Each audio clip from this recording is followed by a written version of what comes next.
device, microphone. Yeah, it serves me right for updating Windows. Properties.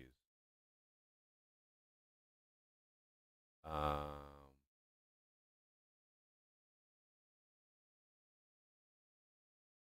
the,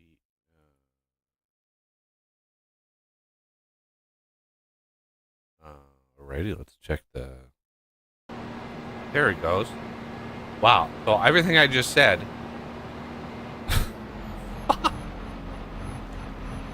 You know, when shit works for years and doesn't change, you just learn not to look for it, right? You just learn that it works, so why double check it every time? Like the fact that I just ran through all of that without without actually broadcasting it. God damn it. I fucking hate that. Like I hate it so much. Why? Why can't OBS flash something saying we're not getting any audio? Discord does.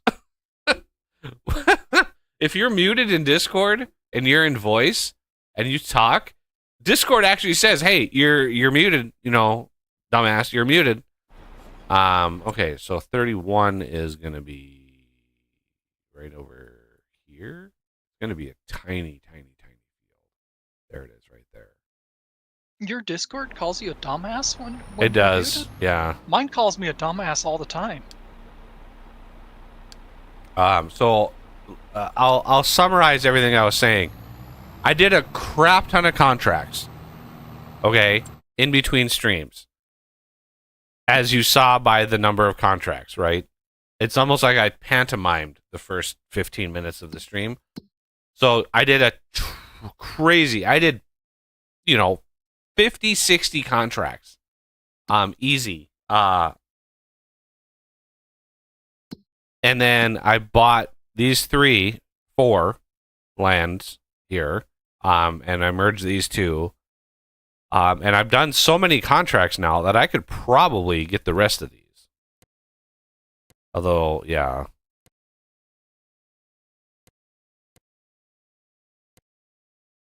This one is annoying.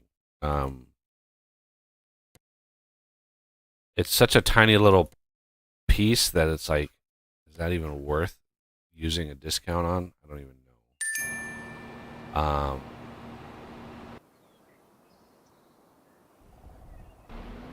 Okay, so now that crazy ass stuff is done. Oh yeah, I was talking about the sliding equipment and trying to fix that. I just can't believe I was. It was like I was muted the whole time. I can't believe it. Yeah, I updated Windows. And I already don't like it. I don't like my number one complaint right now is the context menu. When you right click something in the Windows Explorer, they completely change the context.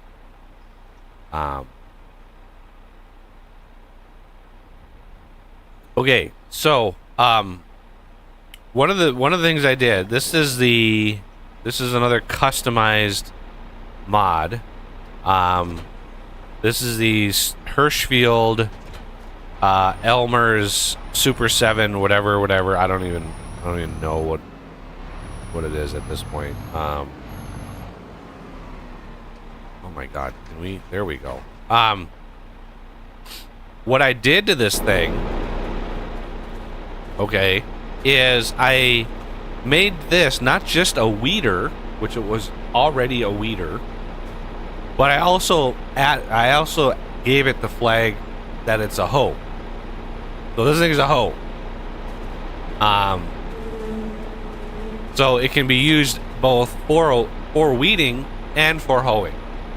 And I sold those Pottinger, the little ones, because this baby is like 27 meters wide and those Pottingers were like 12. So I just enabled this to be as well as from not just a weeder but also out. So it is what it is. That allows me to also spitfire rapid these contracts. So this is going to be 1.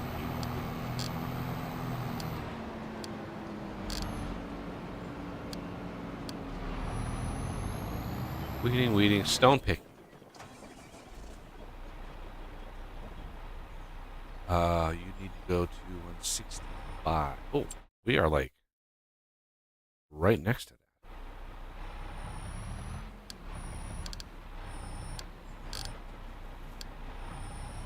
All right, I'll get the music going here in a second.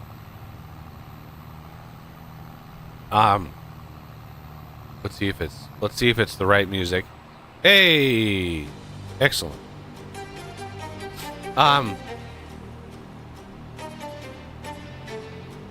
Is there another hoeing?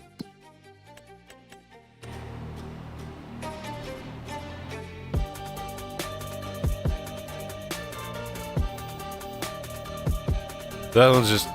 I know that there's another mod,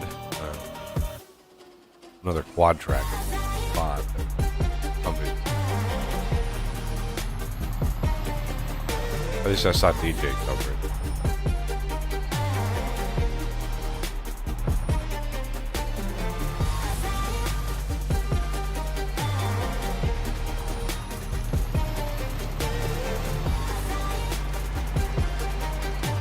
Such a tiny field.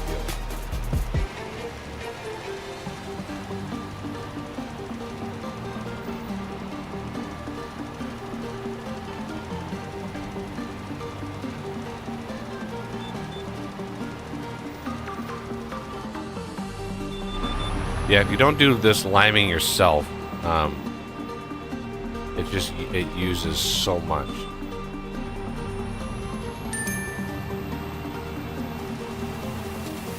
And I did the new version of the map. I've tweaked a bunch of stuff because I ran into a major problem when I was doing some sowing missions. So I was trying to plant some fields, and I ran into 2 fields where as soon as you would drop the planter and start it, it would give you an error. Cannot plant in water. Right? And the fields look just like this. You drop the planter and it'd be like, cannot plant in water. And I was like, I'm not in water. What the What do you mean I'm not trying to plant in water? So I kind of went around and around and around. I looked at the info layers of the map, and there weren't any like hidden rice fields that were defined. So I was like, okay, what could that be? And so, you know, as an attempted fix, I went into I opened the map in the editor, and I lowered all of the water planes in the map. There's I think 6 water planes total. All the little trenches and stuff you see around the map, there's giant water planes underneath those. That's where the water affects. But they're huge. I mean, they're massive.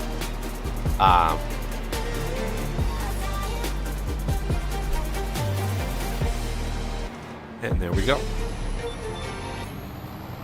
This contract is finito. This one I'll do while this one's running.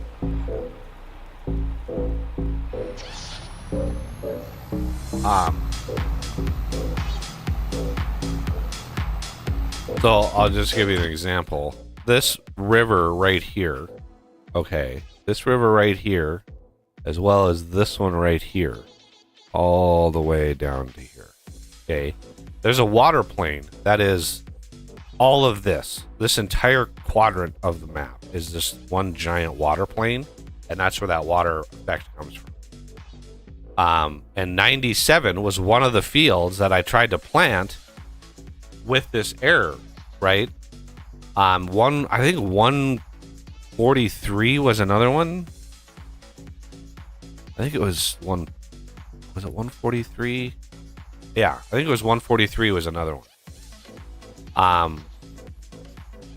Just, yeah, all I got were water plane errors. So what I did is I just went in. Let me just visit this really quick.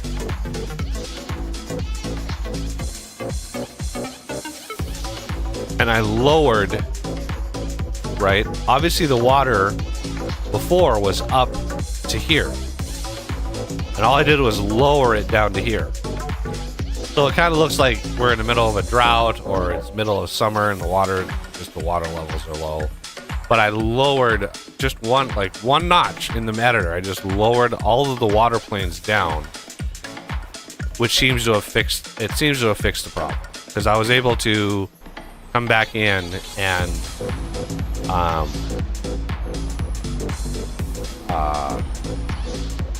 I was able to plant just fine. So I'm hoping, fingers crossed, that it's working. I also went through all the placeables again to try to fix the problem of not being able to unload stuff. I haven't tested that yet, but if you download the map and load it up, there's, you can come in here and reload. You can reload placeables and get them all reload, or just start a new game and do it that way. Stone picking with this guy. I still love the amount of stone on this. Now that's stone to worry about.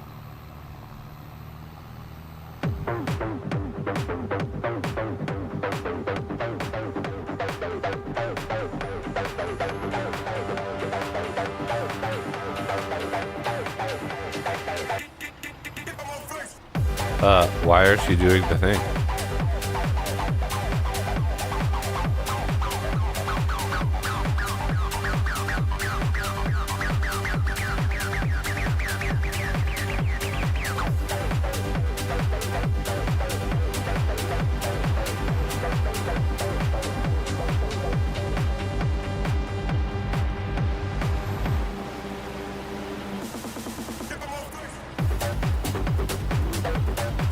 I'm at what?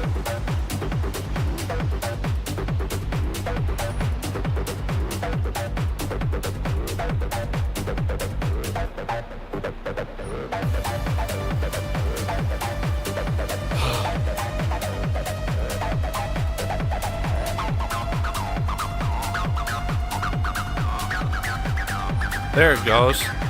I had the tractor selected.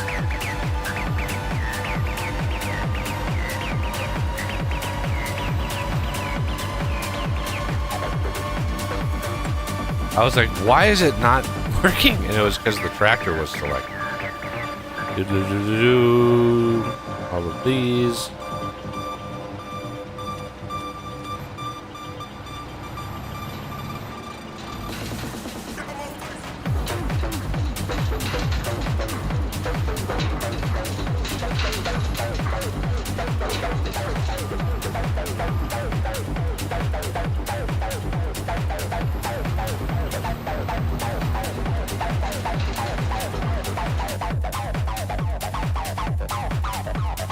I have a lot of vehicles. Oh, he's already done.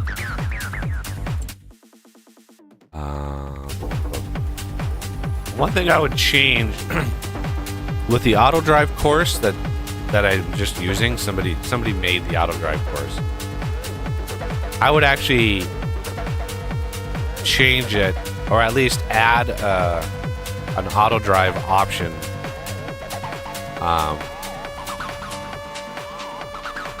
To have it park at one of the corners instead of the middle of the field, because I never start implements in the middle of the field ever.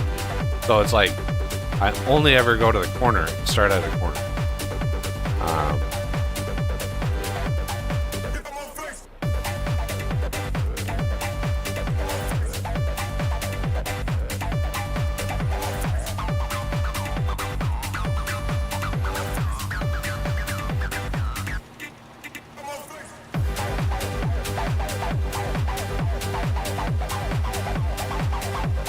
So this is basically what I've been doing for 3 days. On and off, you know, in between other things that I do, but just knocking out as many contracts as possible and getting the fields ready.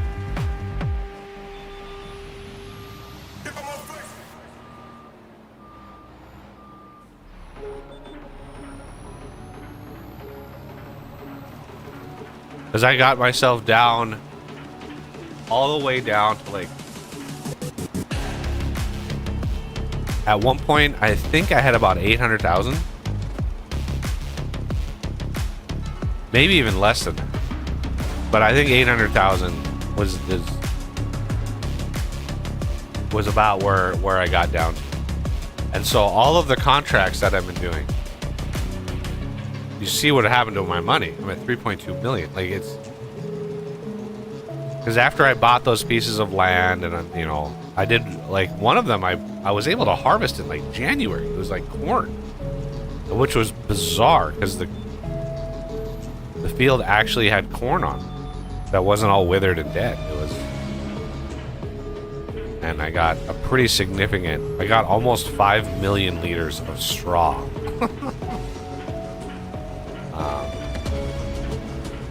The other thing I did with the new version of the map is I tried to increase the density of grass. I'm not sure if that took or not. I didn't see any difference with the grass that was planted by my little base, my home base there. That it might not take effect until a growth stage goes, and then it might happen.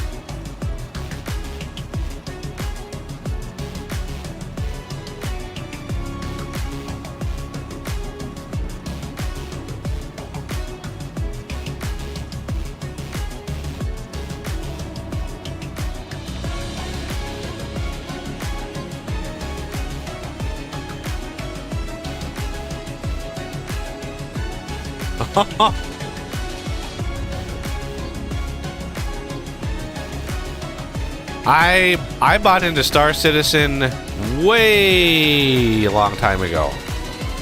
The worst $120 I ever spent, because I did it when I didn't have any money. I don't have any money now, but I did it in a time when I really didn't have any money. I was like, oh, I want to support this. This looks awesome. So I bought whatever early package it was. That was 120 bucks. And I've literally never played it then. I mean, it was years before anything was like playable, and then it was like I could barely walk around the hangar. I don't even remember my login credential. Like, I don't remember how I set that up at all. So yeah, I wish I could get that money back, but nope, not gonna happen.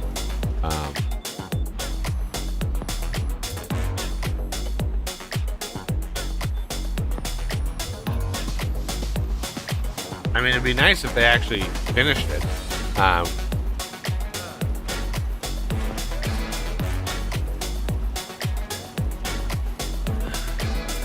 2019, yeah, mine predates my investment into that project. I think predates the starting of my channel, so it's been over 10 years.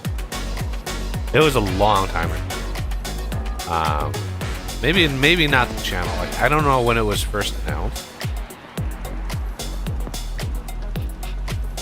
Can't remember when it was first announced, but yeah, one of their first ship packages.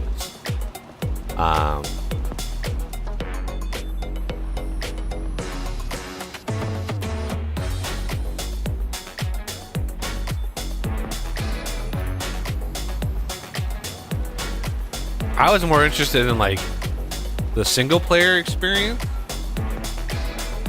and the potential for a private server. I had and still have zero interest in a MMO, you know, free for all, you know, world that just anybody can, because humans being humans in a free-for-all like that, they're just gonna prey on new players. That's all. Like, they're gonna spawn camp and just start blowing up players' ships that, you know, just go in there their first day, and you're gonna get a huge amount of people doing it. And I just have no interest in dealing with the worst of humanity when I play. I just don't.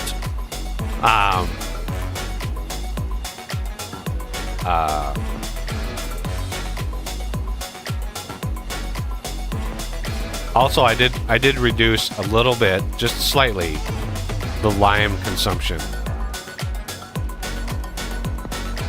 of this lime spreader. It's not the lime consumption, it's the map. It's the lime setting of the map. I reduced it like 15% or something like that.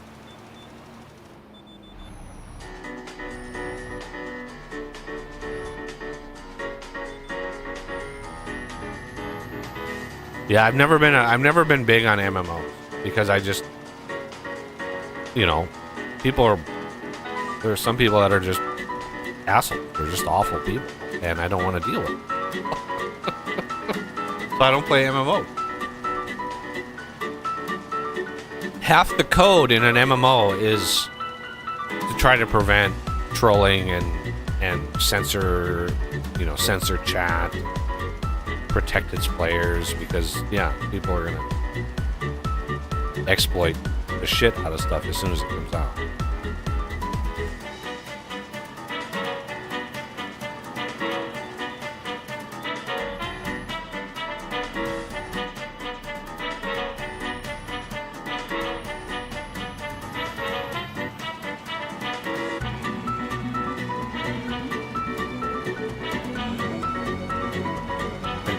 Yeah, I mean, I'm looking forward to the new Space Engineers. Depending on how, you know, how they get with that. You know, I hope they progress in that a bit.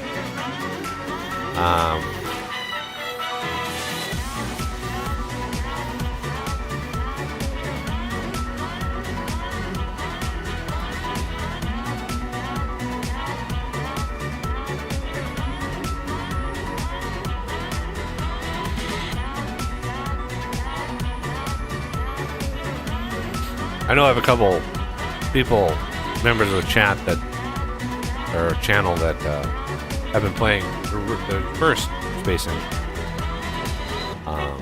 Renegade, Arm, been playing. It's funny because I was watching Renegade play it. Also get a kick out of this. And I was telling him about my experience with Space Engineers and how I love the game, but there's one aspect of the game that I hated, and that is whenever I would have a big like building project, and I would have a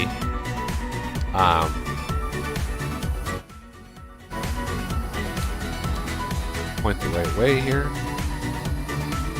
I would have a welding ship with the big welders on it, and I would be trying to weld whatever project I was working on, and I would bump into something, and the whole ship would just explode.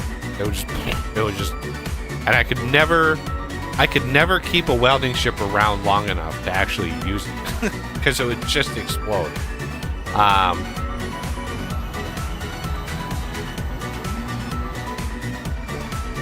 And so I was watching him one day, and he was working on, you know, like a space station or something. And sure enough, I'm watching him, and out of the corner of my eye, because I have him on this monitor over here, and not this one here. Out of the corner of my eye, I see this massive explosion. And I'm just like, oh shit. I said, you bumped into something, didn't you? And he goes, yeah. I was like, yeah, every time that, like, you just bump into something, you just tap into something, and it's like, the whole shit in caboodle just goes, it's just dead. That's my number one complaint with that game is I just couldn't keep a welding ship around. I really hope for version 2 they overhaul that system. Just be like, we got to make this better. Or give a shield, you know. Be able to put a little shield module on the ship. Even a small ship. Put a shield module on it. That's like classified as like, here, this is a welding ship shield module. You can bump into shit and you're going to damage what you bump into, but you won't blow your ship, like your welding ship up. Because it just...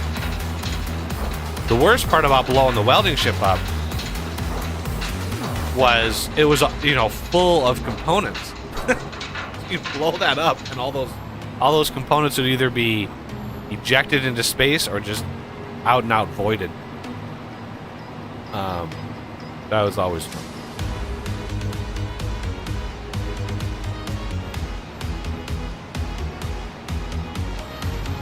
But yeah, there's a few multiplayer games that I'd like to try again.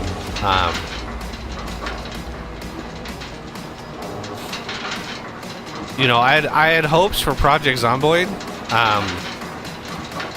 but I applied. They have a job posted on their website.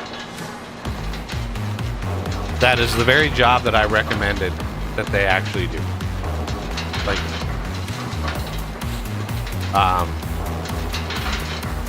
it was like 4 or 5 months ago when I first started dabbling in modding Project Zomboid code, and I saw how atrociously bad their code was. I emailed them and I said, hey, I know you guys are like busy working on new features, but you really should hire somebody whose sole job it is to go back and refactor your old code, because it is in need of updating. And lo and behold, they posted a job that does just that. So 2 weeks ago Monday, I email them and I say, hey, I would love to help the game and to bring the game into, you know, to bring the case, you know, to help this project and help the code. That was 2 weeks ago Monday. I have not had a single bit of anything. I even emailed them earlier this week. I waited about a week and a couple days, and I emailed them and I said, hey, I'm just kind of checking in to see if there's been any movement. Haven't heard any, like, there's been not a peep. Which, if you post a job like that and you get somebody that's like, hey, I'm interested in the job, and then you don't email them back, regardless of whether you're interested in them or not, right?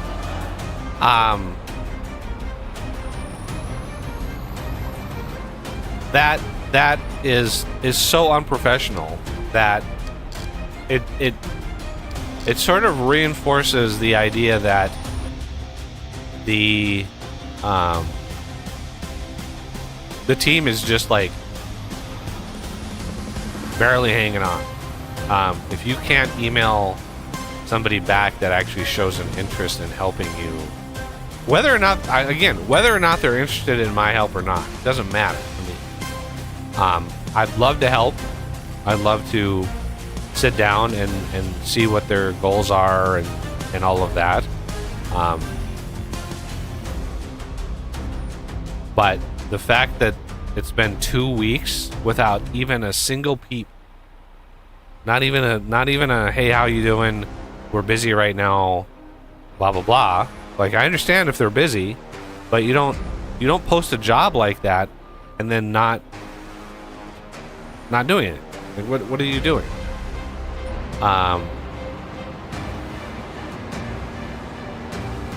Is 2 weeks enough? Like, what is the new standard in the tech industry for making people wait?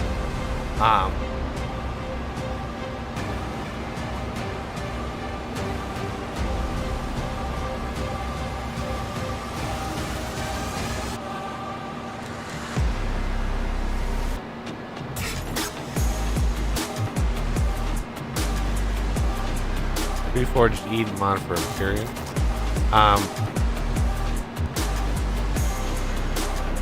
Yeah, we've played Empyrean a couple times, and I know Renegade recently did a playthrough of it again. And his overall recommendation was like, it just doesn't have enough in it yet to constitute a replay.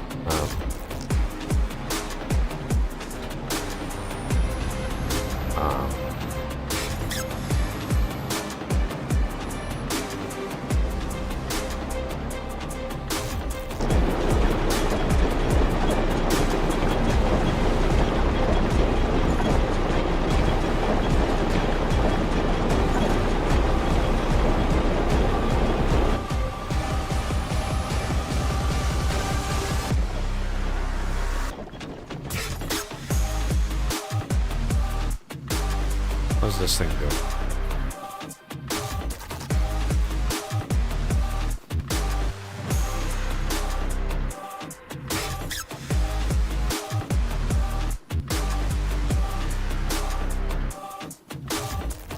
Yeah, this thing, by the way, when I mentioned I edited it, I really do mean that I edited it. I edited the shit out of that.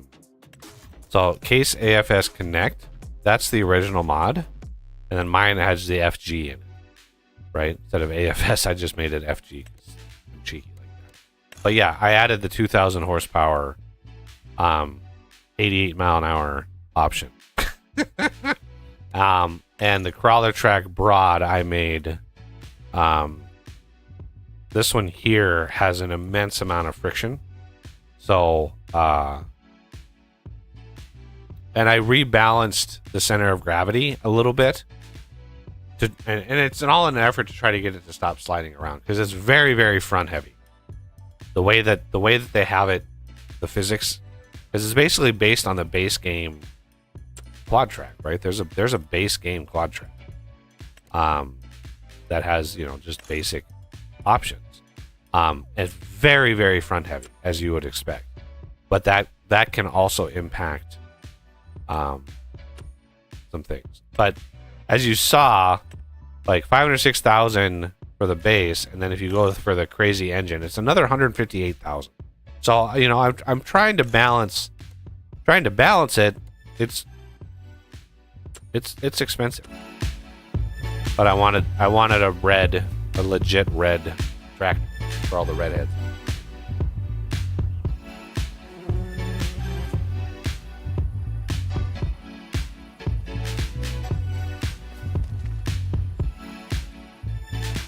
But does the Empyrean mod, what does the Empyrean mod do?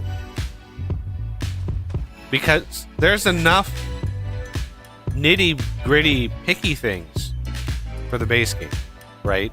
Components, crafting recipes, machines.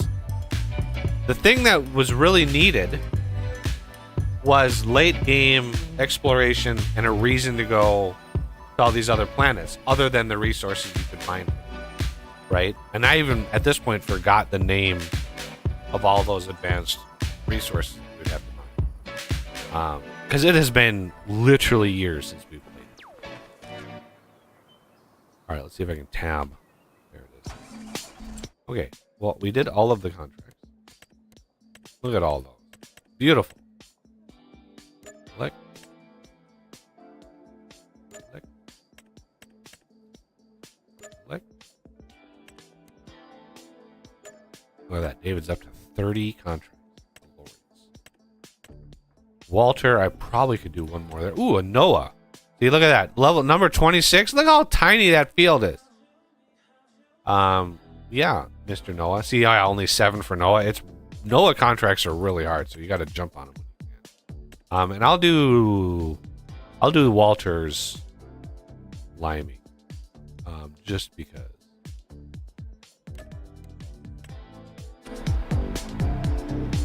So 148.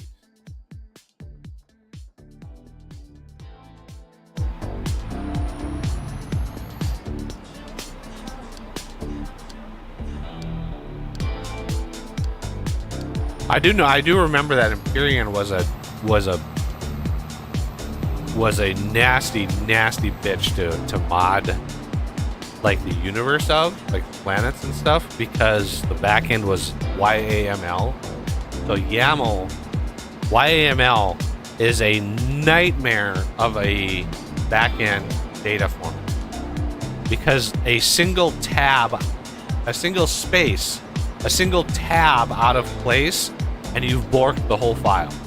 So it is a nightmare to mod, because no other format that I've ever had to deal with is like that. You know, you can XML, Lua, JSON, you can have a tab, you can have a space. If a single space is out of place in a YAML file, it breaks the whole file, and I don't know why the developers of Empyrean chose that format as their backend. It is the most aggravating to do anything with.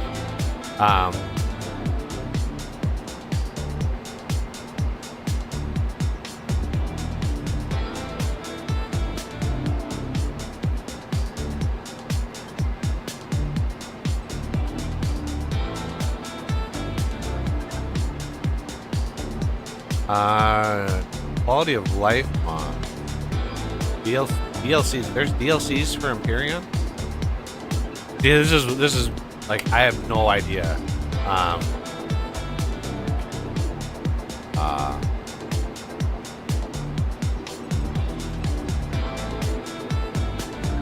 Nanite build and comparison.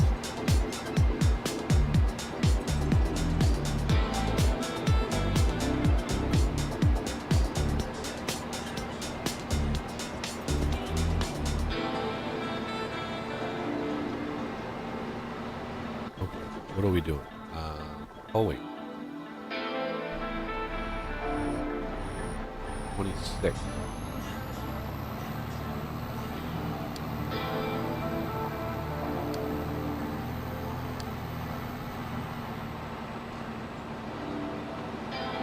I also increased a little the yield of grass, but it's still way below realistic value. So grass in the base game, the yield of grass is like it's like 4.76 liters per cubic meter, okay, or square meter. So it's like 4.37 liters per square meter, okay. Real world values for grass in a normal climate is between 20 and 40 liters per square meter. You have 4.5, 20 on the low end. That like, how do you balance that? If I make it real world values, that is gonna completely throw the economic balance off on the map. So I bumped it up a little bit, not much, a little bit. By a little bit, I mean like 50%. So it's up to like 6, 6.5. Wait, is that growing or that's still harvesting? Huh. Weird.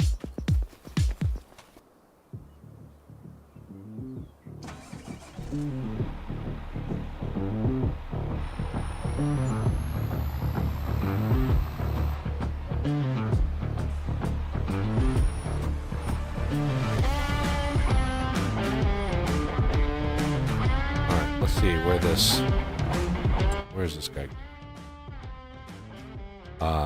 Where are you? 26.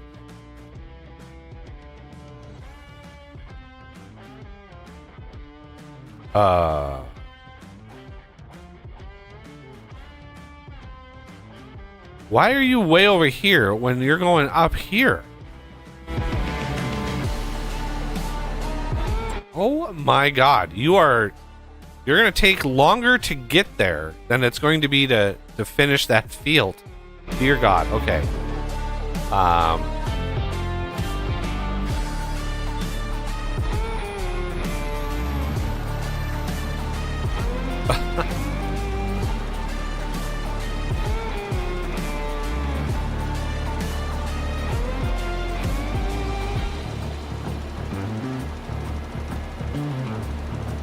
No space. Okay, I've lost. There's two different conversations going on. I kind of lost the thread there. One person's talking about space, and another person's talking about the Empyrean Galactic Thought. Yeah, the thing about space engineers, right? Once you had an established, like, factory slash base slash ship, there was really no. That was really it.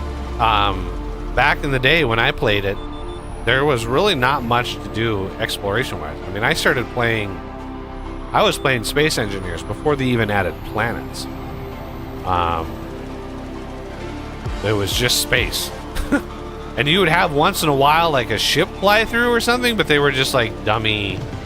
Like there wasn't much to it. And that was the number one thing for me. It was like I needed there to be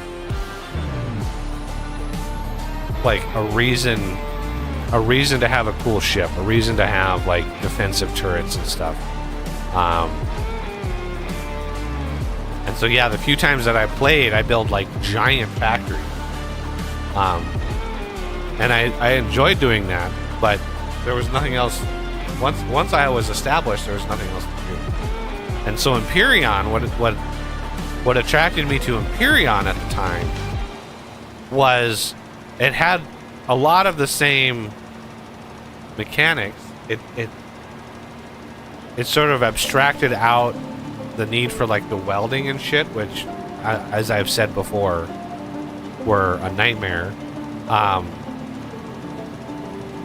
And it had, you know, some exploration aspects. You could go out to other planets, and there was a reason to go to the other planets and explore. But the number of like POIs was, you know, maybe like 12. They maybe had like 12 POIs defined, and then you would find those on every planet. So it was just like, yeah, we've already cleared this POI, you know, 3 or 4 times. We cleared this one 3 or 4 times, and you know, we memorized where all of the places were that you had to attack, and it just kind of lost its. I just kind of lost my drive for it. Once you saw everything, you saw everything. Thousands of new POI. That's a hard number. Thousands.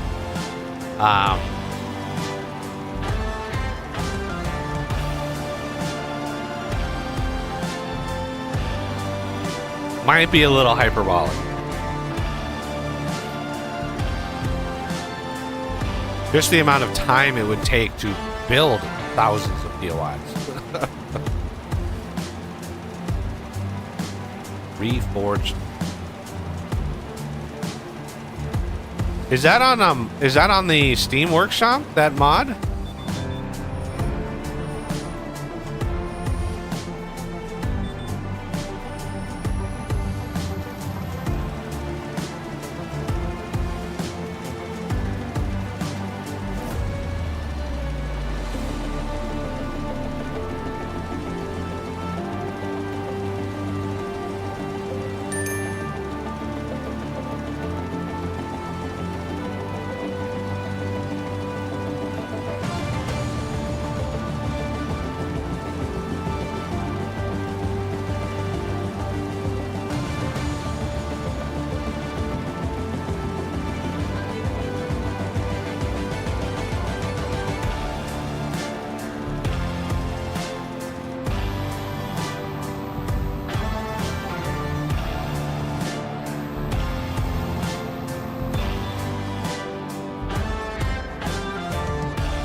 Oh man, and of course it has to be planted with potatoes.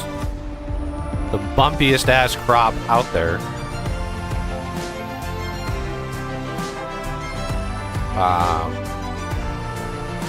Yeah, watch what this tractor does when I try to drive over it.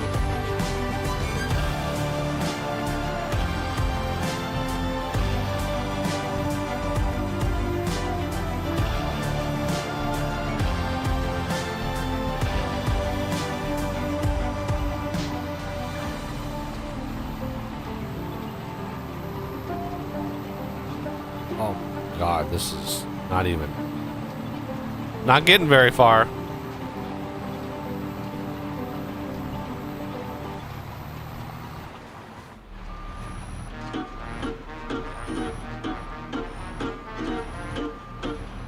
Yeah, I mean, we could revisit Empyrean if there was enough interest. It's just getting enough interest. I'm sure most of my patrons and members have the game.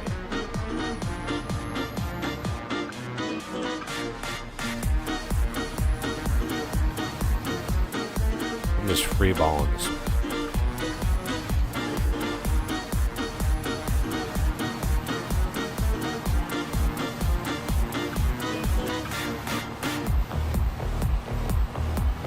Oh, it's so bumpy. So bumpy.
Woo. Yeah, potatoes are. These ridges are rough, really rough.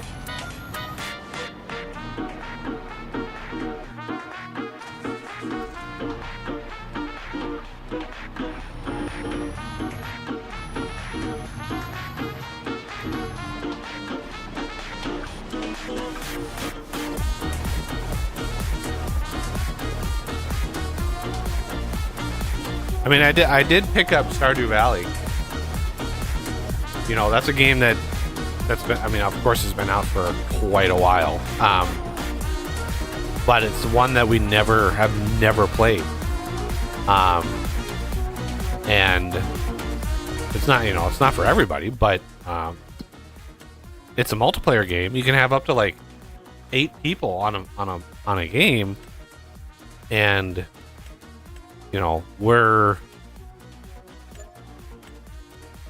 for me at least, I'm kind of running out of. Ooh, look at that, 183 grand. That is hard to pass up, Mr. David. Let's grab it. Head on back. You're gonna take a hot minute.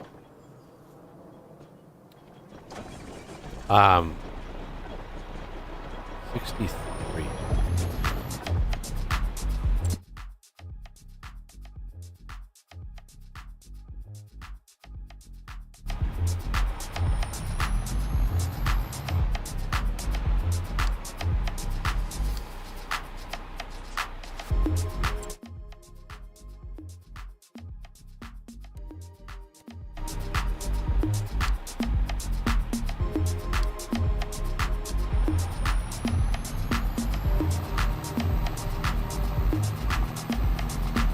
Those are staying put.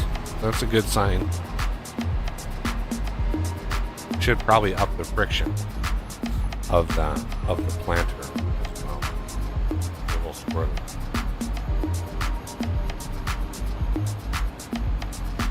And before, I mean, I can take a look at it,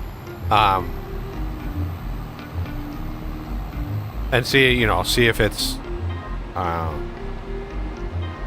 worthwhile.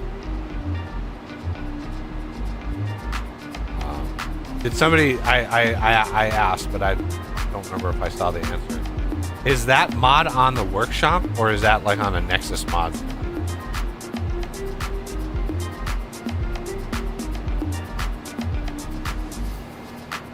Workshop.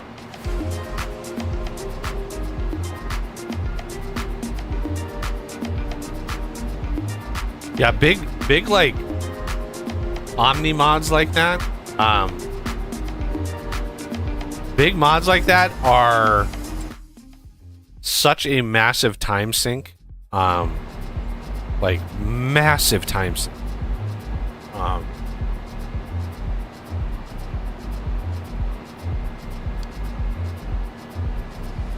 It takes so much time. So much time to do those. As somebody who's done a few big mods, yeah, it's rough.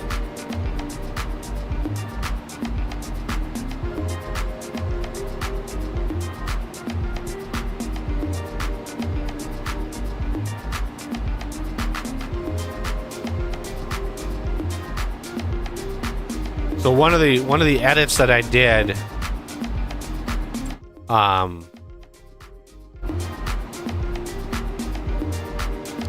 I went through all of the. I need to change the name of this node here. Just give me a second.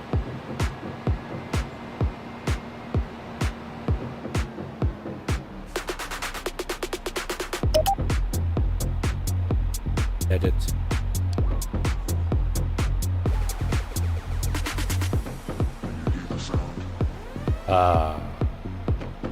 West.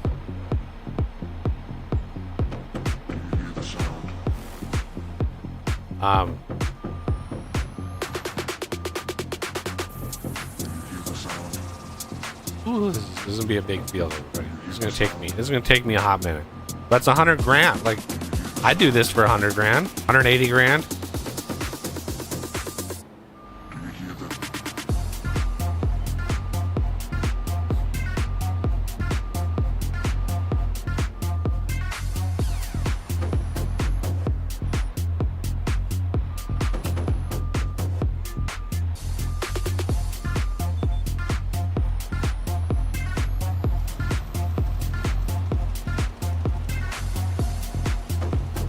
At least it's not a potato. So glad I added that liming contracts mod. And it's been seamless too. Like the liming, the contracts that I've done, everything about it is. And I didn't even edit it. So the amount they're worth is, this is all from the mod. So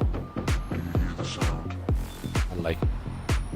This is a big field. It's going to use the majority of the lime from this, which is fine. We have enough stone. We can make more lime. I just needed to turn some into money to pay for the process of getting the lime in the first place. Because that cost me. Reforged. Yeah, I'll look up. I'll see if I can find a good like overview of that mod. I know there's some YouTubers that do episodic stuff. I've done many episodic series. I would be more looking for a, you know, hour-long start to finish playthrough, cut up, and just summarize. Like, here are the heartbeats of the mod. Here are the big points. Much harder to do those kinds of videos. It takes a lot of practice to do those right. And some channels I've found are pretty damn good at it. They've gotten really good at it. Early days,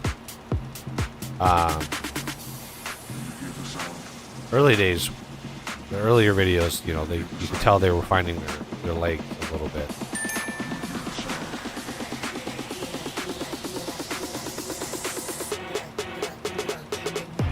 But yeah, I'll look it up. I'm not against it, especially if there's interest with the other, you know, if there's patrons or members that would want to jump on that for multiplayer. I wouldn't play it single player.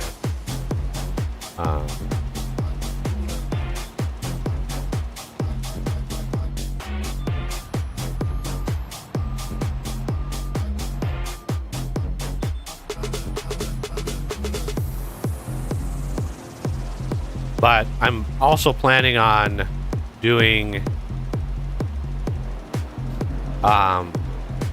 sometime in December, I'm hoping, hopping into doing a sort of anniversary stream or series of streams. It's not, I'm not saying it's just going to be one, but with Fortress Craft. The hope is to play Fortress Craft Phoenix. That's the hope. But in lieu of Phoenix, which is nearly identical to Fortress Craft Evolved in every way, right now. I mean, I don't think DJ has changed it enough. So the fallback would be Fortress Craft Evolved. But doing a anniversary stream, because that's really my channel. I got more traction of viewers on my channel with Fortress Craft than I did any other series, any other game that I've ever played, and I've played a lot of them. So Fortress Craft is really where my main growth of my channel came from, and I, to this day, I still have fond memories of Fortress Craft. Like, it's for what it is, it's a phenomenal game.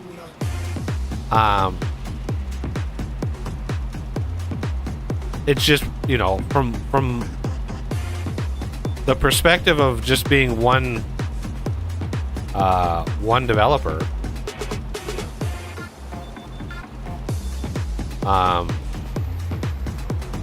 You know, one guy doing all the work. It's a pretty good accomplishment. I mean, it's from being a guy who's developed stuff, I can say it's not easy to do. So, you know, kudos to doing something that is enjoyable. But yeah, it's Evolved is riddled with bugs. Phoenix is invariably going to be riddled with bugs.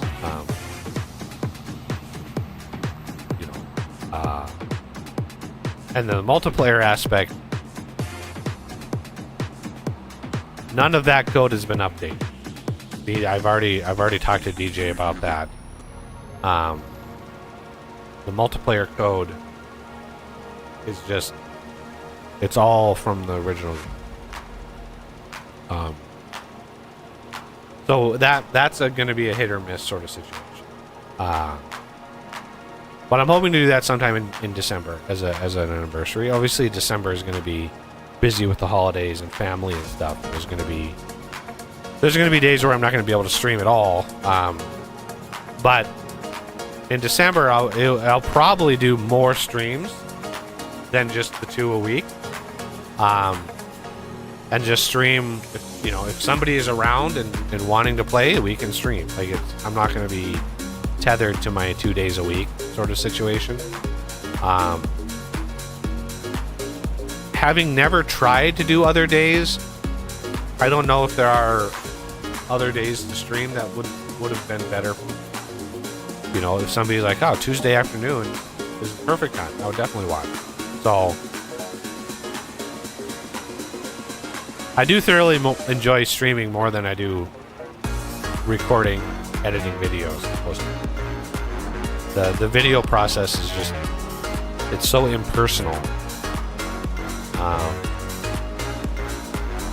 that I much prefer.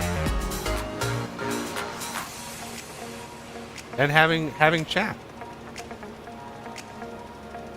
Fortresscraft Evolved, like, if you're looking for a factory game, single player, or, you know, dip your toes in a little bit of multiplayer, but mostly single player, Fortresscraft Evolved is,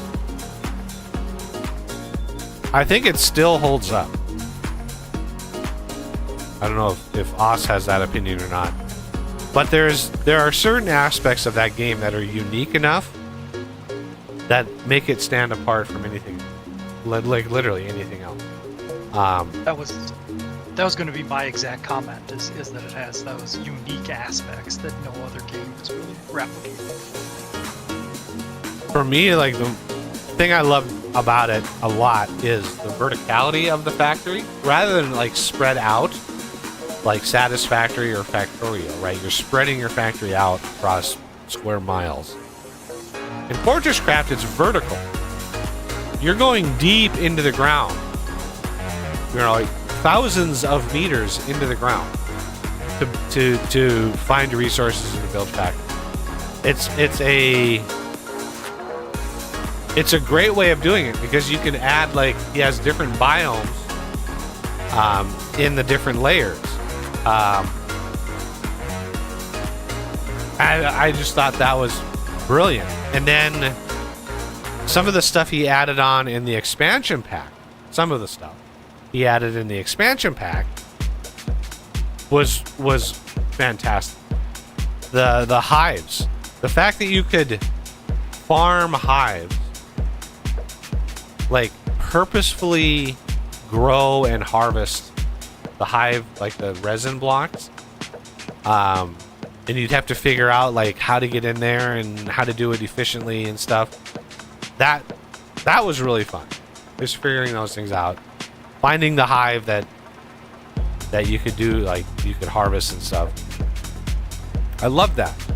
The uniqueness of like the cold caves, and then you go down and you hit the toxic caves, right? And that offered a different set of things. And then you go down even further, the magma caves. Now for Evolved, he never fleshed out the magma cave, right? He never did anything in the magma caves that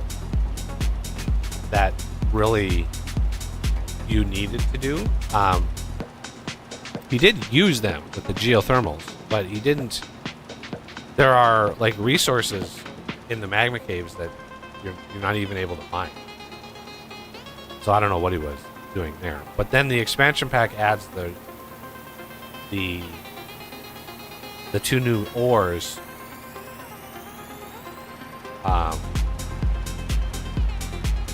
Deep underground. And then my mod, as far as I know, my nuclear reactor mod is still the only mod, at least it was, the only mod that adds a new, like, a whole new ore processing system and to use. Because there's uranium underground. That was an ore that was defined, but it was never used. He didn't use it for anything.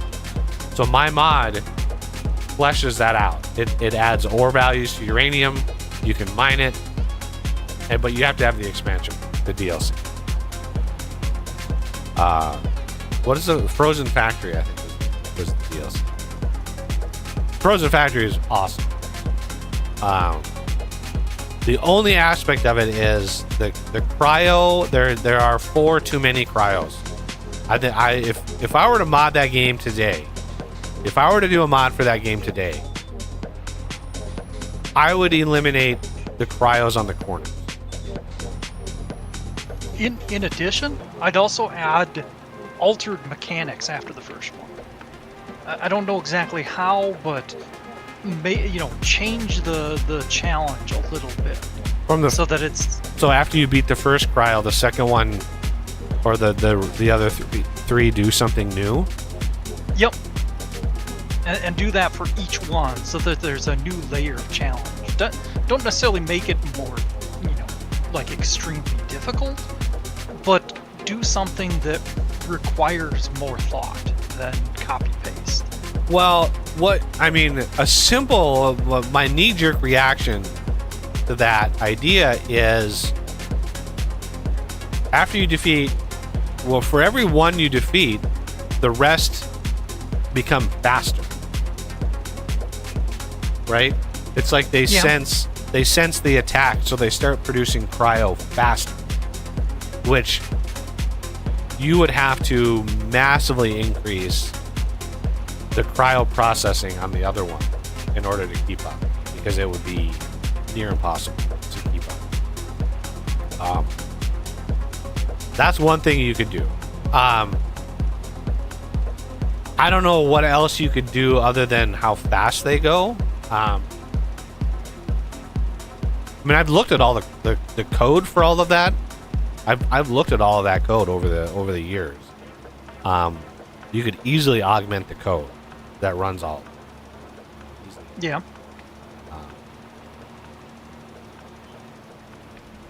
I mainly stopped playing Fortresscraft for several years on my channel. I always had a series for Fortresscraft for years. Like always. I had like maybe a Factorio game and then a Fortresscraft. Then I would do like a production line playthrough, but I also had a Fortresscraft. So I always had a Fortresscraft. So I started getting burnt out on the game in general. Which is understandable if it's all I'm doing. And I'm playing through it so many times, I ran out of ways to make it interesting. Right?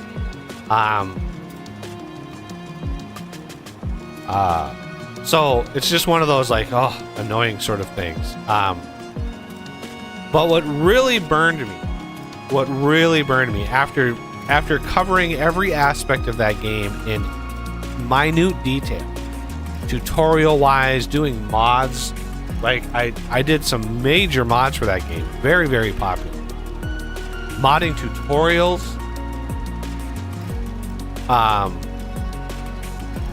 When DJ finished the expansion pack, when the Frozen Factory was finally finished, little alliteration.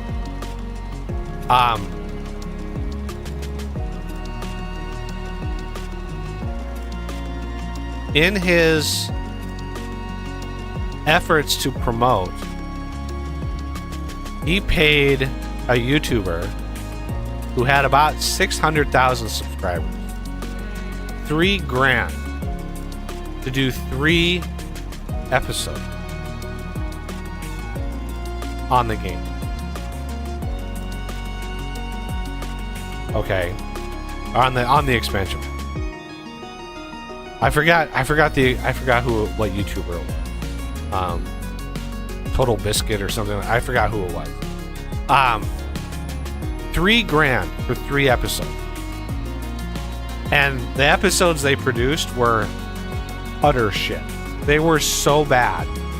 It was somebody who had A, never played the game before, B, made no effort to learn the game before he made these videos, or C, really even covered the expansion pack.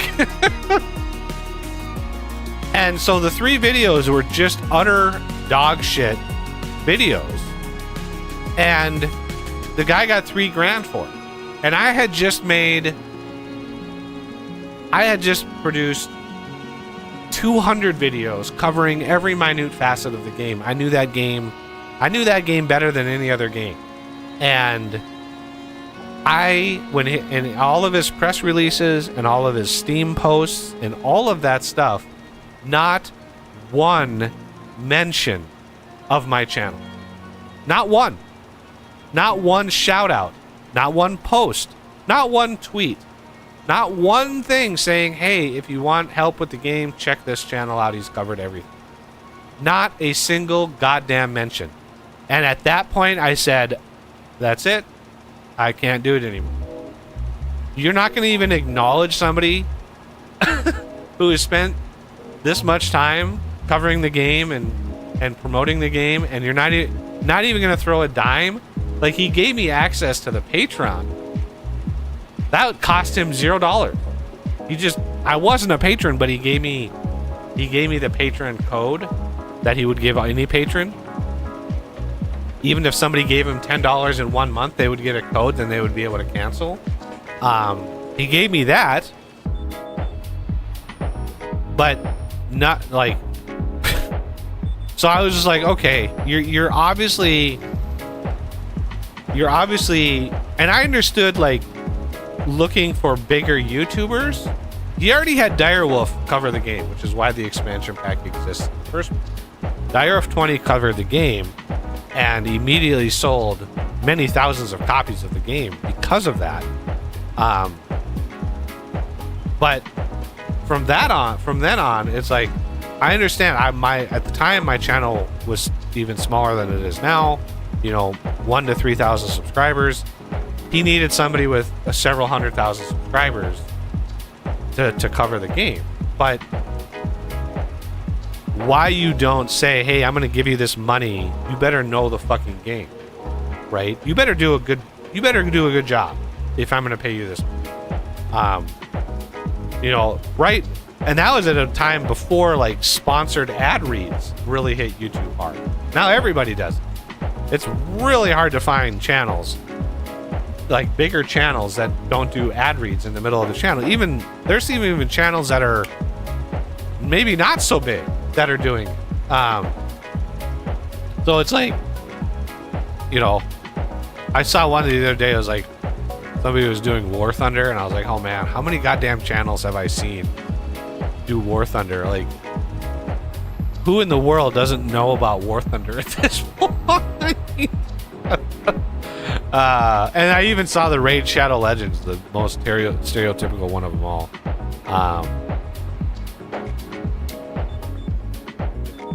But because DJ just never even acknowledged my contribution to the community, after that I was just like, I'm done.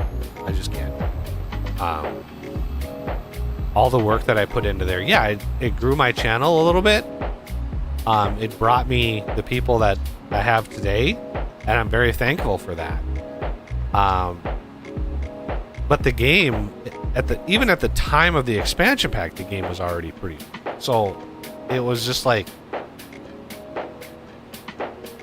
now the game is really old. Covering it now would be like, what is this game? So yeah, I got burned by that pretty hard.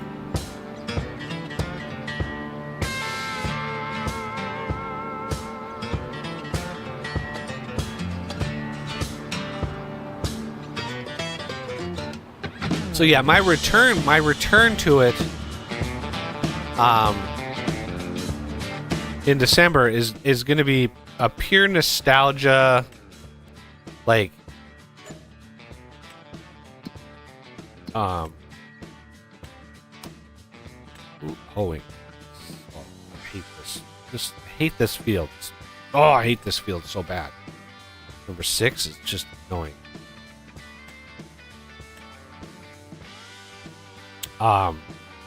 Yeah, it's gonna be just nostalgia, anniversary. It's my 10 year anniversary. I'm sort of pondering right now what the future might hold. I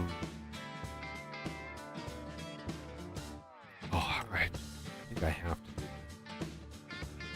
because it's a Ben. Ben is really hard. Ben and Noah are very rare. So I think I have to.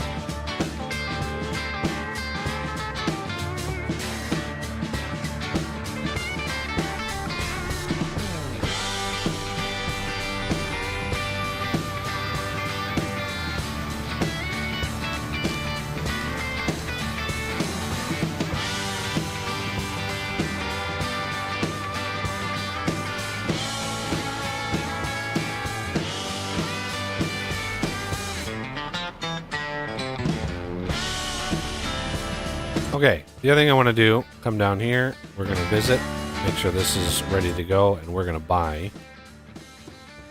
this? 1.4 million.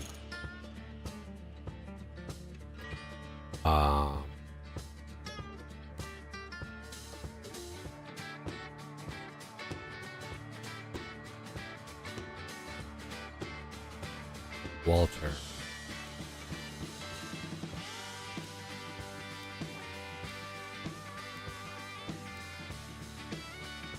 I don't think I have enough for this.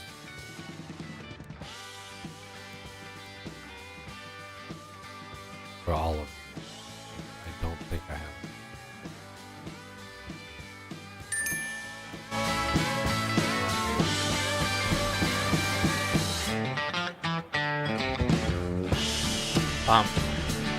So yeah, I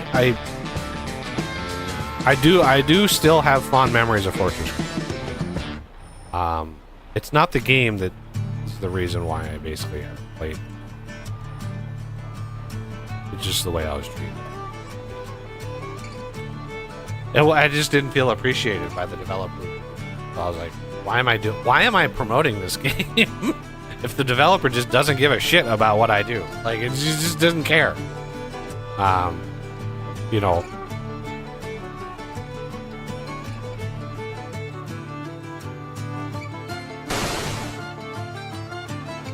Oh, I wish I could fix that script.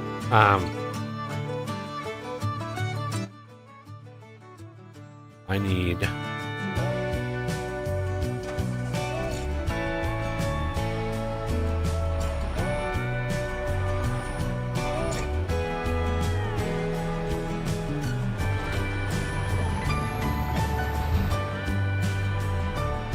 do I want to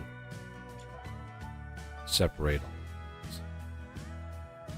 Or separate the opposite of separate, merge all of them.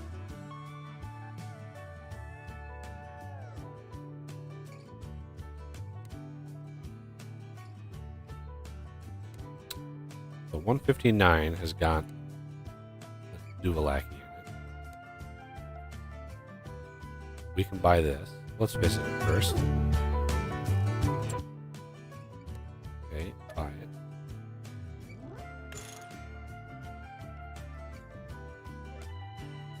This one.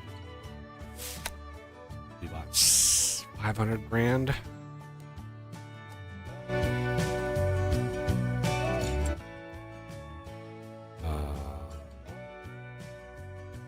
I mean, I suppose we can keep them separated for now.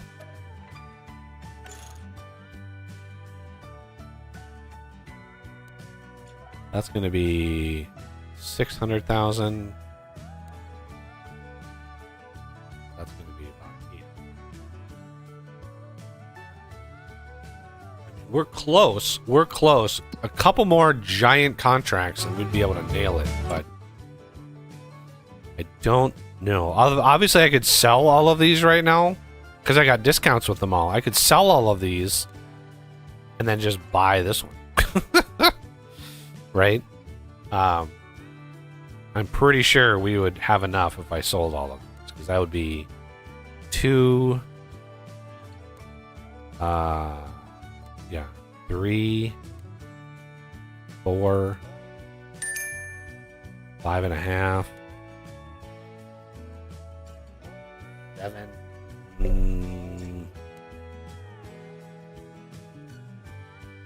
8, probably 9.5 to 10,000 or 10 million, and then this would be like 7. So I could sell all of these and then just buy this giant one here, but I don't want to do that. So keeping these separated right now. If I plant them all with the exact same thing, then they would all be harvestable all at the same time. And I would be able to do every field and just harvest every field and then plow them all under all at the same time. And then we could use the money we would get from that harvest, or some of that money, to buy the rest of these.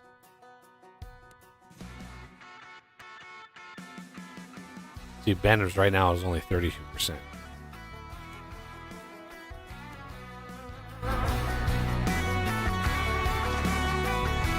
So I'm wondering if I want to plow these under as it is right now.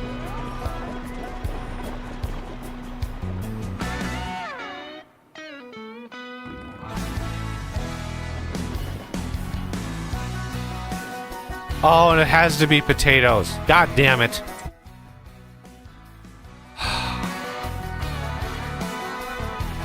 I hate this field. I hate this field with a passion. 6 and 43. I did 43 a little bit ago. 95 is kind of a pain.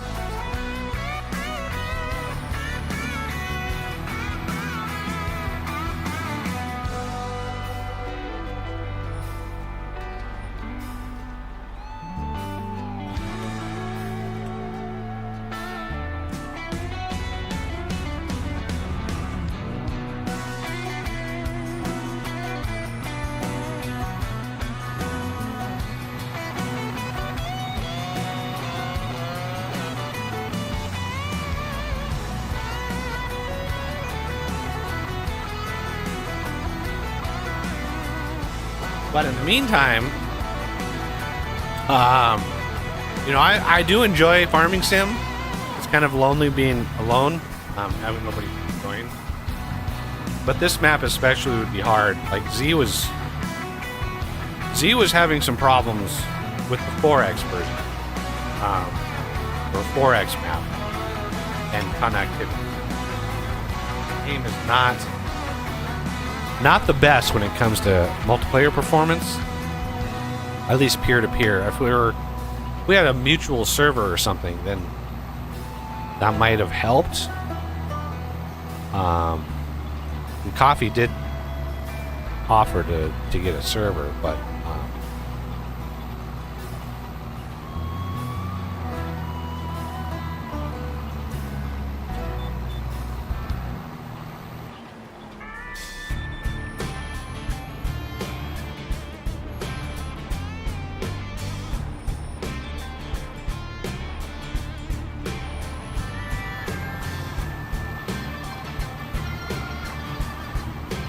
you can't go perpendicular to the rows when it's potatoes. Bad idea.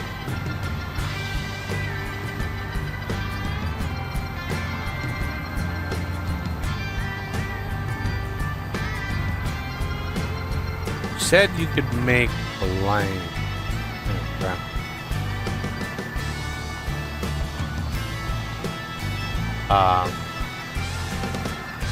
Are you talking about farming sim here, John?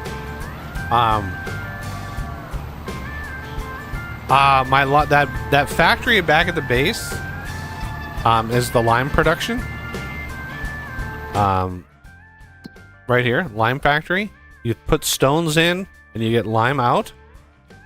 It's a little bit of a loss of volume, but we have a lot of stones on this map. So this map has got a lot of stones.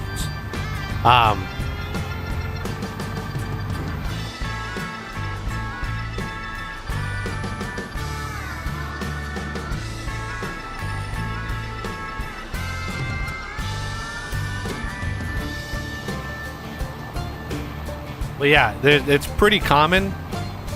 It's pretty common to make your own lime from stone, because there's only a couple things you can do with the stone, and that's one of them is make lime. I think there's also a concrete maker or something with the game. I haven't gotten into that at all.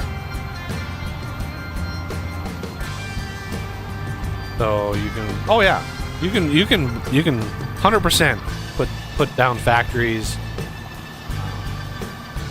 You can, with this game, you can just farm, and you can sell your products to market, right? All of the base farm products, have market value. But if you want, you can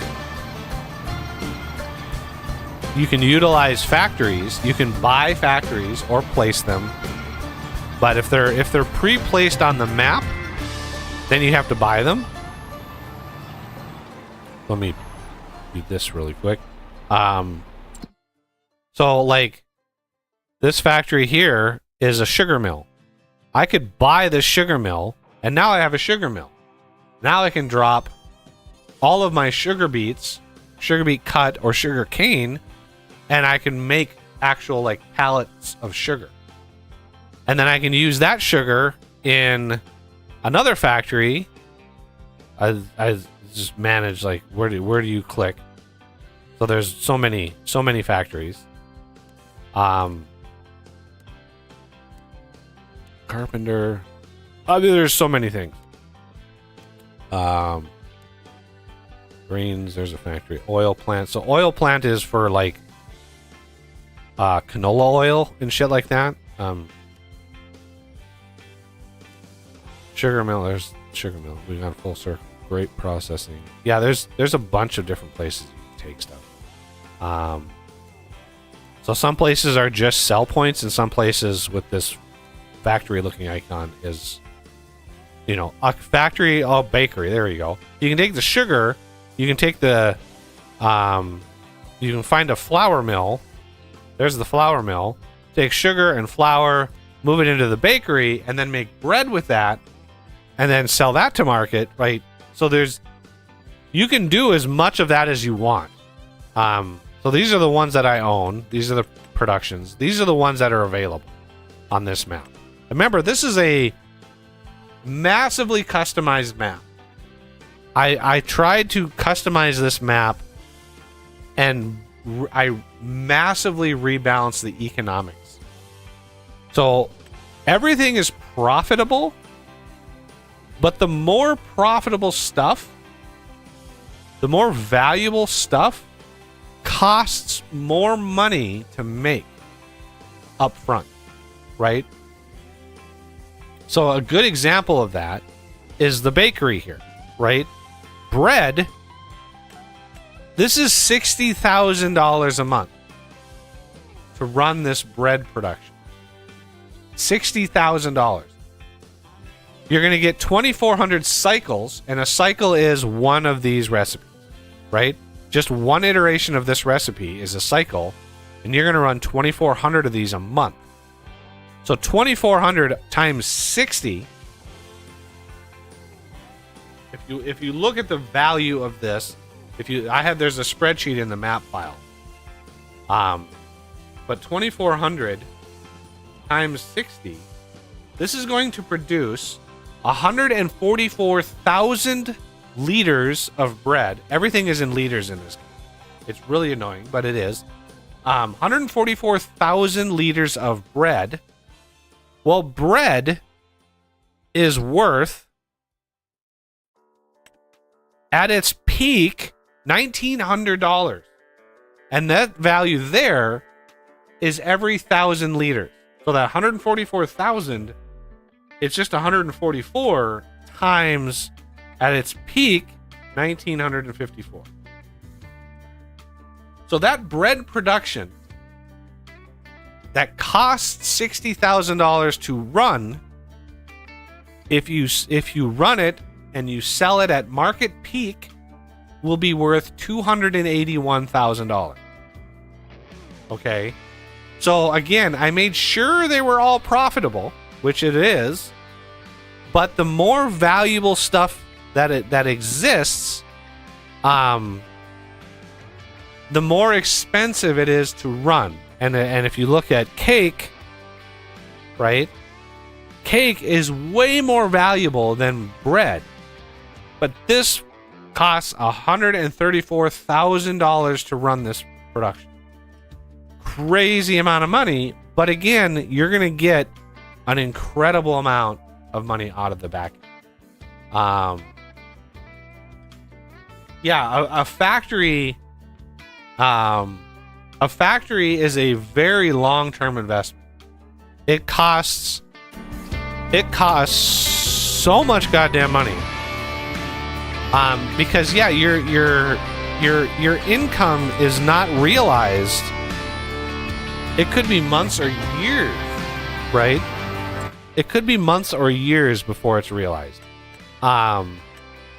So these values you have, it's especially true right? Look at the fabric, like 384, because fabric is really valuable. And I even, so the first thing I did, let me turn this off for a second so I'm not trying to talk over it. The first thing I did is rebalance the majority of goods, like raw goods, to like normal, like average standards of what those goods are worth, right? So fabric, the generic fabric, there is a value to that, like just cotton fabric. There's a kind of a standard valuation in the market, right? And so the first thing I did, and this is especially true with all the farm goods, barley and corn and stuff like that, I also balanced. So the first thing I did was balance all of the regular goods to very close, as close as possible, to real world values, right? And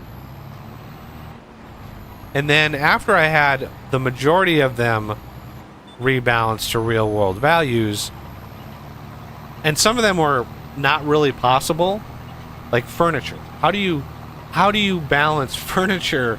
There's no standard value for furniture. It's furniture. Like, is it a couch? Is it a armoire? Is it a dresser? Like, that's a really sort of ethereal valuation. So I wasn't able to touch those kinds of products, because how do you value that? So I left those as the Giants value. But then after all of those values were set to be real world values, I went into the productions and I rebalanced the production around those values. That said, okay, this is going to be this much per liter, and that's where, if you open that spreadsheet, that breaks it all down, including like the cost of the cost per hour, and as well as the cost of the goods, the ingredients. So I had to balance it around what is the value. So let's take like wheat flour, for example, just flour. What is the value of flour, per liter?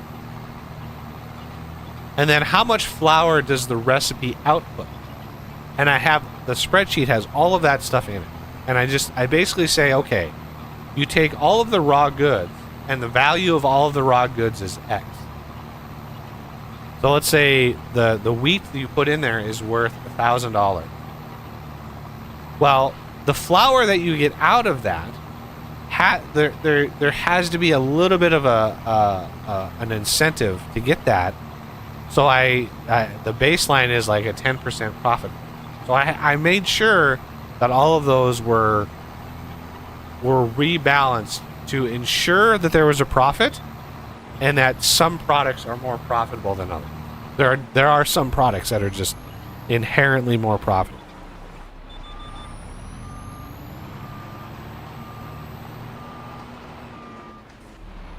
Are we almost done with this nightmare field?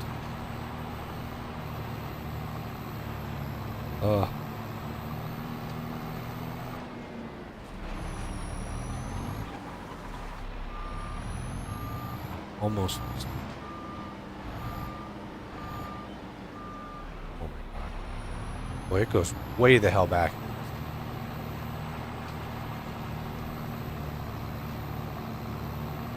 Alright, let's go back. Wait, wasn't that the one I just did? Yeah, that was the one I just did. What am I doing? I'm going crazy.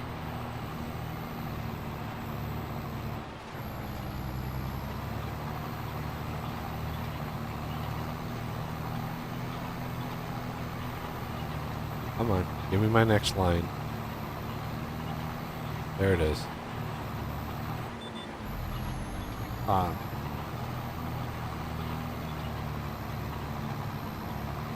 failed to move this gun toward.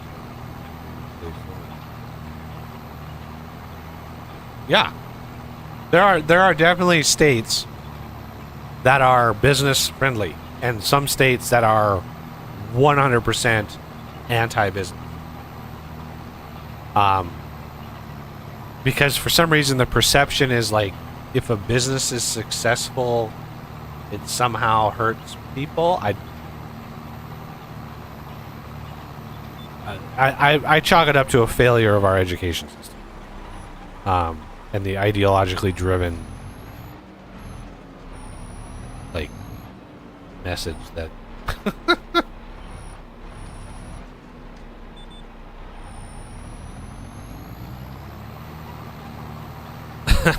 yeah, I'm not going to get into too much of that right now, but yeah, businesses are fleeing certain states just because it's impossible to function.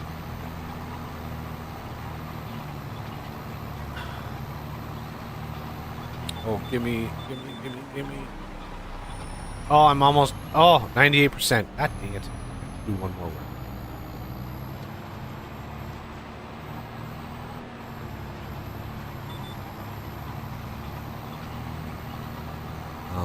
Give it. Gimme. There it is. Thank God.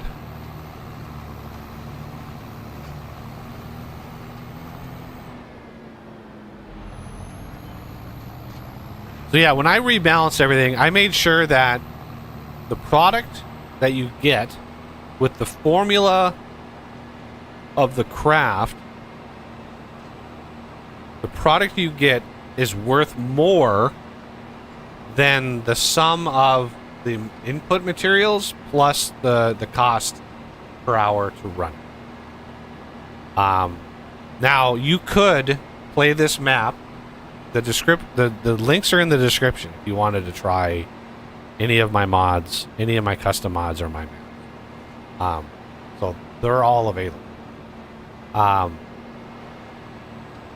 But I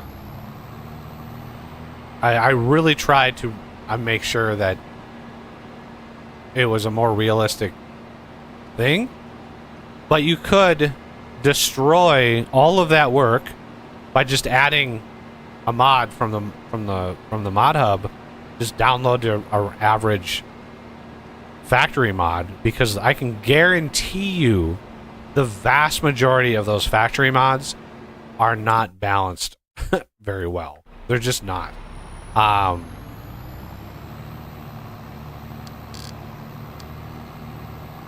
They're so profitable. I think, who was it? Was it you, Jay? That it was somebody. I think it was Jay. But somebody had a mod that it was like, after a month, it was like $3 million they made from just a simple product. Like, it was so grotesquely out of balance. Yeah. You can tweak. Yeah, you can complete the the completion percentage.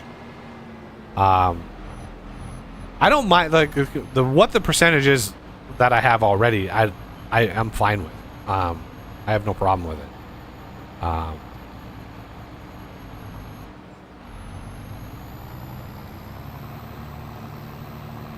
It's just the bigger the field, the more that percentage, like, that field was pretty small, so you have to do, like, what feels like more of it, but it's really not. It's the same percentage. I also tried to increase the radius of the stupid bubble that's of detail, and that seems to have, the setting seems to have reset in the settings XML. Vegetarian, yeah, the protein. Which map was it?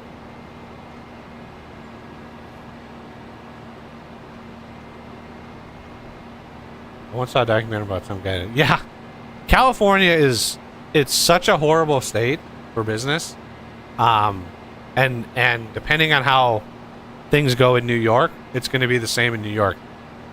Companies are going to flee those states on record numbers, and the economies of those states are going to completely collapse, and people are cheering for it to happen. They're voting people in to destroy the state. They're just, yeah. And then they're leaving the states because there's no jobs, there's no opportunities. So they end up moving out of the state because they get frustrated because of their own voting is doing it. And then they don't change their votes in any way, shape, or form. And it's like, what the hell are you doing? Yeah, it's, the world is completely, it's screwed. It's so screwed.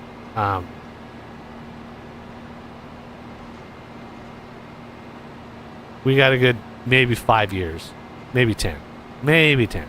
5 years though, before the shit really hits the fan. It's coming to a head. I know that. Hey, Big EK. Let me turn my music back on.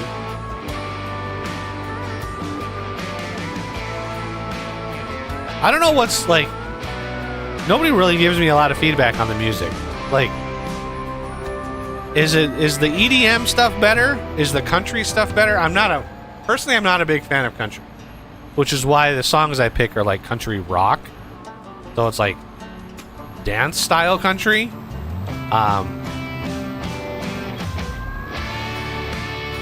I just like, I like EDM for some reason.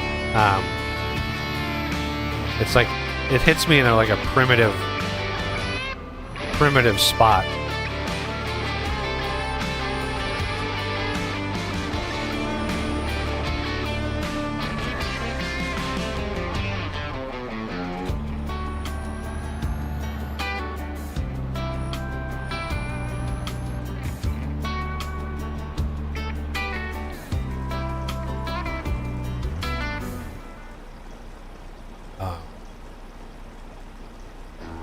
Because yeah, I have two different directories. One is the EDM stuff, and one is the country stuff. And the game just goes through and they're all in the same order. I wish I could shuffle.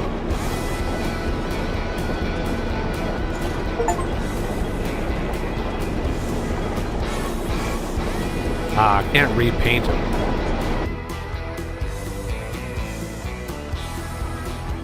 All right. So, if I... So he planted oats in this field. I need to go to visit this one.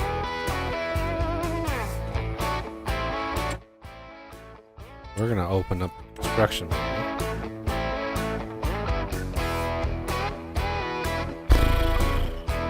Yeah, this has got to go.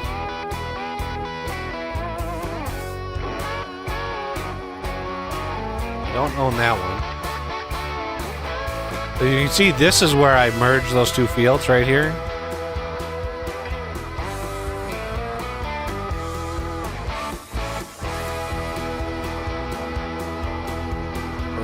There it is. So this has got to go. And then I noticed when I plowed this, there are, you see the rocks. I noticed that wherever there was a road, and I think this was all grass. This is all grass. Wherever there's a road texture or the asphalt, there it is. So this road texture, there will be no rocks that spawn or that are created in this texture. I don't know why. I don't know why that is. I wish I knew how that system works, but.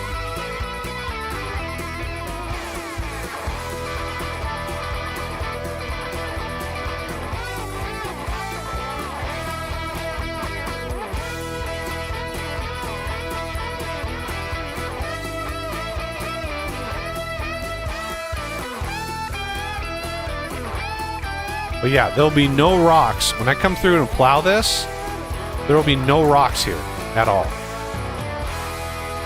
But I definitely want to merge these two sides. These two are merged. I want to merge these two. This one I already own.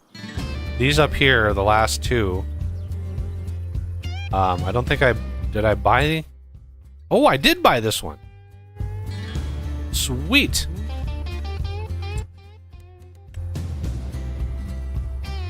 So you get to sell that as well.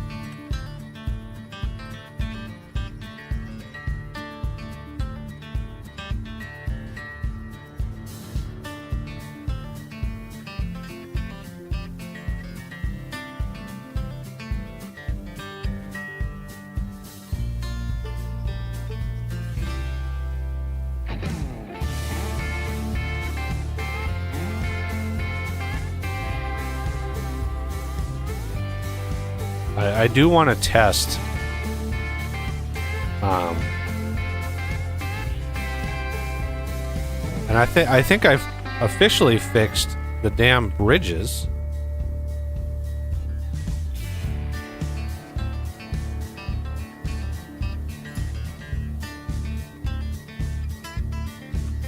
Finally. For some reason, I'd put a fix in before and it like didn't take or something. It was weird.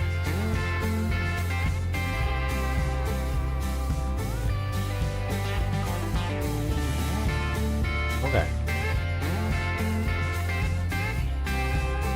So what I want to do,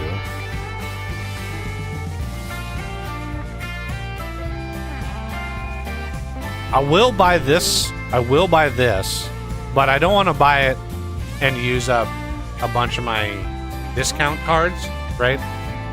I've got a bunch of discount cards with David, and I don't want to buy this little plot with so many discount cards. I don't need it for that.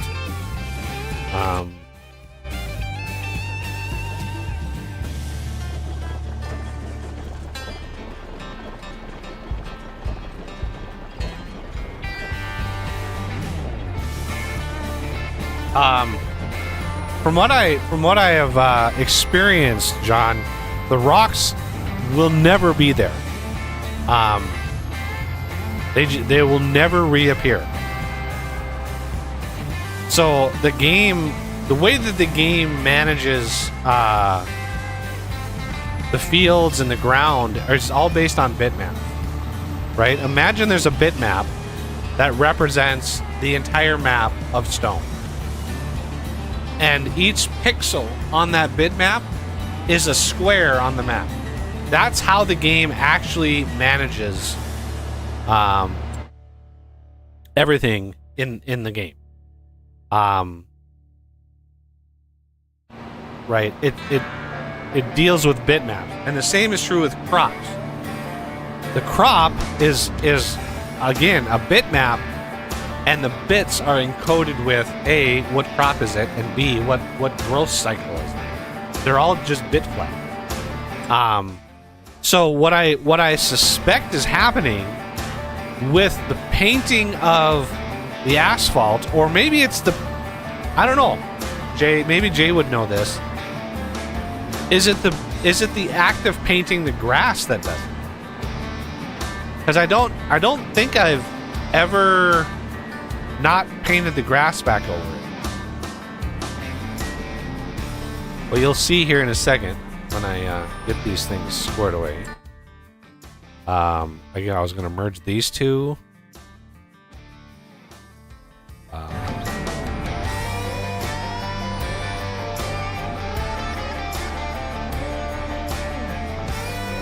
Let's line these up. Put this down. Pull forward a little bit and fly. Oh, damn it.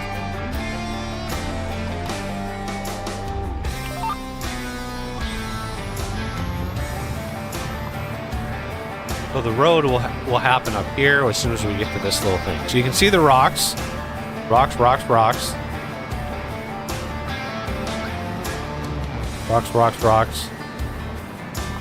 And no rocks.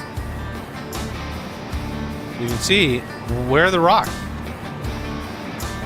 Why does painting Why either the asphalt or the painting of the grass? Why does it override that? I think maybe next time I go to merge a field, I won't repaint. I have to do one more.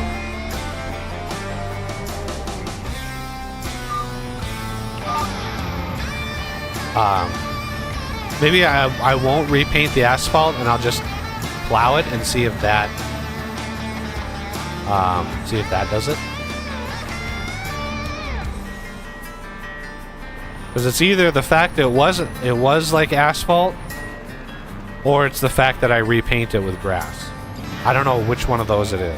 So we can test that. Because it's one of the two. But those are completely separate layers. The stone, the density map for stone is a completely separate. It's a separate thing.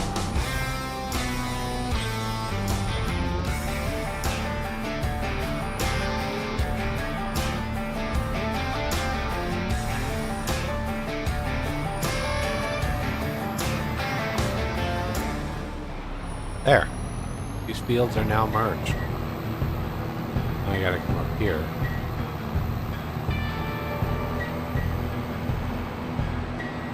Now the question is, do I line?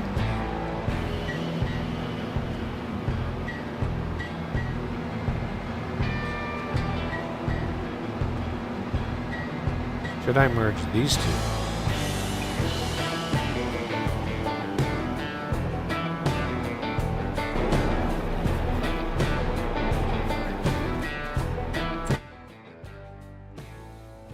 I merge these two, or these two. Oh, yeah, let's go up.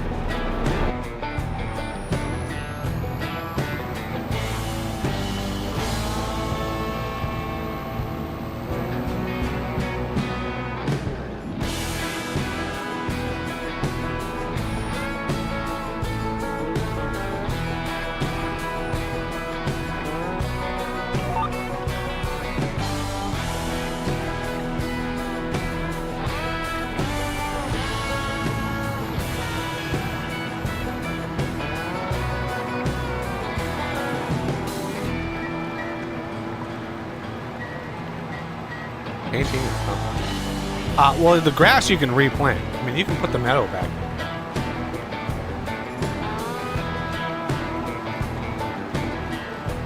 But the foliage, right? The grass, the foliage is a complete, like the layer of, like what texture it is. The fact that this is grass has nothing to do with the density of stone.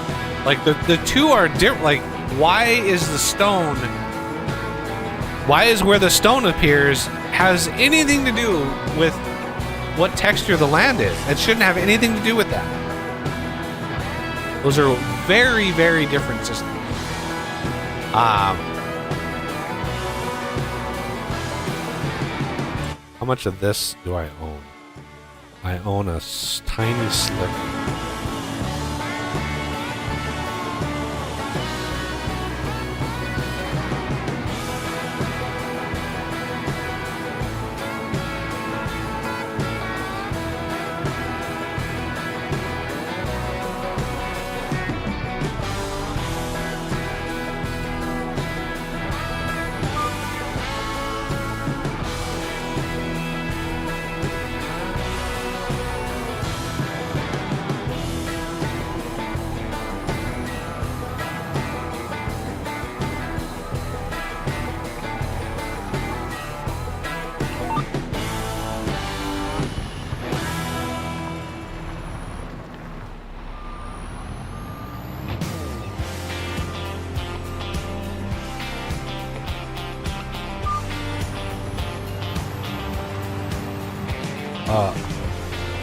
I know, I raised that up.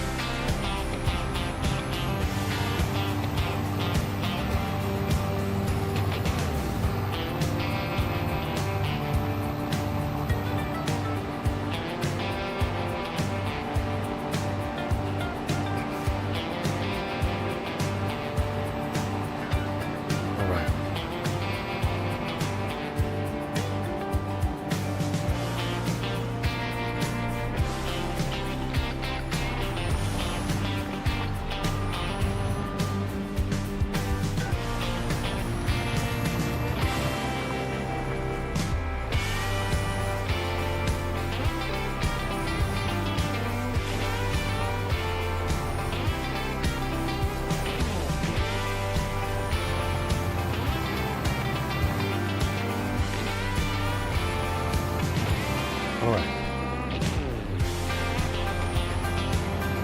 Because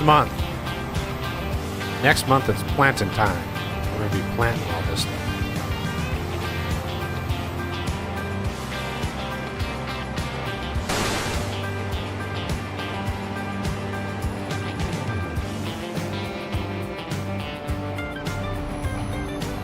Yeah, the instant wash script is another one that I've brought over to FS25. Funny, it's not even on the mod hub yet. Like, it really didn't take anything to update it. So it's weird that the only thing I haven't been able to figure out about it is how to get it to do all of the attached implements. For some reason, and I ran into this problem with FS22 as well, because I looked at the script, and the script pulls the root vehicle, right? So it's like, what is the root vehicle? And then it just applies it to that. So somehow it will detect one implement, whether it's the weight on the front or the thing on the back, and it will also wash that. But you selecting it up on the screen here has no bearing, no impact whatsoever. Has nothing to do with it.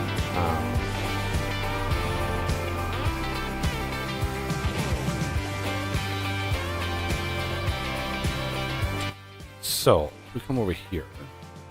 Look at needs lime.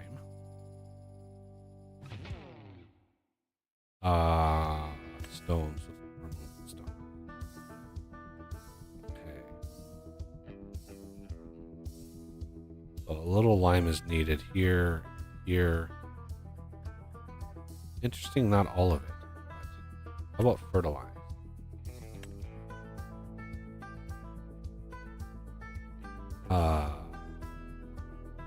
Kind of a mixed bag.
Yeah, I'm thinking about planting parsnips.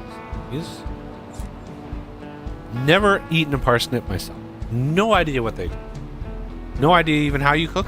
What dishes they appear. I have no idea. You know, I know it's a root crop. Obviously, we harvest them by the ton.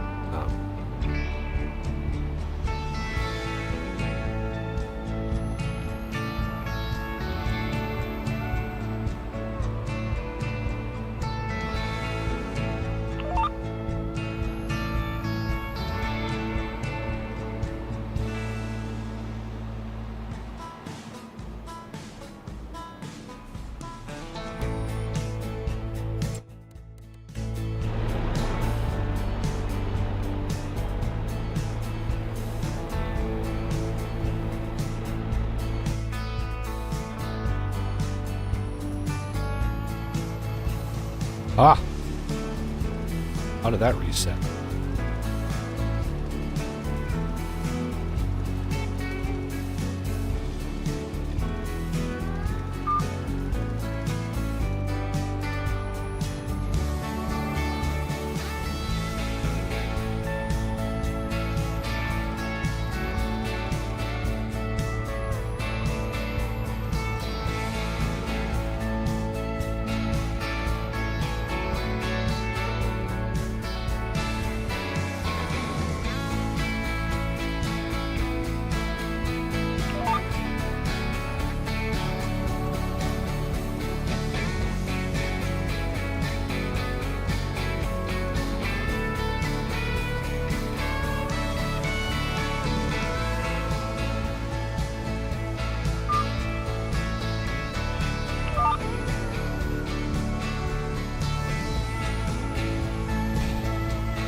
Yeah, another vehicle that skitters around the ground is this thing.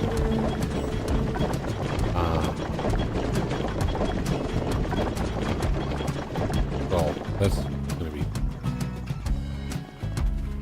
How is this thing? This thing looks like it's fixed. This thing hasn't been sliding around at all. This one seems to have stayed put. Not sure why I was doing that earlier in the stream, but again, these are customized. This one here is the 2160. That's massively customized by me.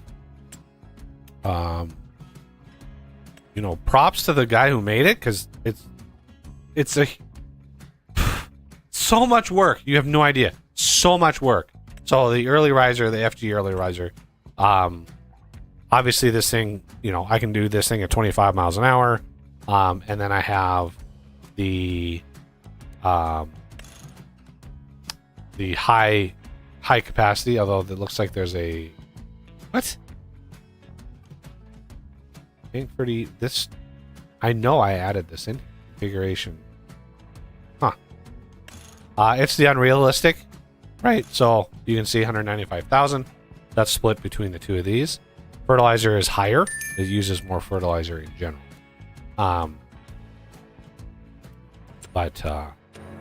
Yeah. And then this is the FS Connect customized. And what I did is I just plopped in one of the Colossus settings, because you have to the engine setups are tricky because you have to have torque ratios and all sorts of things. But it also on the wide treads, it massively increases the amount of friction because and I also increase the weight. So the weight of the tractor itself is heavier, which also helps reduce the fact that it slides around on the ground. So,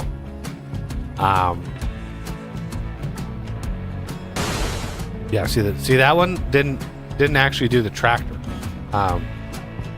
It's the this is a stupid thing. So let's drop that, do it again, and then pick it back up. Stupid. I looked at the script to see like what controls that, and I could not find it. I found this, where it grabs the vehicle, but it grabs the base vehicle. So I don't really know how to fix that.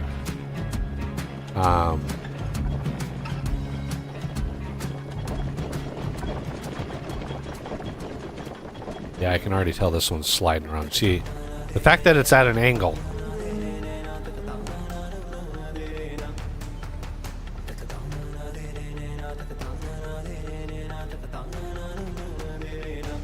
You go right here.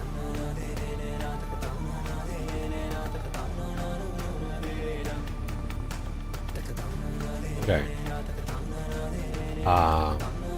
And this is one of my DB. This is my version of the DB120. My version is unique in that you can tell right away it's mine because of the tanks. My tanks are colored this green. I don't think there's any other version of the DB120 that has the green tanks. But again, the reason why I did it myself is to try to get it from sliding around on the ground. Every version I was able to find out there, the thing was on ice skates, man. It would just it would just slide around.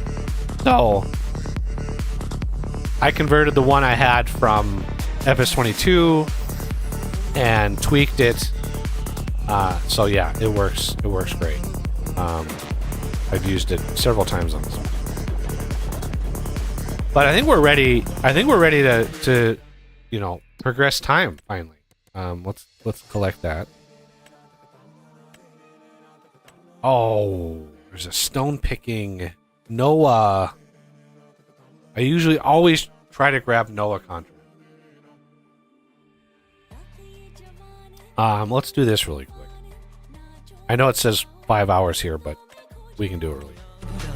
Trust me. Trust me, bro.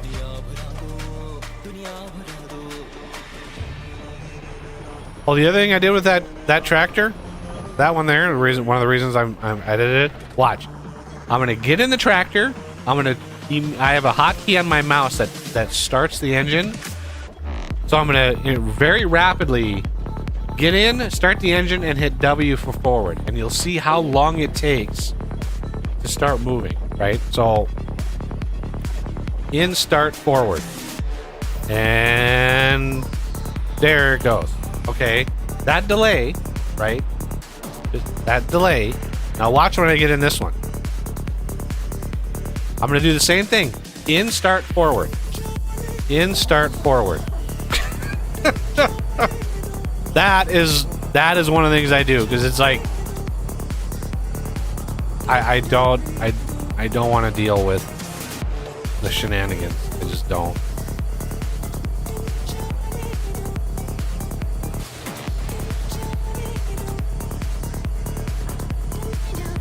Is the hitch on this just too low? Yeah, look at how it's moving now.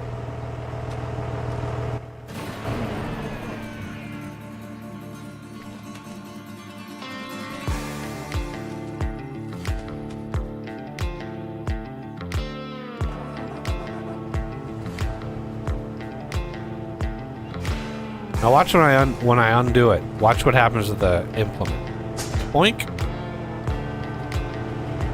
Is that just too? That is low. Look at that.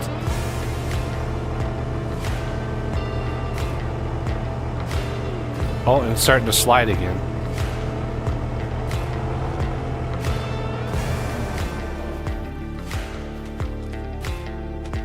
Yeah, the hitch on that and the hitch on that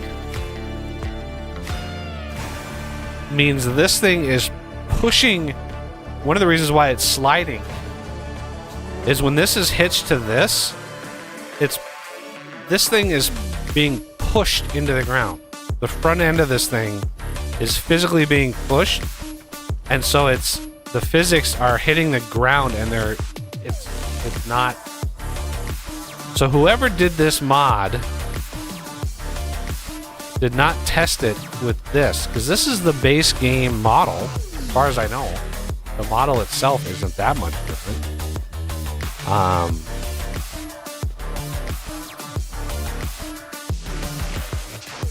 Yeah, look at the height difference there to there. And I didn't see a way of changing that. So how? Just so many things with this. This is such a crazy amount of work. You have no idea, you guys. You have no idea how much work it is doing something like this. Like, this is hundreds of hours of work, right? And to get something like this off,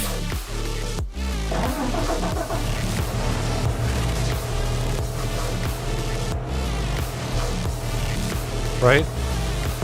So watch, this is gonna get squished into the ground, and I have no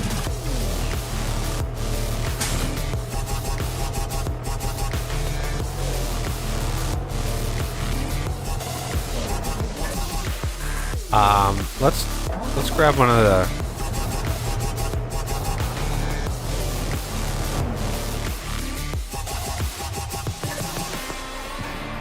come on, there we go.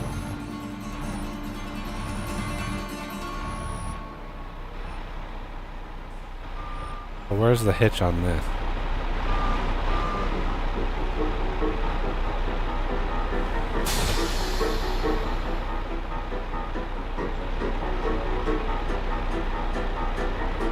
This is still slightly squished into the ground. I can tell that the wheels are slightly turning.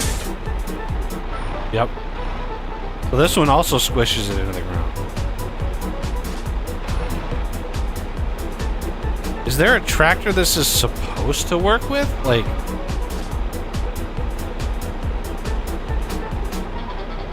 is there an option?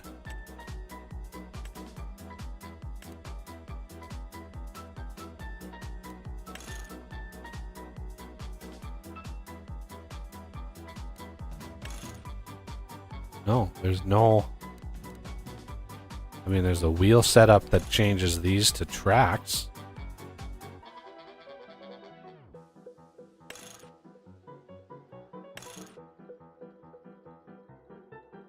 Oh yeah, the cost of this, by the way, if you notice, the other thing I rebalanced is how much this actually costs. Because originally, I think the original mod was like 300 and something thousand, like 330,000. And I was like, that seems low for what this thing is. So I went up online to the Case IH website and looked up the exact planter. And the base cost with base options, 683,000. Right? It was the mod author made it less than half the cost. So I rebalanced it and said, you know what? We're gonna make it actually cost what it costs, and let the players decide if they want to spend it. Because I did something similar with the DB. The DB, they haven't made these in a while, so it'd be hard to find. Obviously, you wouldn't be able to find a new one, but I should rebalance the DB 120. I might just have to not use the case. I was really hoping to use the case, but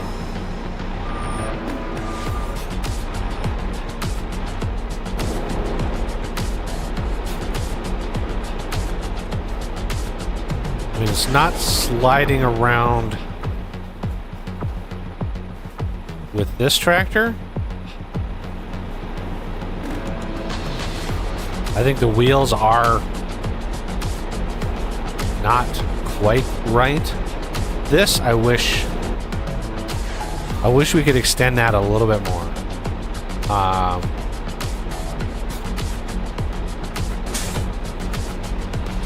Look what the tires do.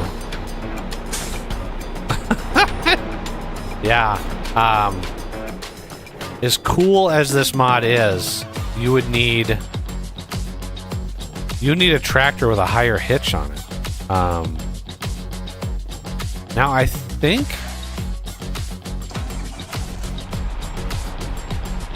let's go these Forestry Edition tractors.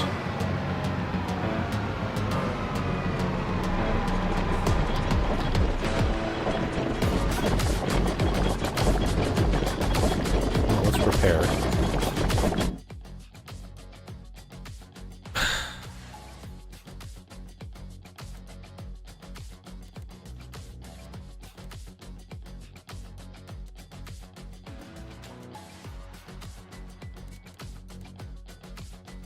Wheel setup, front bull bar. Which tractor was it that offered different high and low hitches?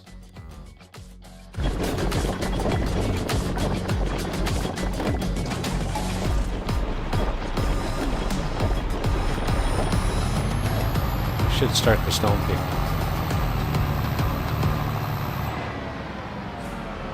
This contract's just going to take about a half an hour. 197. Oh, right there.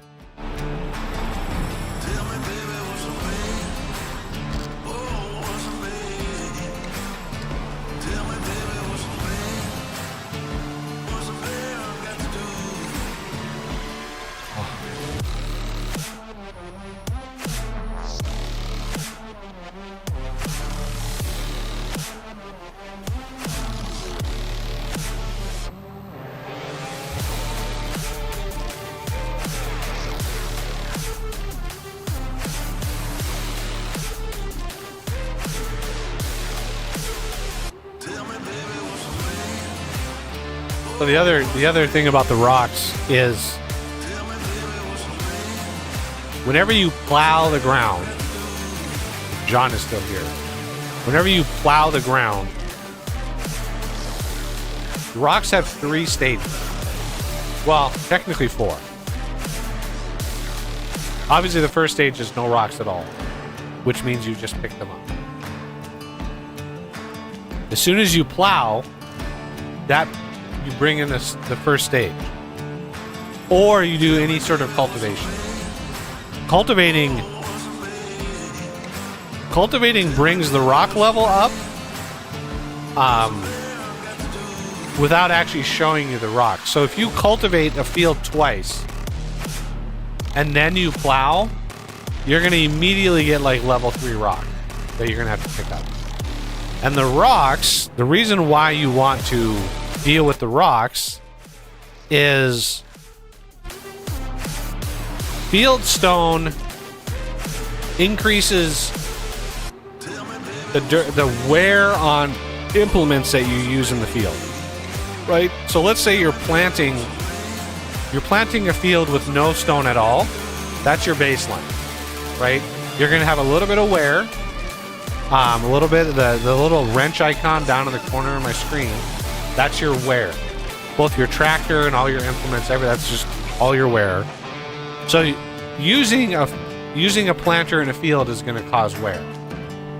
If you have fieldstone, the different levels of fieldstone apply that wear in different amounts. Okay, so every level is like another 10% wear on top of your other wear. So normal, like level 1 fieldstone, you're going to have whatever baseline wear plus 10%. And then after that is 20%. And after that is 30%. So you got to be very, very careful with fieldstone. And my map has a lot of fieldstone.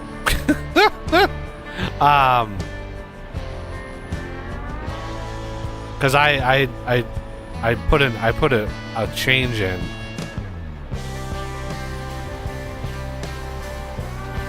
to see if it would take, and it did. Because normally what people do in big maps like this is they take a smaller map, they take all of the info layer bitmaps, and they just rescale them. Right? You take a 4x map, and you double the size of the texture. You take a 4,000 by 4,000 texture, and you just load it into a paint or an image editor, and you make the image 8,000 by 8,000 instead. Well, what that does is take those individual rock flags that you have, and it just separates them even more. And so this is a 16x map. So you take the 4x map that was doubled from a regular map and spread out, and whoever made this map did that again to 16x. And so the rocks were so far apart, it was so pointless to even pick them up. It wasn't worth picking them up. And so what I did is I went in and edited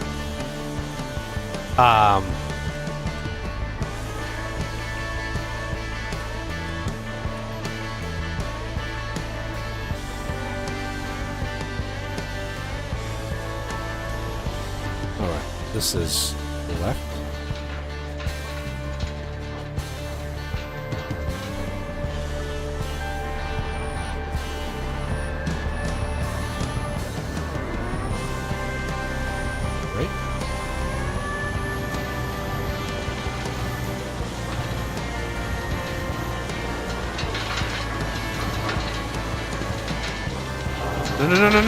No.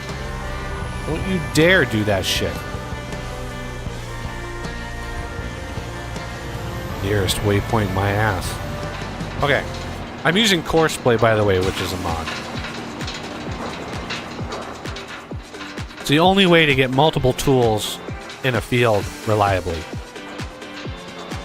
You can sort of cheese it with the vanilla mechanics.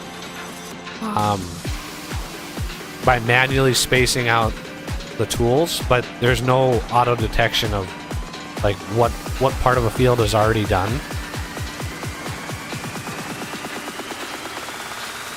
There's very little I in the base game AI.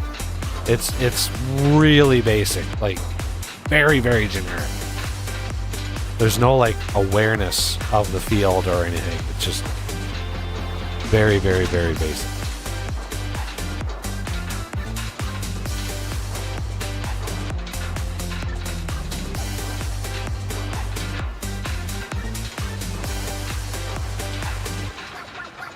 But you can have up to 5. If you have an enormously large field, like let's say we're harvesting this field, right?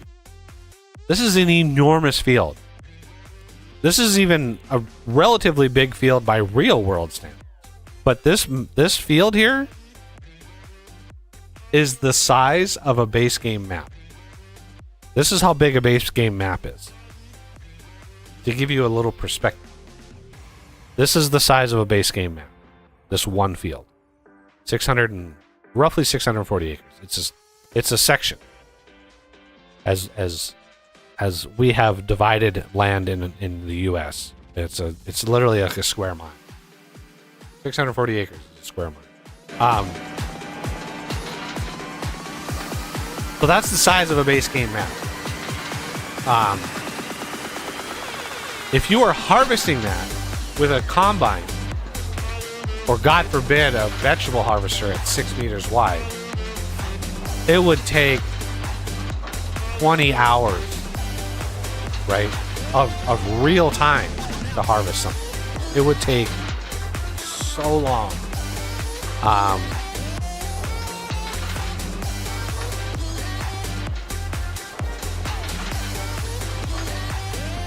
And that's where the multiple tools really shine, is with Courseplay, I could have 5 harvesters on that field at the same time, and they would all, you know, for the most part, not step on each other's toes. Now, there are definitely problems. There are situations that Courseplay doesn't really work very well. But as far as like something like this, it's a lifesaver. Like, oh my god.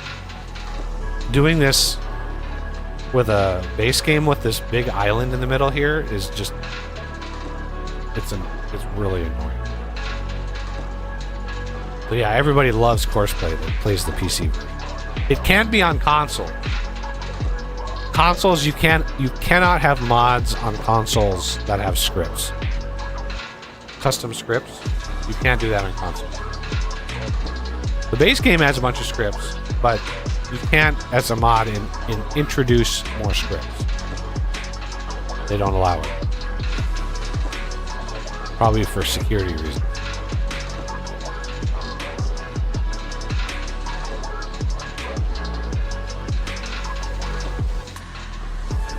Those little ridges.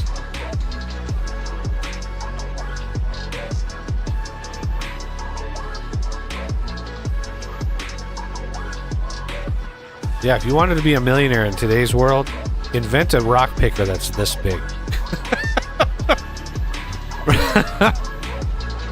Every farmer on the planet would want one.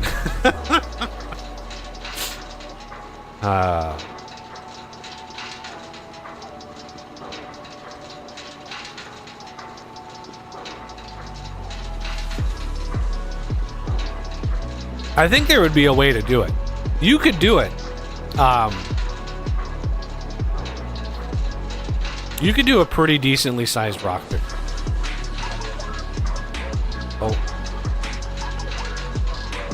Yeah, this is where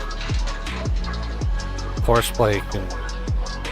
what it usually tries to do is it tries to go around, but this will probably hit because it's just that stupid. Yep. But it's just it's just phase through matter. Why not?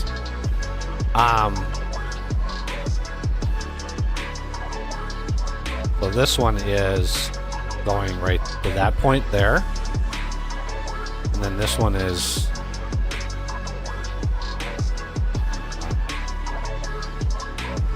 going to that point there. So let's just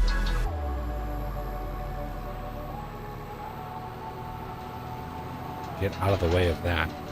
Yeah, anytime you have weird islands like this, you get...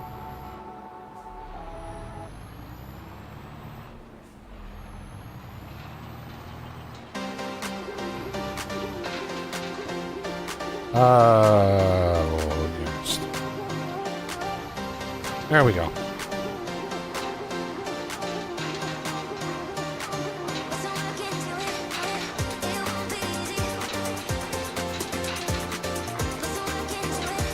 Able to, oh man, yeah, any system built by code can be hacked by code. So there's no perfectly safe system out there. It's just things that you do to try to prevent.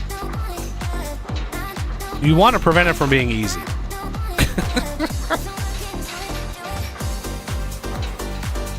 Which is, I really like. This week I updated my Windows to Windows 11. I resisted it for as long as I could. I didn't want to upgrade. I shouldn't even say upgrade. I didn't want to change, but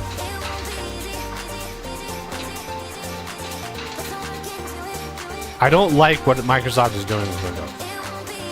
I just don't. I don't like the fact that they're integrating, you know, Copilot AI into Windows. Windows 12 is going to be even worse. Windows 12 is going to be, oh my god. The only thing that will change the course is a competitor coming in and saying, we're going to do a Windows compatible OS that doesn't have any of this tracking data bullshit. That's what we need, because it is, right now it's a nightmare. What Microsoft is planning on doing is an absolute nightmare.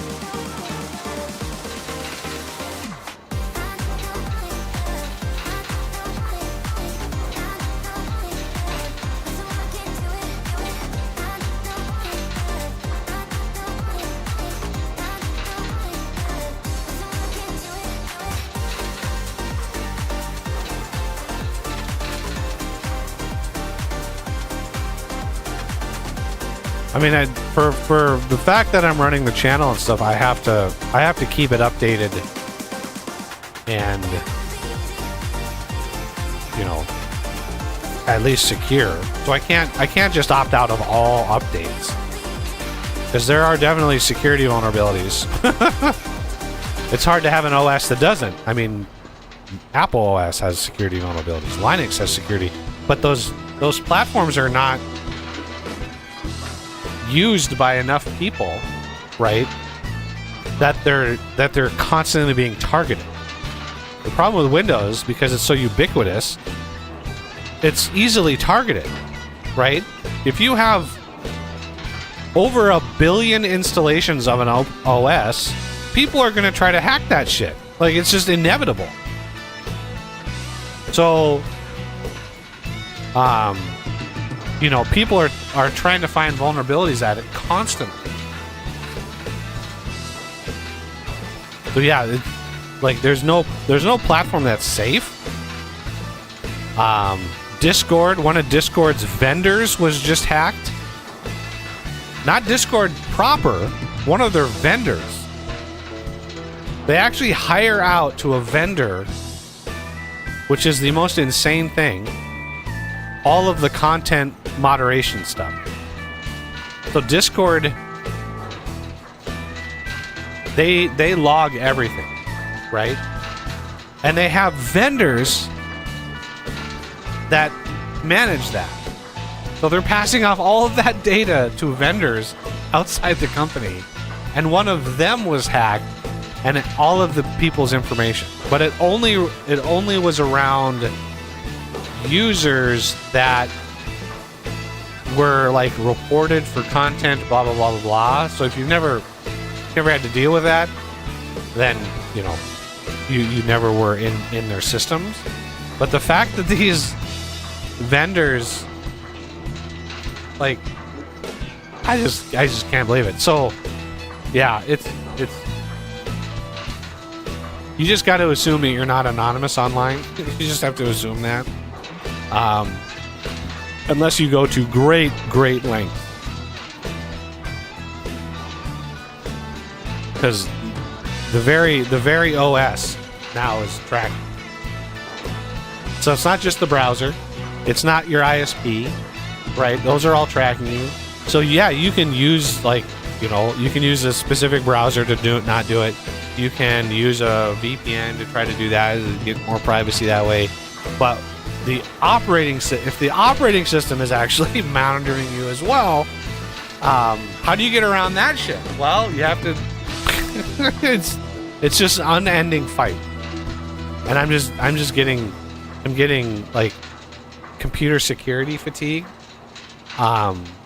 because it just is a non-stop battle. You're constantly at war with idiots that are trying to hack. I mean, how many of you guys get those spam text messages regarding the dream job of anybody, right? Do 1 or 2 hours a week and get paid $1,000 and it's like, what? If that was an actual job, you wouldn't have to spam text people to get it. You would fill that job up in a heartbeat. Like, what do you... I had my mom send me copies of those texts saying, hey, have you looked into this job? And I'm like, Mom, those are total scams. Like, those are not real jobs.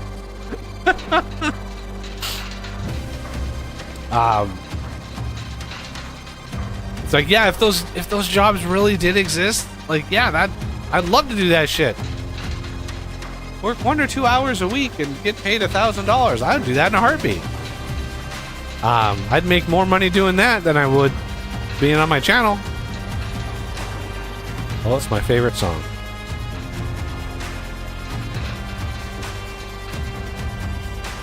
All right.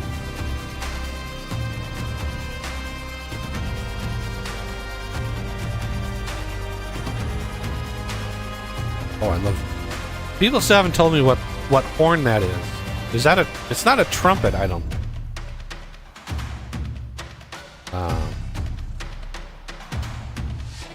I wish I knew what horn that was.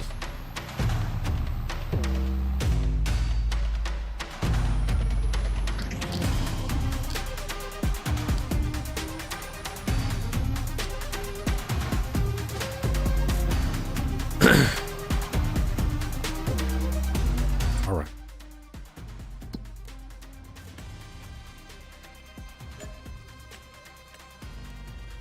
See that horn? What is that horn?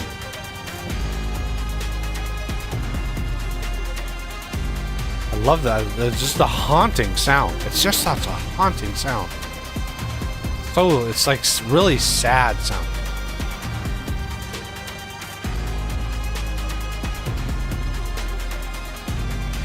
I don't know my horn. I played the sax years ago, but I've largely forgotten what that sounds like. Oh, there's so many potato crops in it. Alright, so I think this... brushes...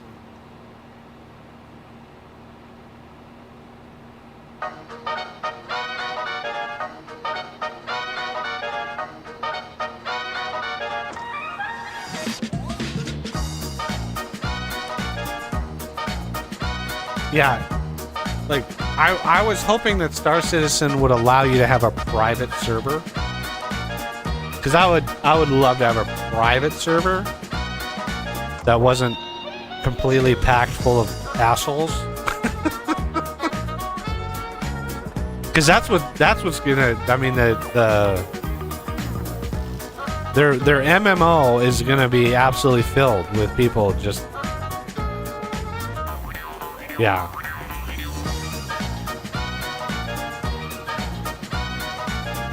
Could be an oboe? I mean, I don't really know much about wind instruments.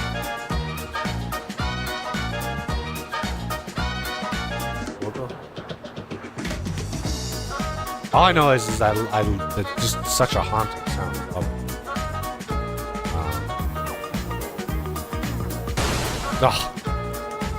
Never works right.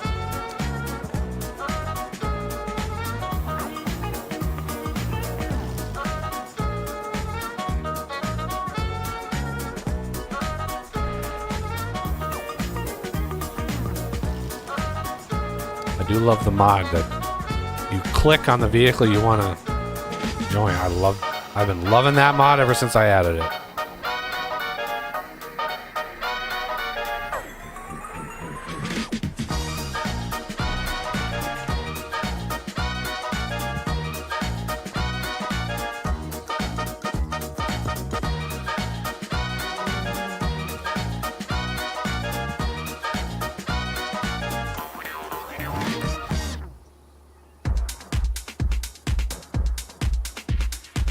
Yeah, I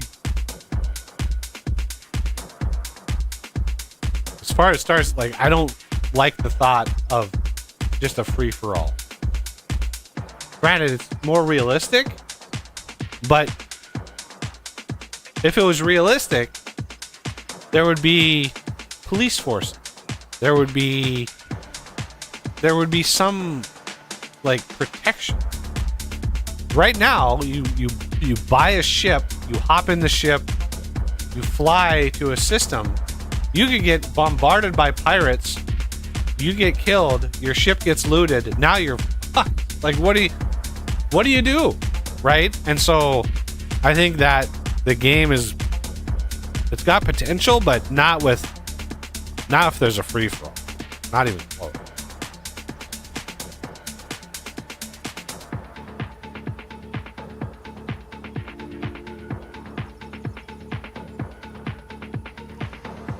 I've been pushing for opt-in, yeah.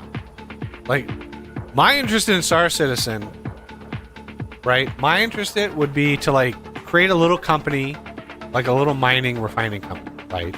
And you start by, you have your little mining ship, and you go out and you find some good resources, and you're able to sell them, and you do that a couple times. You're able to upgrade your ship, and then you eventually get some friends, and you add a ship, and now you can double the amount of returns you get, and pretty soon you've built a mining fucking empire, and you're starting to corner the market on whatever sector you're in, and now you've got something, right? Where you have a mining, you have a refining, you've got protection, you've got bandits, whatever you have.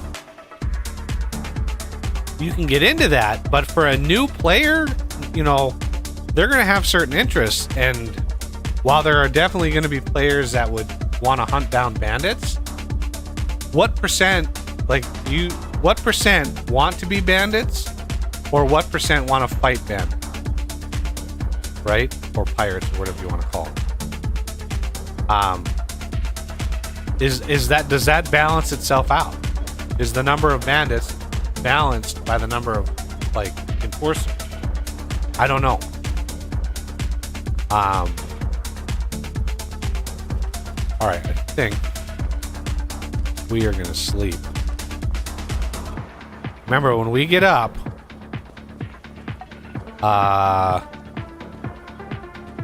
there's gonna be so much to do. Oh my god, there's gonna be so much to do. We're gonna get up at 7.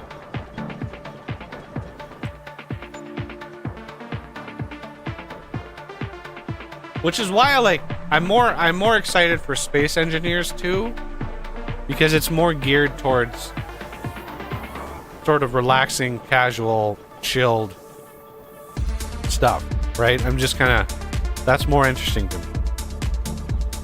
We gotta hold our phone. We can't start doing stuff yet.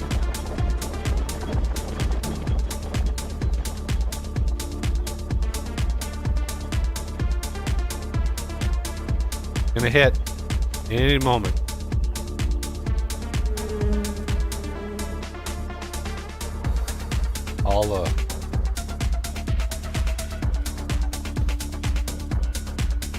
There it goes.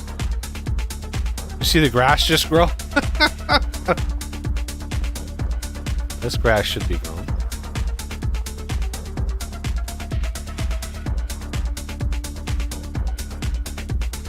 Look at that. Harvest quantity, 1.1 million liters. That's pretty good. So the little increase that I did there did take effect. I think we got 800,000 last time. I mean, I know Condomize once had a whole real business going in EVE Online. It was kind of against their terms of service, because he was selling ships for real money. But he had a whole factory setup, multiple accounts, the whole 9 yards.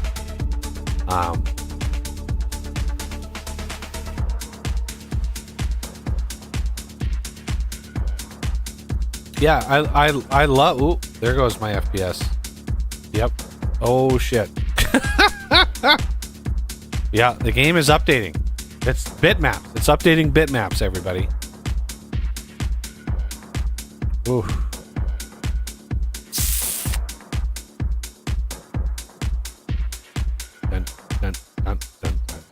We gotta wait. We gotta wait it out.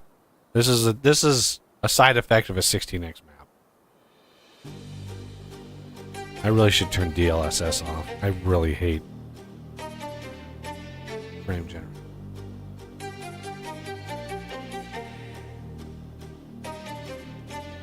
It's a completely different game engine. They rebuilt the game engine from the ground up. So the main big change with SE2 is the grids are unified. So you don't have two separate grids.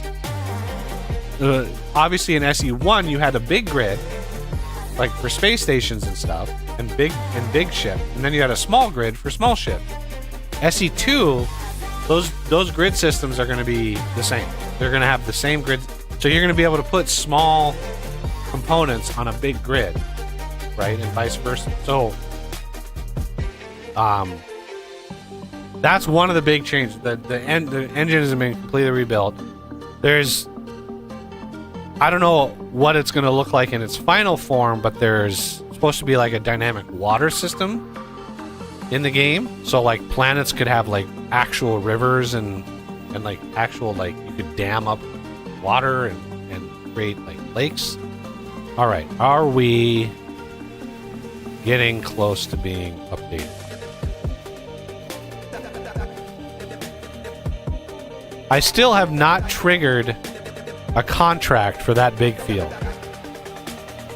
We're still waiting it out here. I'm just looking around the map, making sure everything is updating. Yep, there we go. There we go again. If they could figure out a way to fucking multi-thread this, that would be glorious, Giants. Multi-thread this shit. All this is doing is updating bitmaps. Why is it my frame rate collapses when all it's doing is updating bitmaps on the map, right? All it's doing is updating like the field stone, updating lime, updating the crop types. It's just going through and updating all of these. It should not collapse my frame rate. They're just bitmaps. But it has to do these calculations for every fucking square.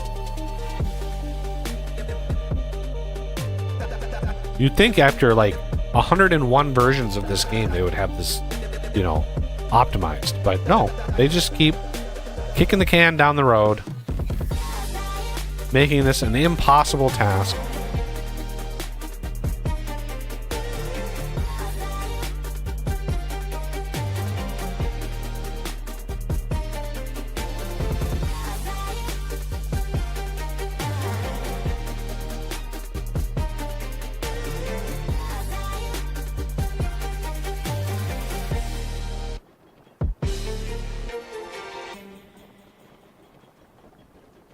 Yeah, Star Citizen, I think it started as a grand vision,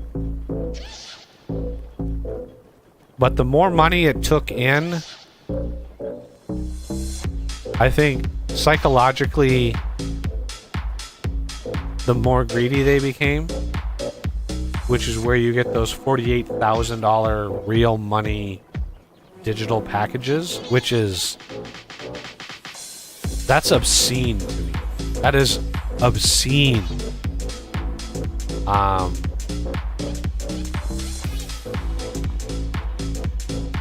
Okay, I think that was the last of the insanity.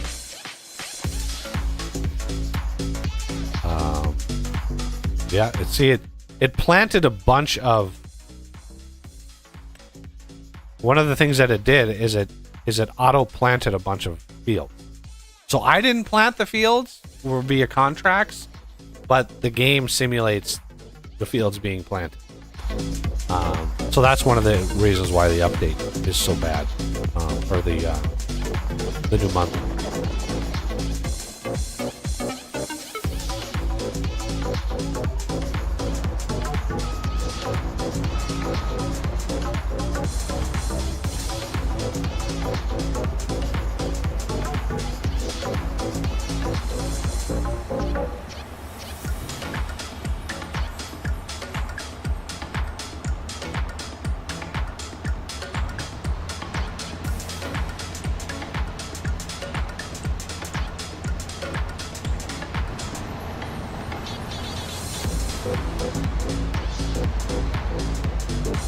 Oh my god.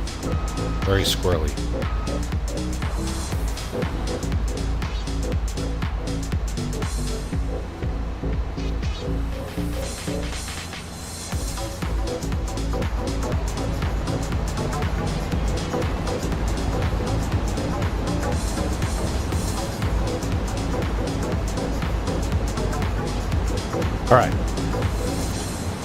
That's going, ready to go.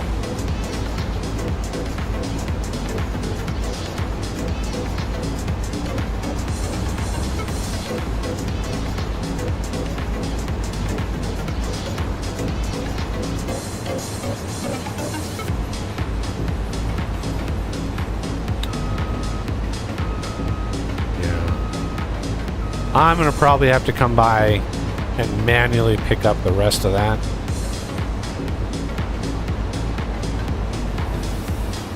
Oh, yeah, it does not. Okay.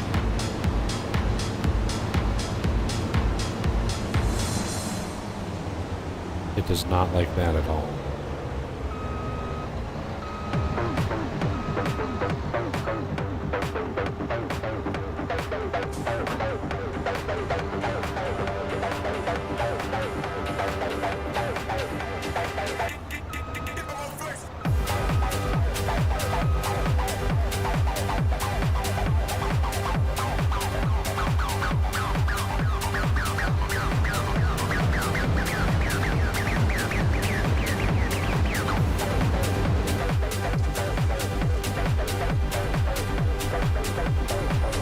Yeah, there's a new version of the map that fixes several bugs. I mentioned it. I forgot when I mentioned it, but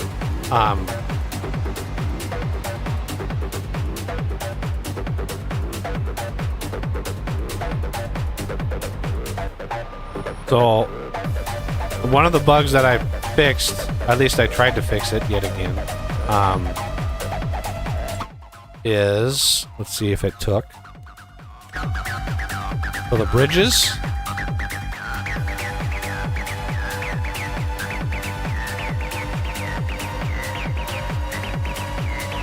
You can go over the bridges now.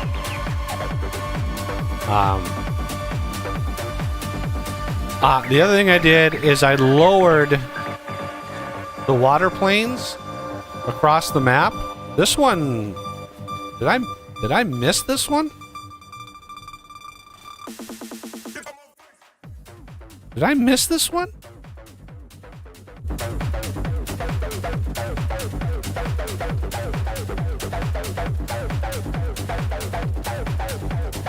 I thought this one and this one were the same water plane. As you can see, this one is lower. Because I ran into an issue where some of the fields, when I would try to plant them, were giving me an error that was unable to plant in water. And it turns out it was the water plane was way too close to the actual surface. So when I would put the planter down, the water plane was just underneath the surface, and the game, being the game, did not like that at all.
Okay.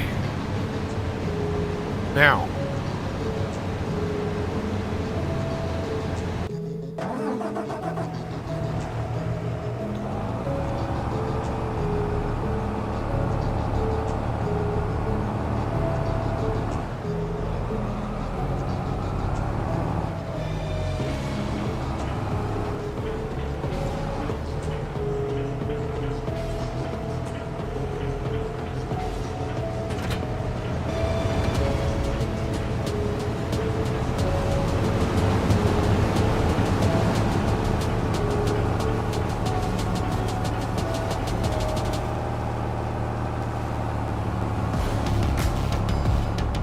that I would love to use, but the hitch is too low. Or no, the hitch is not low enough. No. Yeah, the hitch is not low enough for this to use on any of my tractors. Weird.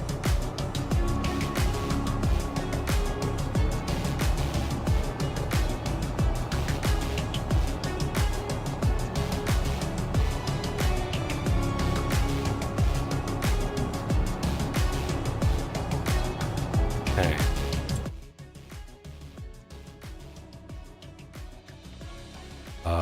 We are going to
let's set. Ooh, I almost forgot to set the thing.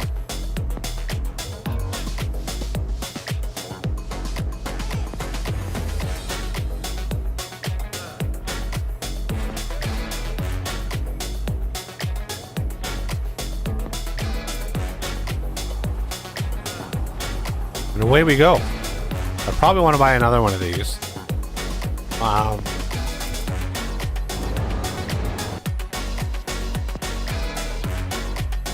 But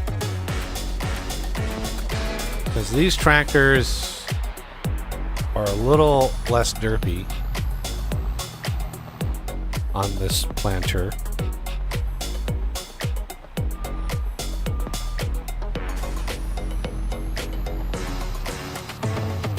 I wish I could get rid of that bar. I think that's VCA that's doing that. I think.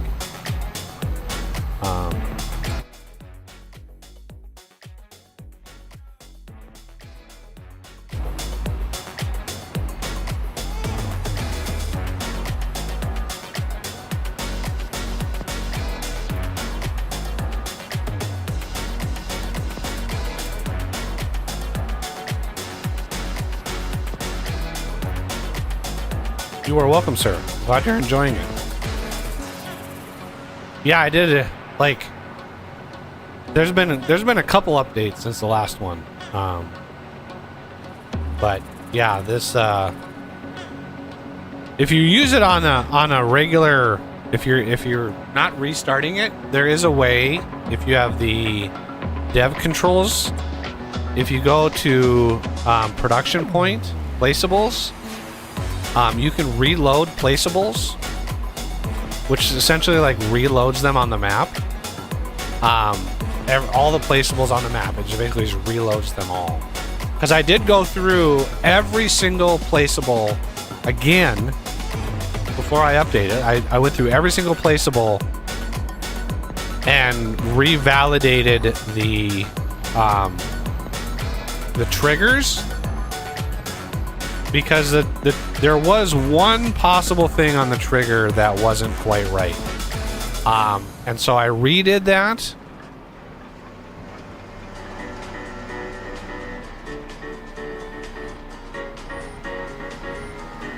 I don't know if it worked. I don't know if it worked or not. I need to test it.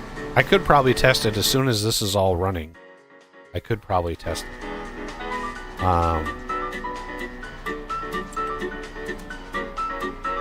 This is a big field.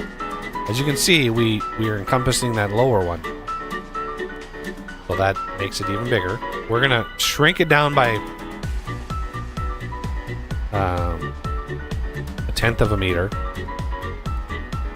Multiple tools, no. Field margin, number of headland, center, blah, blah, blah.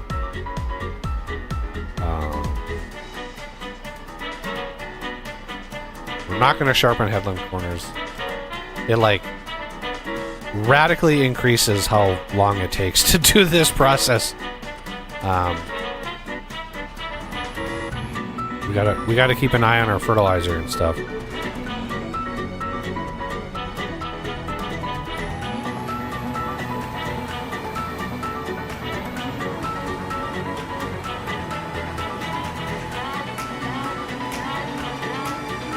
But yeah, I need to retest.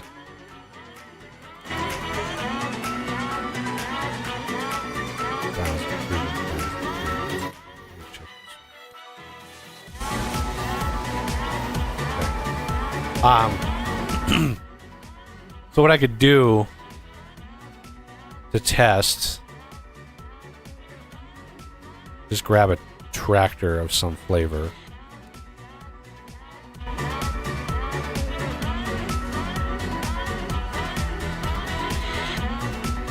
And if I was just going to test,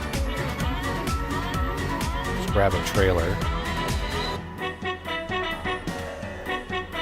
The thing that takes the longest to test this shit is just getting to the place. But do this.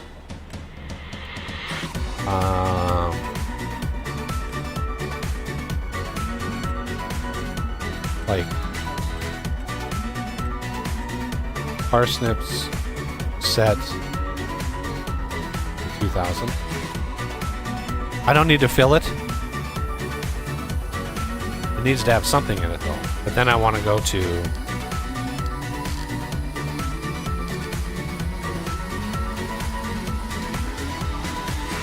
case fill, which is way up here. Because this is the one you reported to me that wasn't working.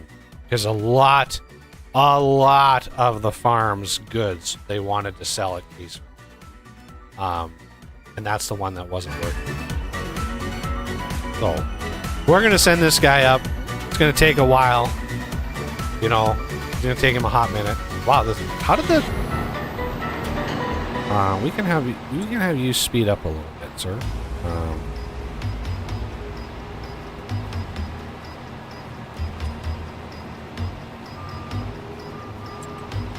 Early and late. Yep. 600. Jesus, 600 people. How much memory do you have on your computer? Jesus. That is so many mods.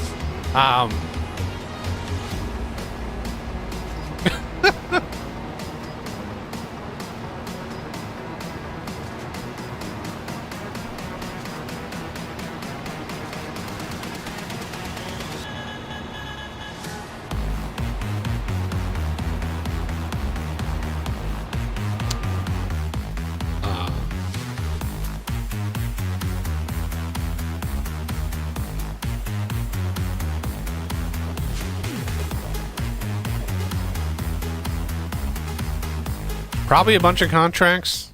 Maybe. Oh, maybe not a bunch. Holy cow. 142 grand for hoe. That's an expensive hoe. Sorry, it's just I can't stop with the jokes on the hoes. I just can't. 142,000. Like that's worth just sending like 11 hours. No. Not with the hose I have. Again, the Elmer's mod. Again, all of my mods are on the link in the description. This mod is the Hirschfield Elmer's Super 7 mod, right? Let me show it to you. Weeders.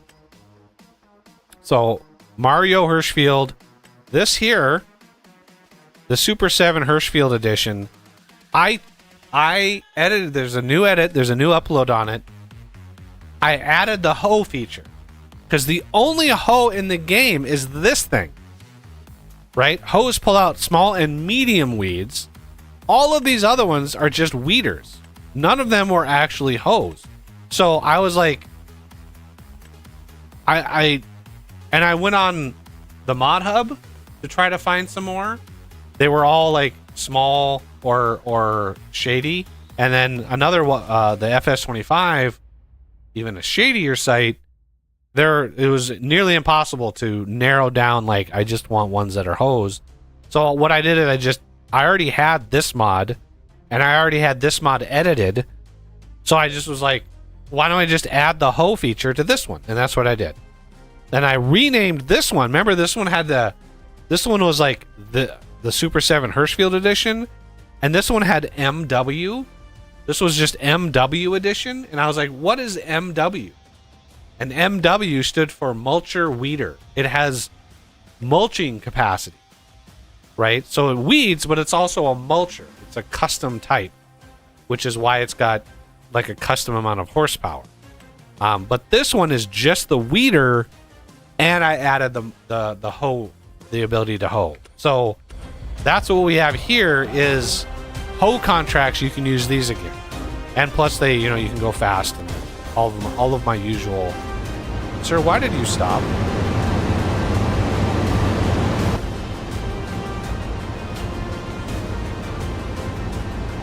That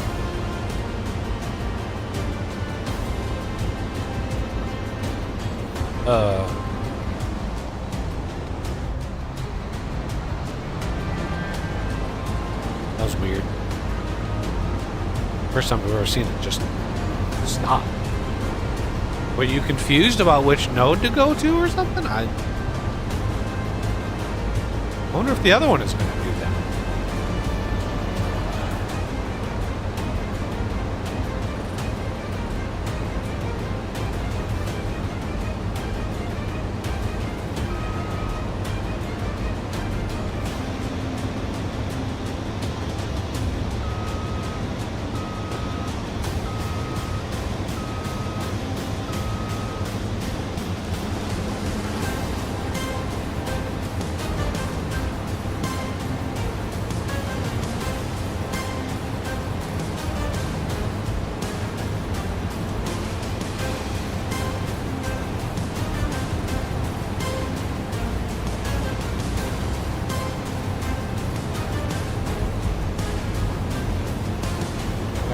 Good to go.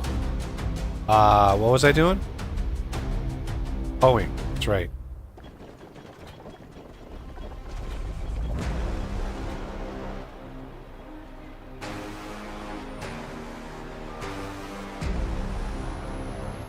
Field 4.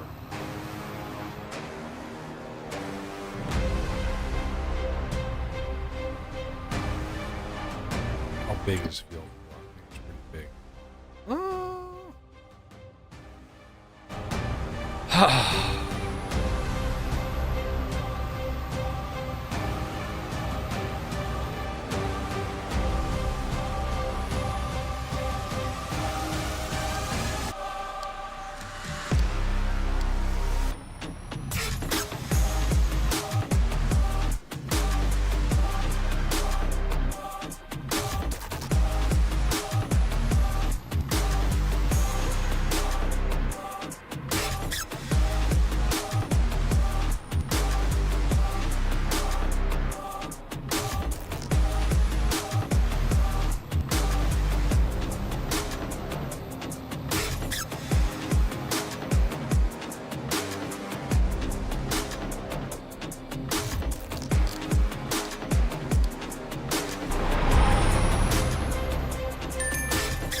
What?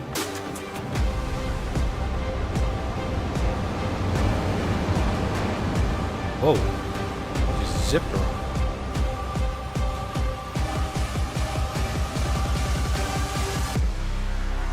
Okay. There it is. Boom, baby.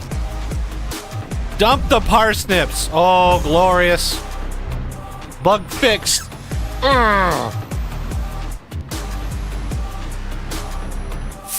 Bug fixed. And it's on the existing map. So what I had to do to reload them is I just went to here and I just reloaded placeables.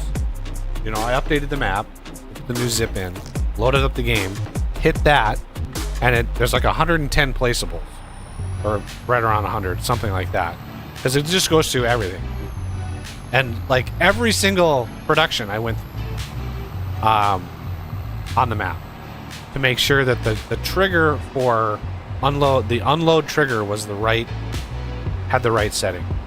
And the fact that the bridges, oh shit, I hit the oops. All right, well that bug has been fixed. Oh, thank God.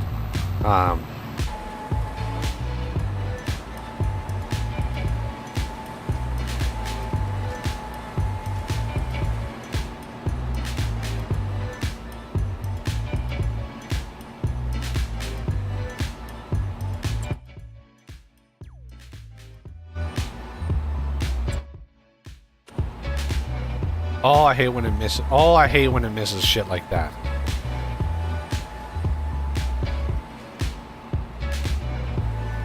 I hate that. Like, why does it do that? I went to purchase and I went to construction. You can see there's one there.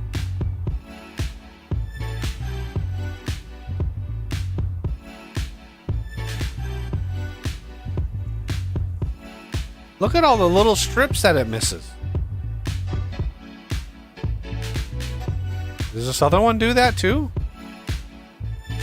Where's my other one? Where am I? That is the DB120 doing it? Where's my DB120?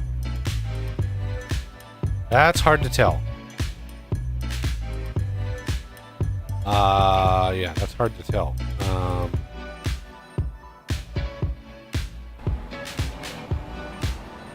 Is it just the case thing? Obviously, a single strip is not going to show up in here because the pixel density is high.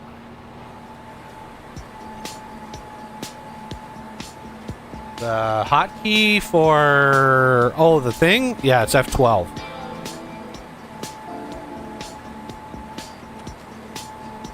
You might want to like set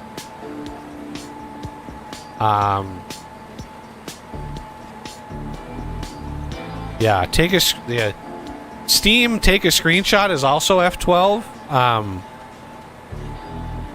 So I'm gonna like turn that off on this one because every time I hit F12 it's taking a screenshot. Behind the scenes, Steam is taking a screenshot. The game has its own screenshot hotkey, which I've mapped to the slash button. But yeah, F12 is I think is the default key for the develop controls. So I have a ton of screenshots in my Steam directory that are just random screenshots whenever I hit F12. Okay, this thing is done. Give her a wash. Actually,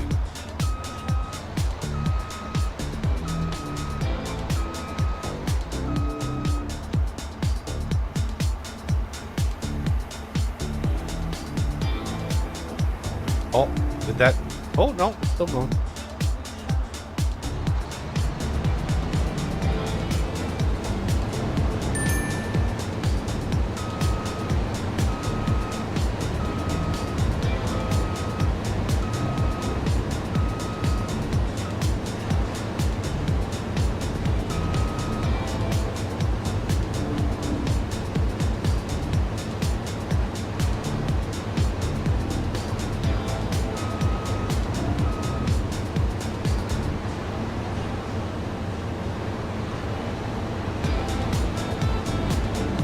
Crashed.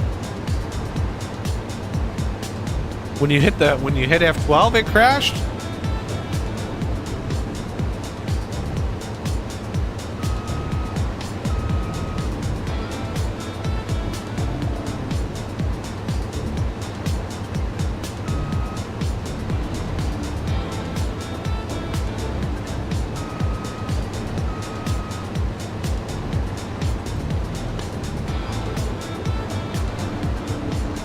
I don't think I've ever had the development controls crash on me.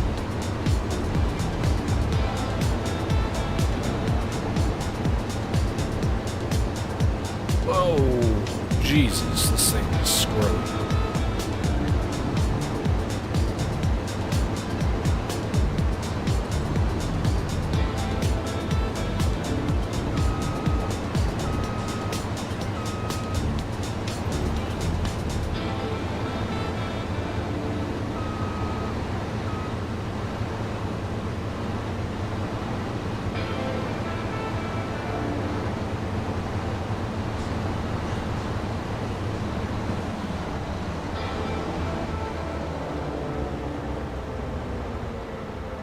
Huh. Well, you got there's ways, like, you got to make sure that the map is big enough where you really have to make sure there's nothing else going on. You don't want any vehicles. You want to basically turn off all of your productions. When you reload the placeables, it's going to reset. It's not going to reset like what's in them. Like when I reset it, it didn't get rid of the stone. It didn't get rid of anything that was already in the thing, but it did turn off all of the production, right? So there are ways to do it where you want to minimize the risk. So you want to make sure you don't have vehicles going on there's no contracts that you're working on. There's nothing like out in the field doing stuff. That just adds to the burden of the engine. And a map this big, ooh, man. And the fact that you have so many goddamn mods, that's a lot of mods.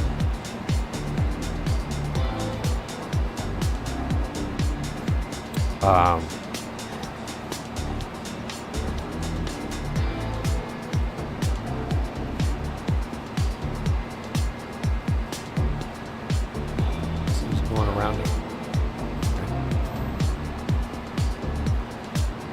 One of the reasons I wanted to get this done is I'm going to take over the bottom half of this. I'm just going to extend my asphalt down.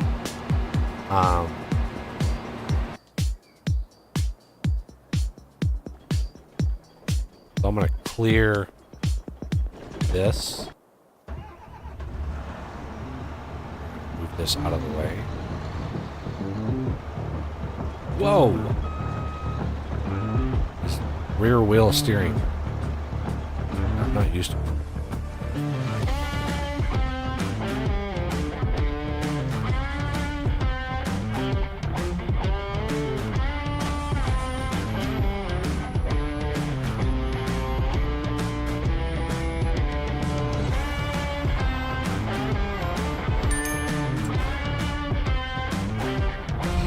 This is a big field.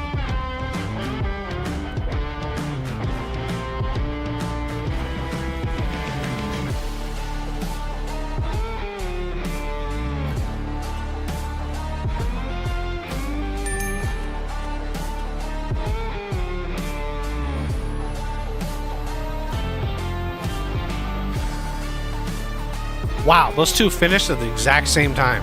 That's crazy. Those two planters finished at the exact same time.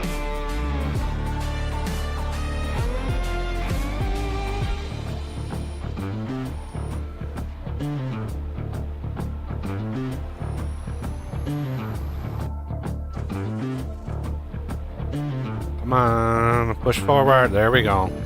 Jesus.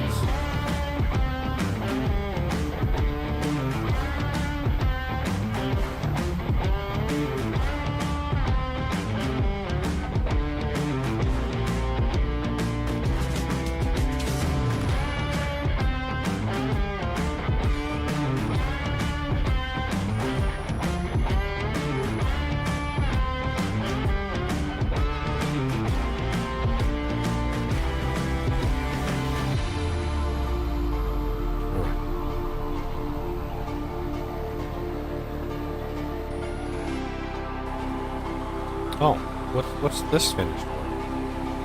Oh. Oh. That makes more sense.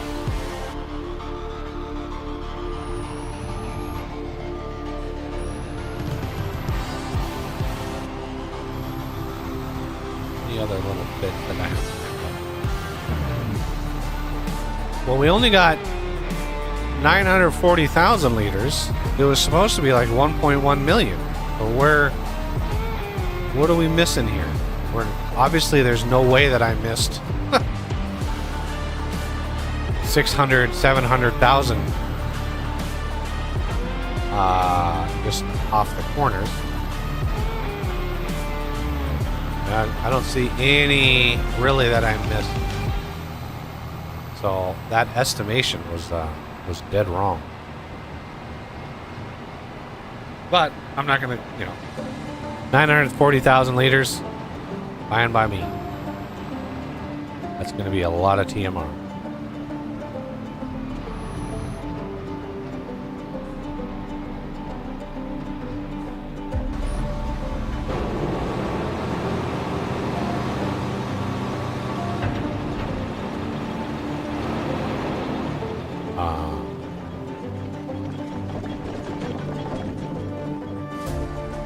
Alright, this guy back.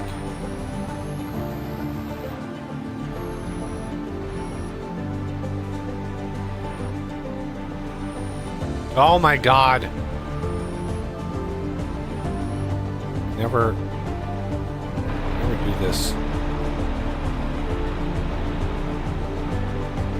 This is what Superman would do if he was a farmer. Although, can you imagine like one of his neighbors coming by to say hi and see him like lift a tractor and like, no, over here. So the farmer would have a few questions.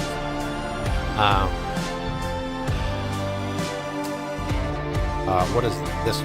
Aha! Yeah, the DB120 is just superior. So we just go right across the street here.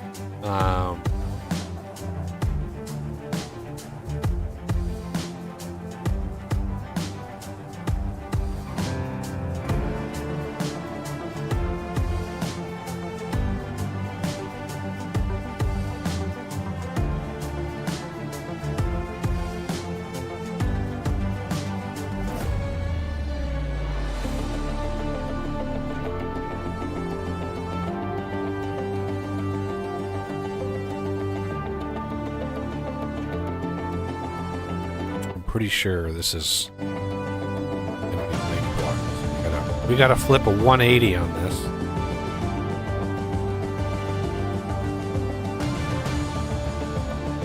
Now we can pull it in.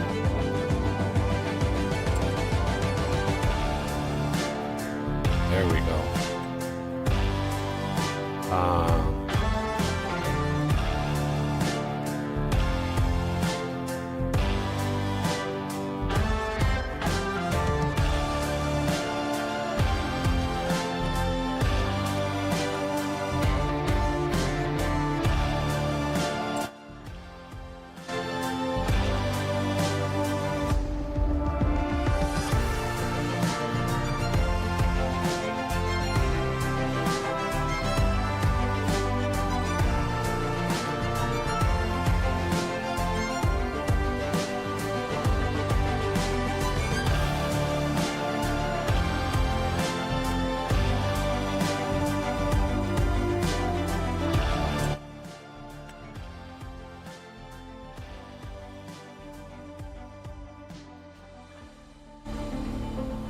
Why did that not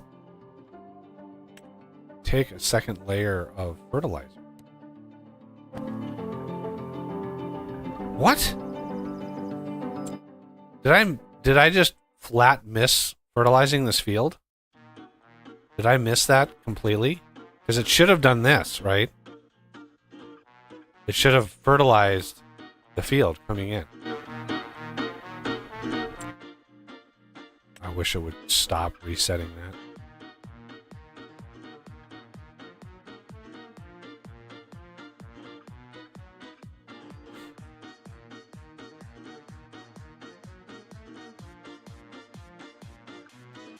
Yeah, it's not updating this just because it's fertilizing it. That's what I thought this. So I'm going to need to fertilize this next month. I'm gonna have to fertilize that. So this is using fertilizer, even though this is already double fertilized. I wish that it would detect that it's not needed. But again, the game is very simplistic with a lot of stuff that it does. So weed growing, as you can see, we're gonna need to hoe all of these grounds because we didn't plow them. Which is why this was going to take so long, is we have to not only plant all these fields, we also have to come back and hoe them. Ooh, yeah, look at it. Oh, there it is, baby. We finally have a 160 contract, and lo and behold, it's for fucking stone picking. 40 hours estimated time.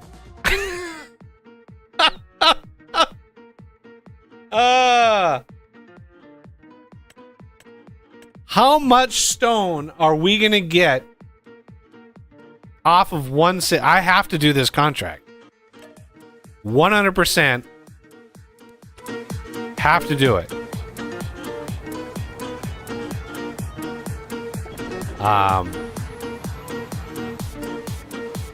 Oh, are we on the... Oh, no. I was like, are we on the turn rows? But no, we're only 20. We're only 25. This is a big field. Field 25 is a big field. He was... Yeah. I know Superman grew up on a farm. I was just like, imagine a farmer watching Superman lift a tractor up because it was in the wrong place. Okay. What I want to do is, let's see if we can empty...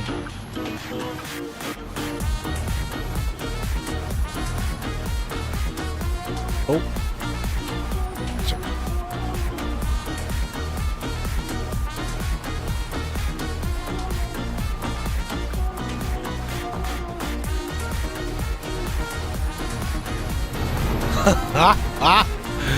Look, look at the stone on it. This whole field is stone. Let's turn the stones on. Blah. It's not just stone, it's the most severe kind of stone. So what I want to do, I want to... Can we dump stone in this? Yes, we can. Okay. We are...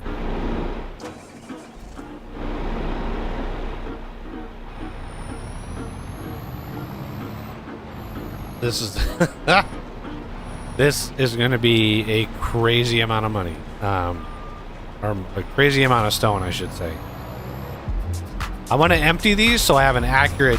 So I can just add up. Once the contract is finished, just have easy math. Plus I need a place for storing all the stone.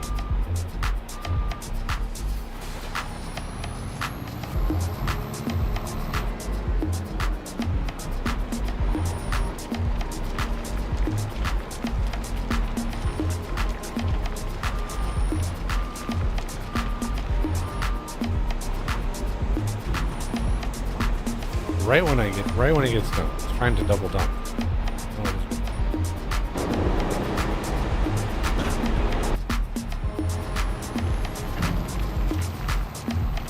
This is gonna be so much goddamn snow.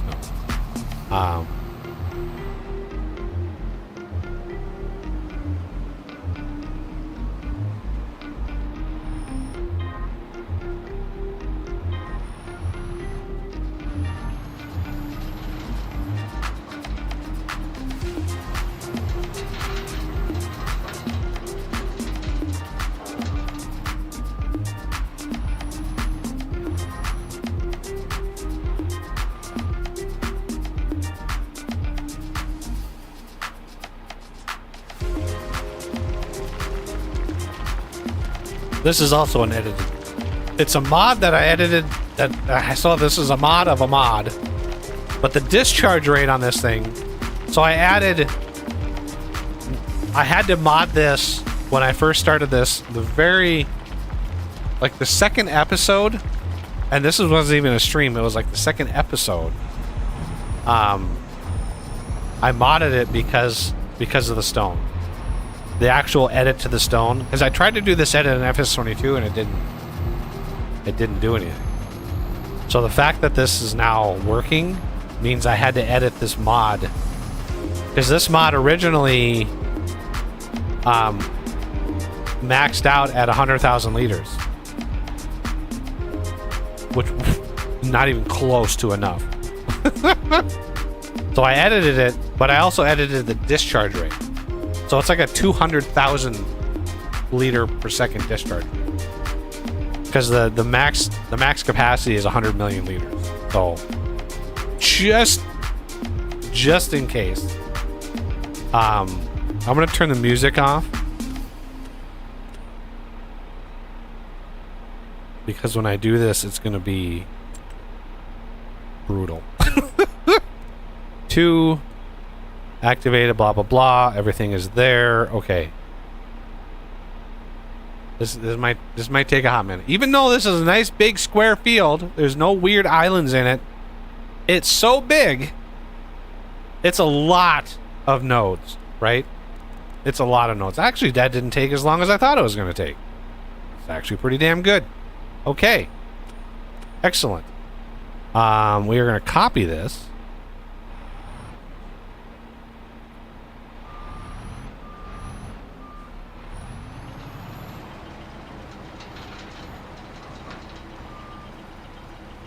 And first waypoint, go.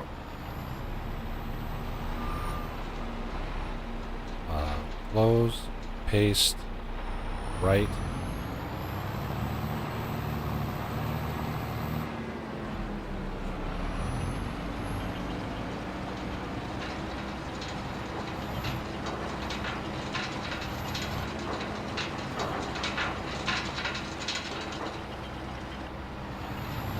All right, away we go.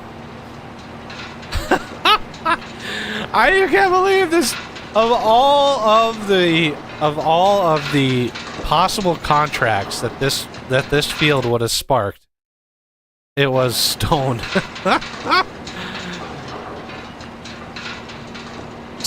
Okay. What? Oh, I forgot what to look at. What the time was on these. An hour and a half. So mark your clocks. We're at 3 hours 50 minutes into the stream. An hour and a half. So if I would have done this with one of these, you know, you're looking at 3 hours with one.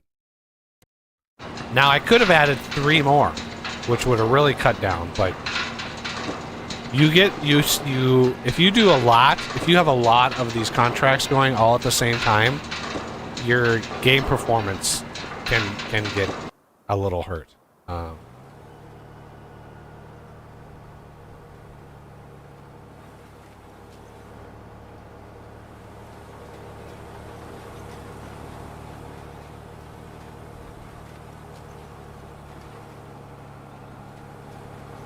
Why is this machine really that quiet?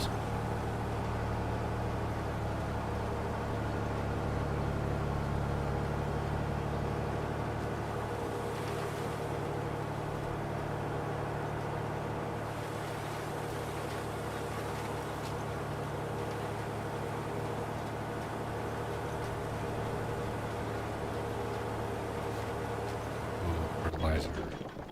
See the other one. Oh shit. Yeah. That's, you could just drive all day into that tree and that's not gonna do you any good. What are you? Okay, I think I know what he was trying to do. Yeah. Horseplay isn't all that smart either. I mean, it's slightly better than the regular, but it still has its issues. Now we've got to make sure to set that to nearest waypoint.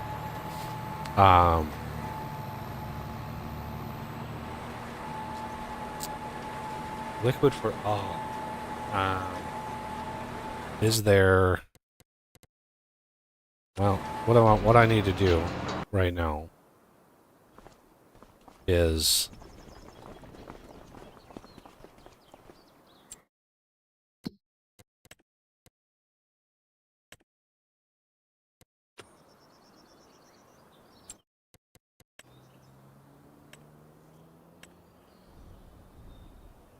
this is concrete. Is this the same? No, not the same. So I must have asphalt.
This is not free.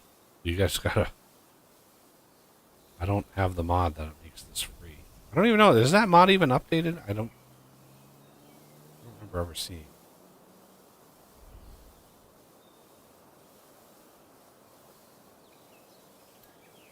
The main reason I need this.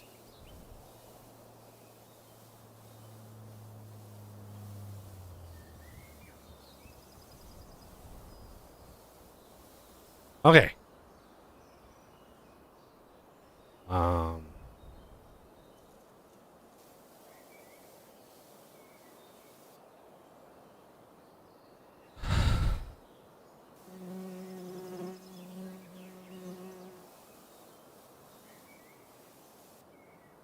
Now.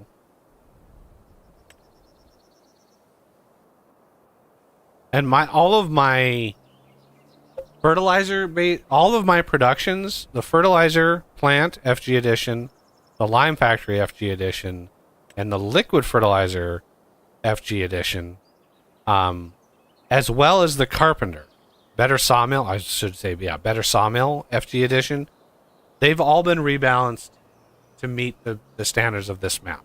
So all of my added productions, including the fermenting silo, FG grain auger, the grain dryer, on all the HCM stuff has all been rebalanced because that's stuff that comes with the map. The stuff that's not rebalanced is, the stuff that's like base game, tailor shop, blah, blah, blah, blah, blah. These are not rebalanced. So if you want to maintain the balance of this map, you want to stick to any HCM stuff or any of my FG based stuff.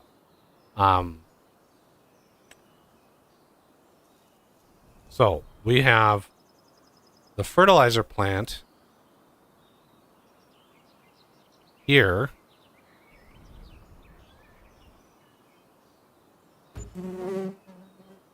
It's a pretty simple thing, but the more expensive one is this one, and this makes liquid fertilizer.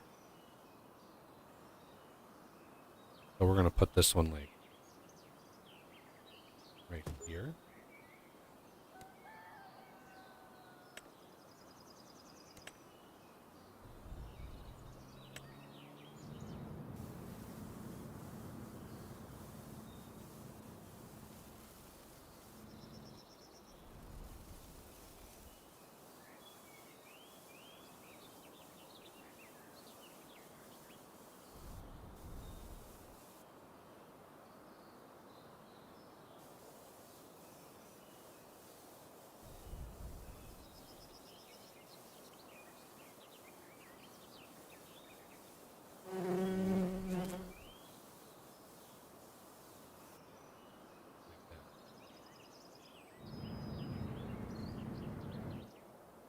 Okay.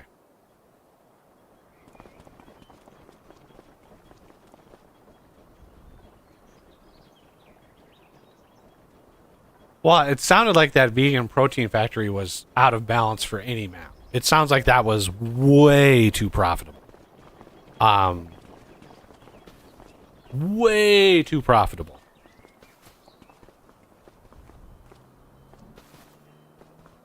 Okay. So the other thing I need is to purchase.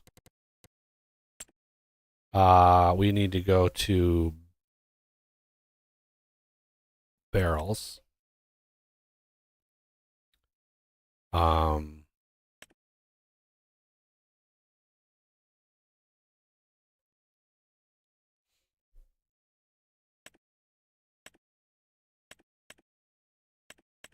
Again, liquid truck train FG. Anytime you see an FG, that means I've edited the mod and it's up. And then the map itself includes it includes a mod. I do credit the author of the mod in the description in the XML in the notes. But this is the only real like tanker wagon mod that I could find. It's a fairly ubiquitous one, and I didn't want the map to have a bunch of required mods on top of the map. So I integrated the grain dryer, the propane. I integrated those mods into the map. So they are mods, but I just integrated them into the map so they come with the map. But this is how you move like propane and anhydrous is this. But I'm going to want one of these. Dolly system is fine. Wheel. Beefy wheels. I don't want... See, tank color, this is going to be...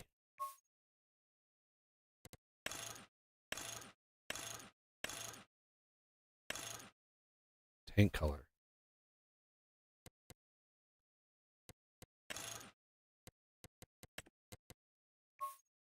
Okay, what's...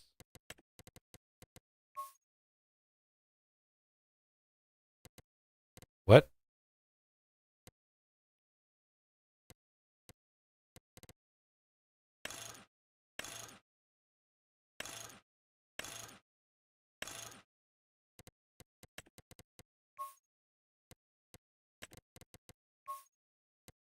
What exactly is this changing?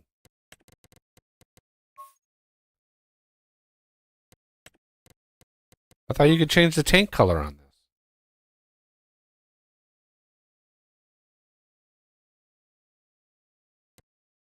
I could have sworn you could change the tank color on this.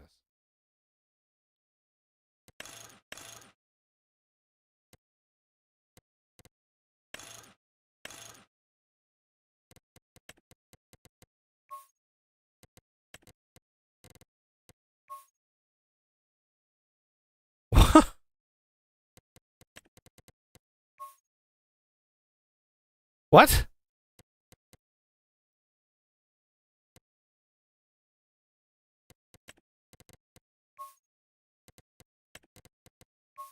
That one's good.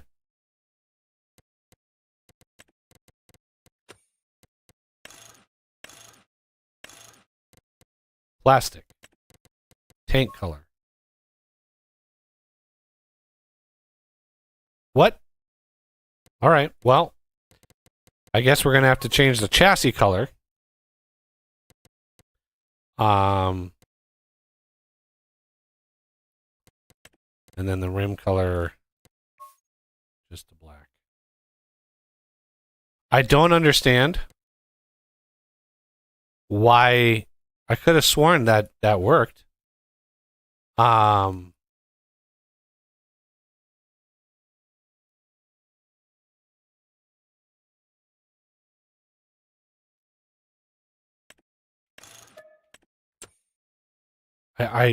I don't understand why that didn't work.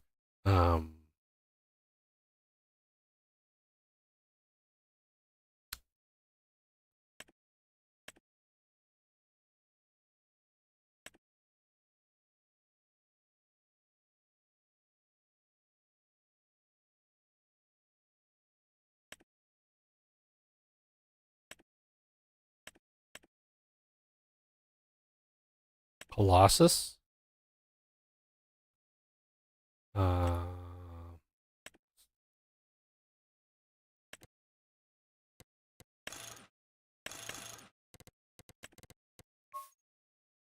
oh, there's something weird with this truck train mod where the tanks are just borked for some reason. I don't know. I don't understand it.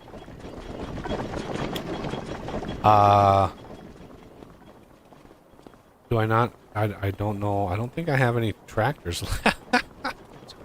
All my tractors are being used.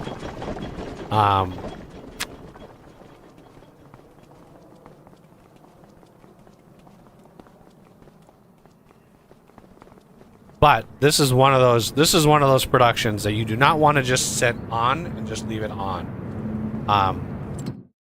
This is quite a pricey production.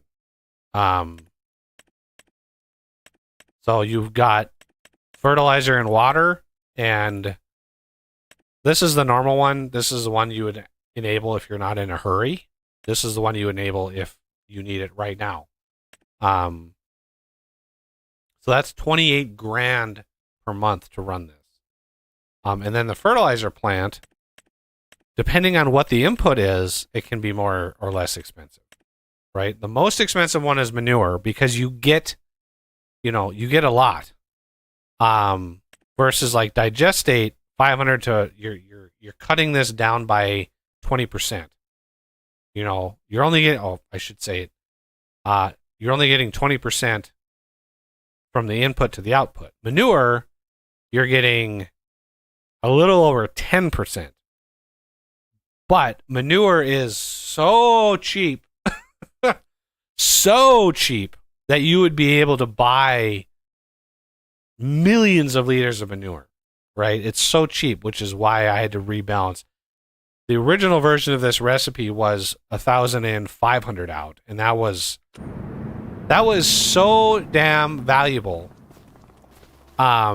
You would be able to just make money hand over fist. But right now I've been buying all the fertilizer, and this is one of the reasons I've got the digestate sitting in here. This digestate is fertilizer. I can just shove it into that fertilizer, and it would make solid fertilizer. I mean, obviously, I could use it as fertilizer as it is, but I can make it solid fertilizer, and then I can take that and turn it into liquid fertilizer.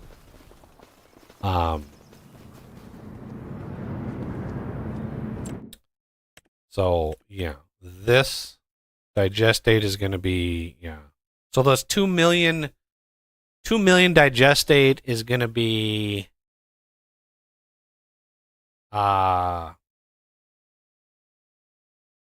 probably 250,000 liters of fertilizer, which is a pretty decent amount of fertilizer.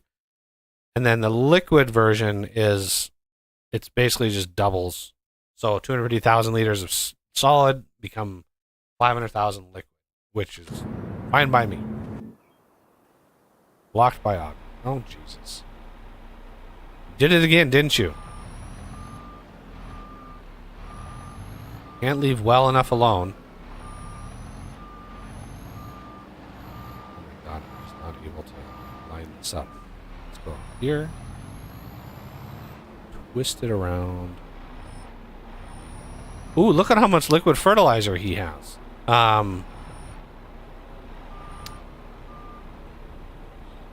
Is there a way to fill that up without driving all the way the hell back?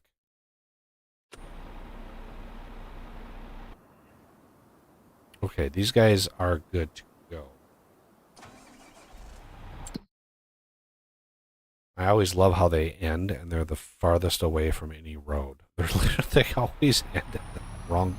They always end in the wrong corner of the field. Okay, we're gonna eliminate that.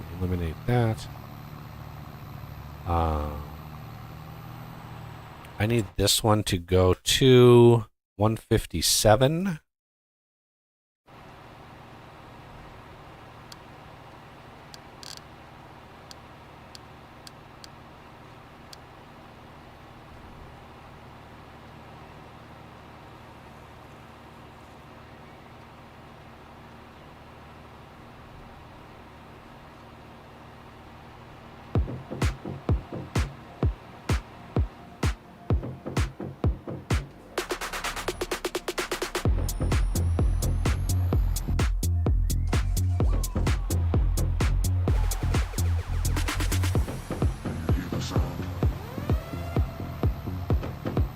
This one needs to go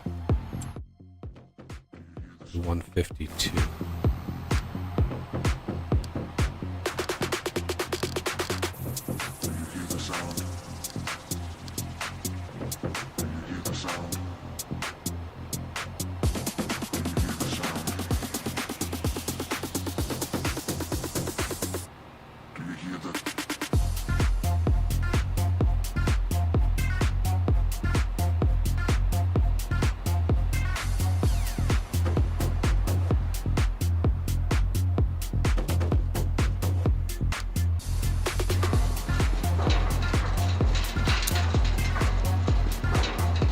We're at roughly 2.3 million liters.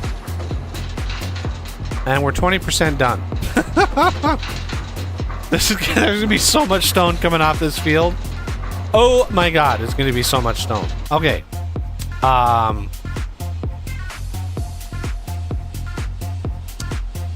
blah, blah, blah, blah, blah. What do I want to do about this? Do I want to drive all the way back home and refill? Why did you stop? You ran out too. $213 is so big it has two. There's actually a few fields on the map that is like that. Even this one, 63. 63 here has two. There's one over here and one over here. West and east.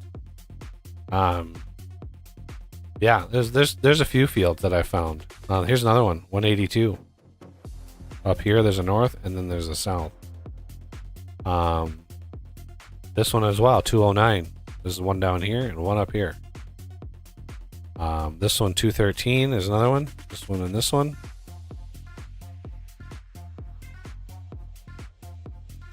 It looks like 181 as well. This one and this one. God, what do I want to do? I'm going to sit here and debate this. Well, I could have driven out. Here's what I think I'm going to do.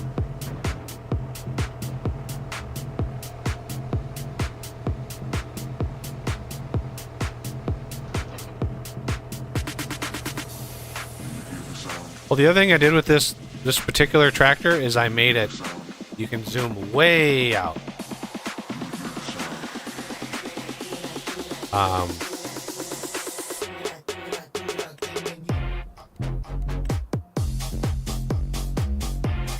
We're gonna set to like 5,000.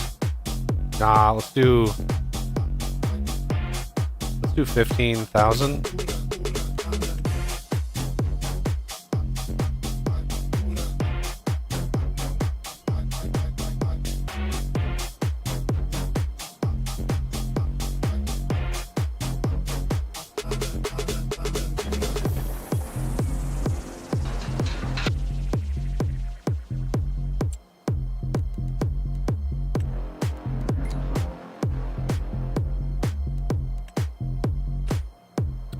Okay.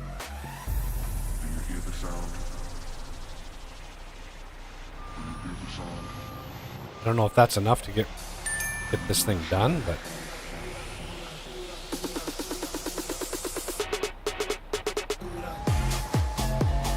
oh Jesus.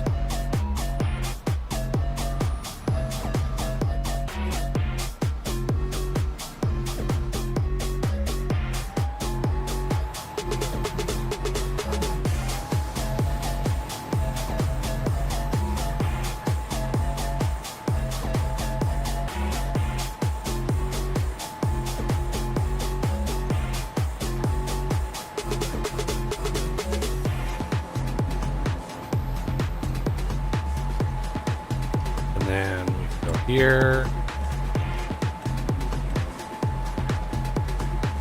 Where's the money?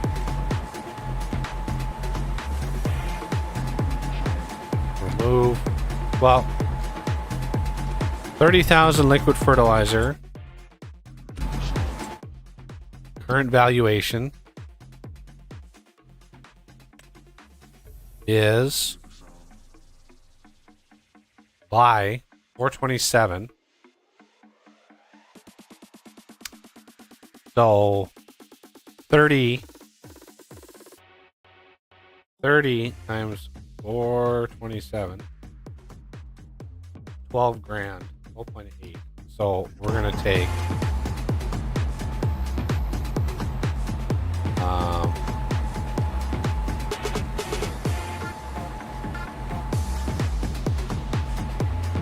yeah, what I might want to do, yeah, see it's skipping. What I can do to try to fix that is I can widen the work area of the tool. Because we're going fast enough, that's why this is doing this, is the speed that this thing is traveling. The work area is not wide enough. So what I can do is I could widen that work area so it has a longer time underneath the collision of the whatever.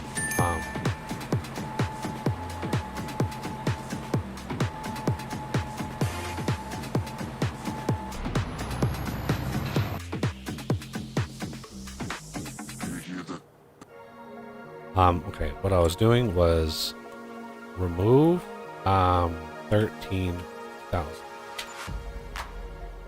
There it is. I just rounded everything up. Just convenience fee. That's what that is. I didn't want to drive all the way back home. See, there's another little skip. So I'm gonna have to do this same edit to these as well.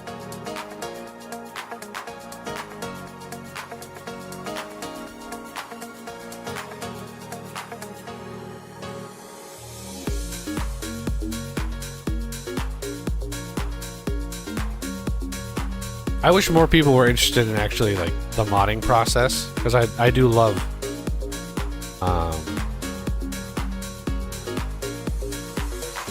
I love modding on stream because I hope that it helps people. All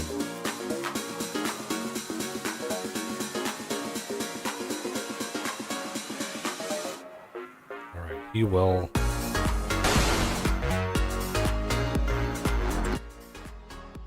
For now, I'm just going to ignore.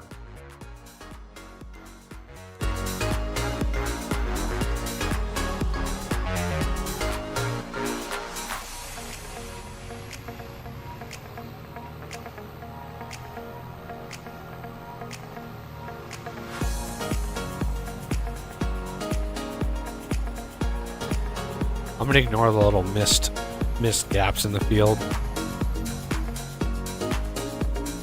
Just gonna have to go through both planters and update the work areas of each.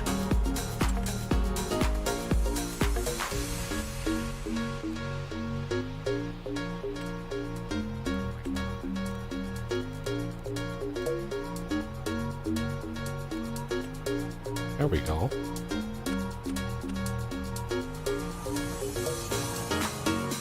The reason I need to do it is you can see weed growing.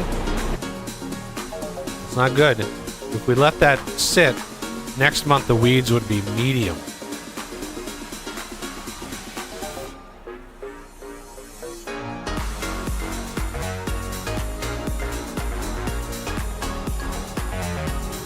Now we pull like you can see, no weeds growing. How about that?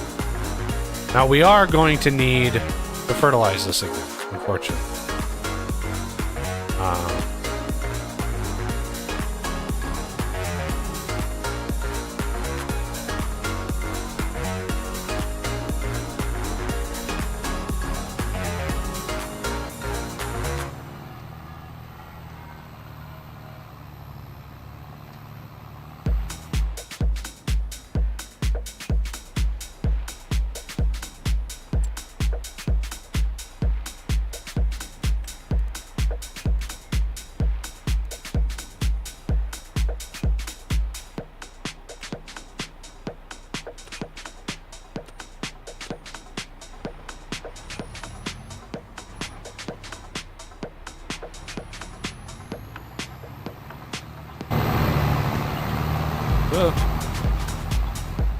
Run me over. Look at that yield bonus, 97%.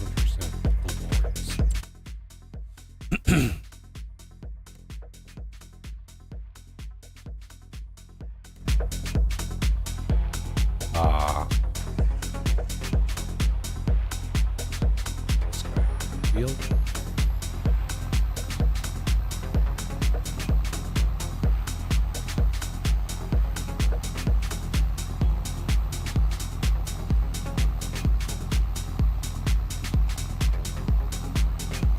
I know I've got one more field. These two combined here I need to do.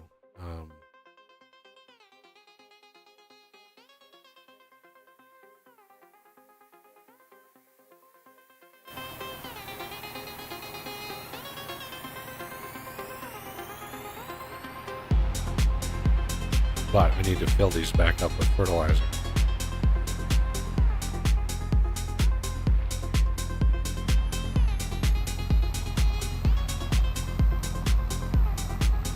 Yeah, have a good supper, Jay.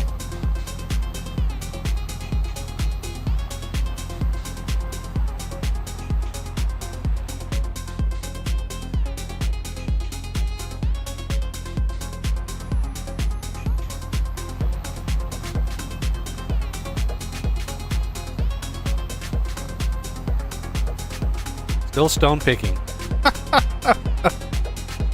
We're only 36%. That's awesome. It's gonna take a while.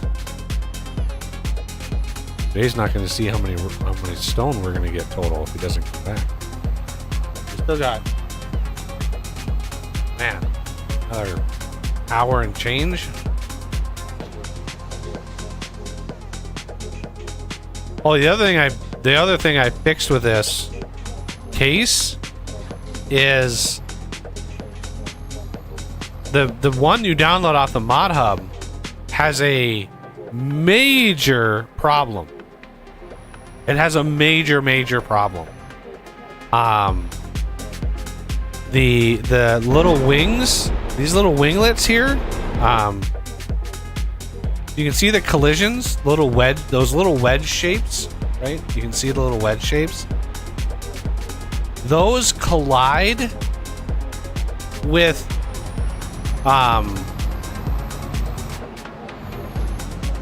a lot of different things. Mainly, they collide with tip collisions. So something specific. A tip collision prevents you from just dumping stuff onto the ground, say rock or beets or sugar beets or whatever. Tip collisions prevent you from doing that. If you're ever in a factory and you try to dump something, it says you cannot dump this here. That's a tip collision. While these silos, you see that red box that's sitting out in front of the silo? That is a second box that is a tip collision. Well, this thing was literally hitting that and just boink, and just stopped. So those little wedges, there wasn't any proper collision like masks on it. And so that was a fun one to track down. But yeah, so I had to go through there's 36 of them, and I had to go through them one at a time, and I had to set proper collision flags. That was fun. But yeah, so that was a major bug that I fixed with the 2160 here. Now that we have more space to park stuff and things.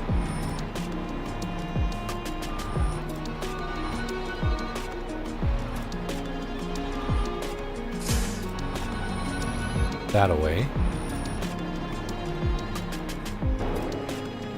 Make sure it's not sliding all over the ground. Good.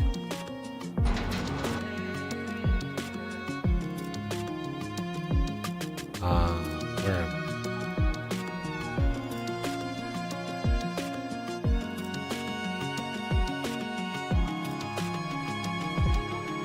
I'm not going to save any of these courses yet because the field is not in its final form. So I'm going to send this guy up to the home farm.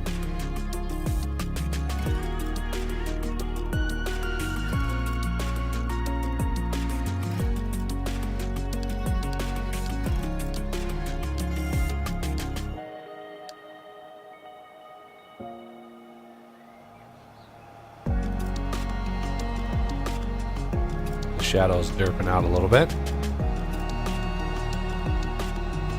I just want to see, make sure this thing is stable. I've been tuning and tweaking the case, the tractor, trying to get it just right. Seems like I've been doing pretty good here. I don't quite have it going the max 88. It's really annoying how much they slow down before a turn. I understand. You don't want to. You're not going to turn. You're not going to turn at 30 miles an hour with this thing. I get that, but it is annoying. Still haven't figured out what I want to do with that gas station.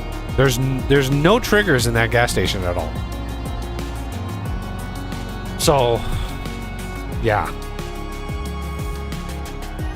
I don't even know why it exists. There's no way to fill up with gas.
Put a one.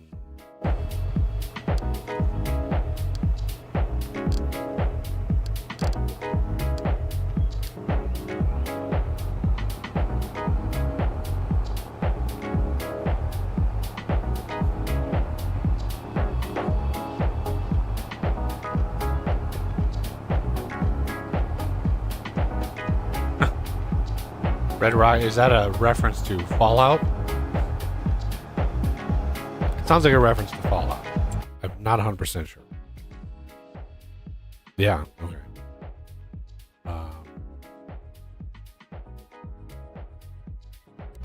What are we at? We're almost 50%, and this has got... By the time this hits 50%, we might have close to 5 million liters in one of these.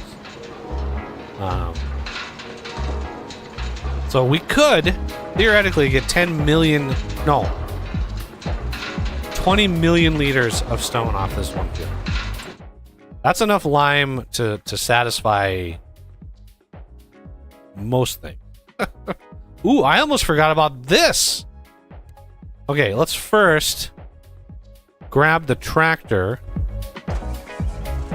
We're gonna go up to the vehicle dealer.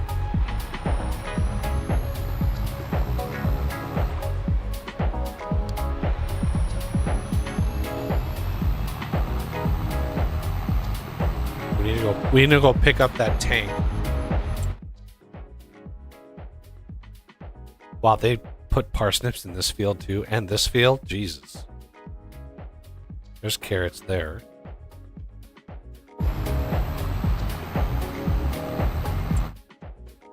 Oh, whatever they plant in this field, I really hope we build enough money to be able to buy this field and then harvest it. Because whatever is going to come off this field, there's going to be so much material. Well, parsnips, carrots, whatever it is. Unless it's green beans. Well, I mean, we ran into a bug with green beans, but there's no guarantee that if it was green beans, we're going to run into that again. Okay, let's grab No. Come on. Click the... There you go. Just stop. Stop with your creepy crawly. Okay.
There it is.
50% on the stone picking.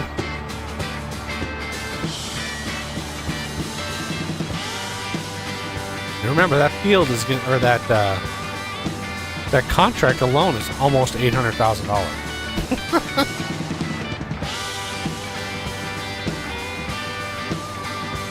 That's the one area that I really wasn't sure how to balance on the map, is what the value of the contract.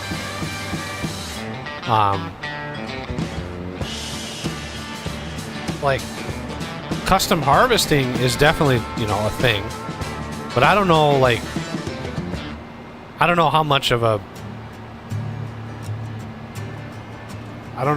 business there is of, like, custom plows, custom weeders, and custom stone pickers, and, like, do all of those have custom, like, uses, or, like, I don't know.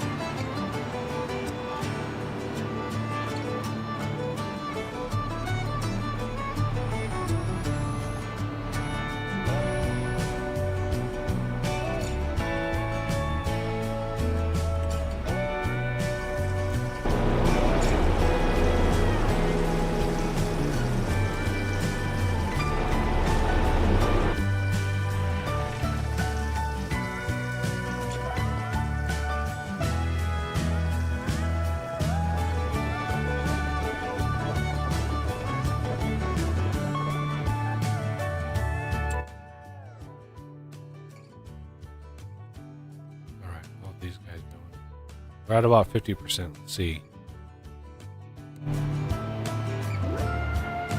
5 million? Yeah, we're gonna get so much stone.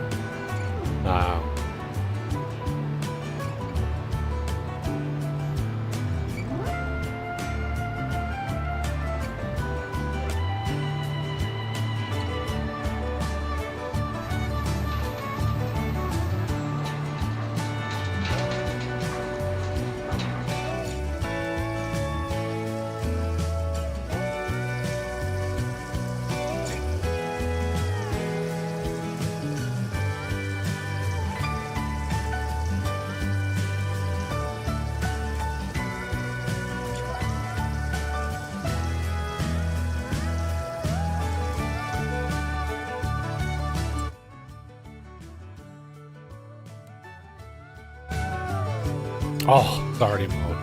Damn. I was hoping to mow that. What this? Damn. What this one? Ooh, this one. This one could be mowed.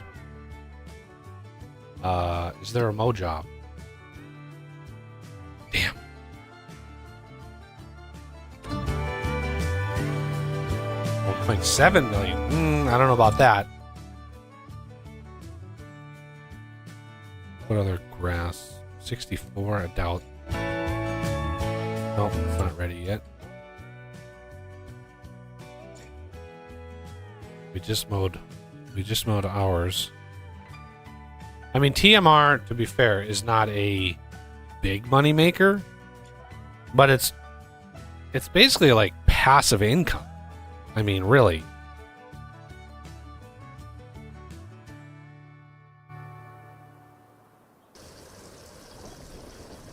You're just like, like, if I do a mow contract, I can pick up the grass.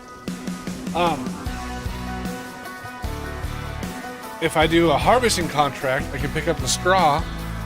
So you just put all that stuff in there, and it costs, obviously it costs money to sit and process it.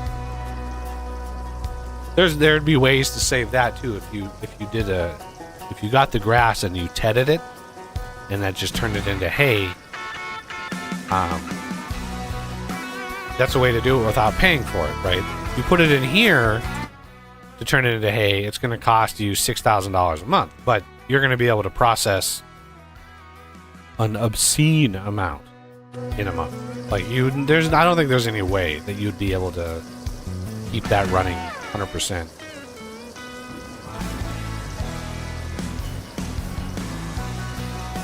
That's why when I made the silage from hay or straw, I used the silage digestate because I wanted the digestate for this fertilizer process. I was planning ahead, everybody.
Yeah, there's some weird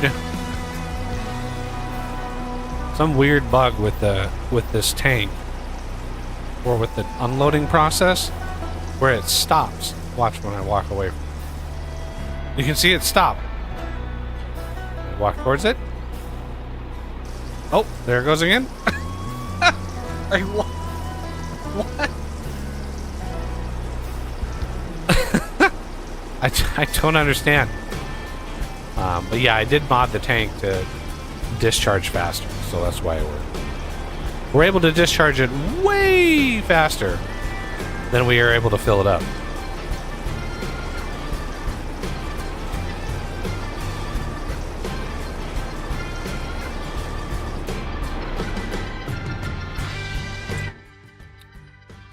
Digestate fertilizer, please. You can see this is 45 grand a month to run this. What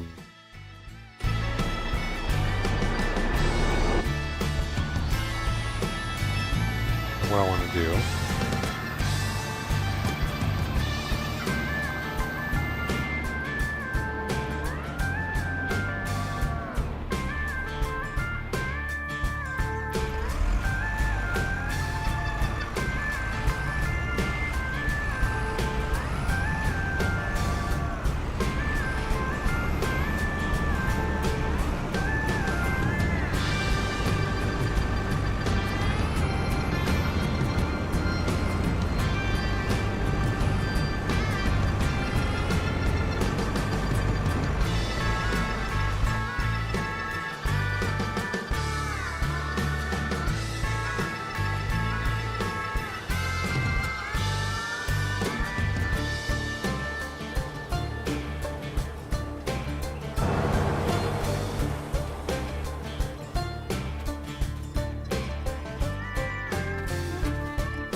There's one single strip of land right here. There's a single square that's not 100% fertilized. That's funny.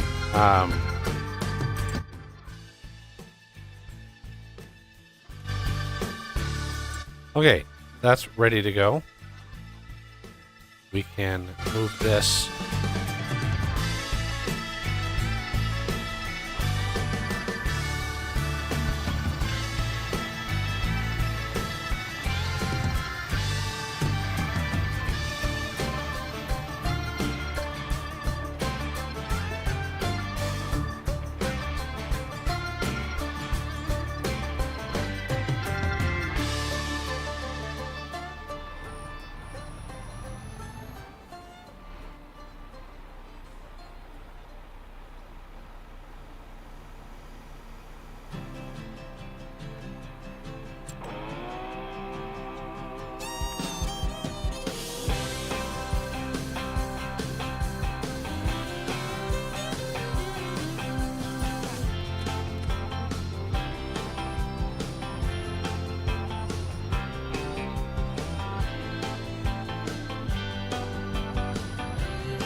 This one will probably move down to here as soon as this one. Then we got to figure out what we want to do up here. How's our barley doing?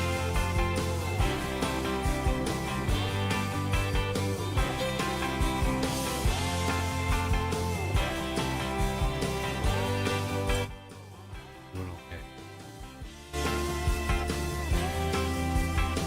4 of 8. Unless it skips one.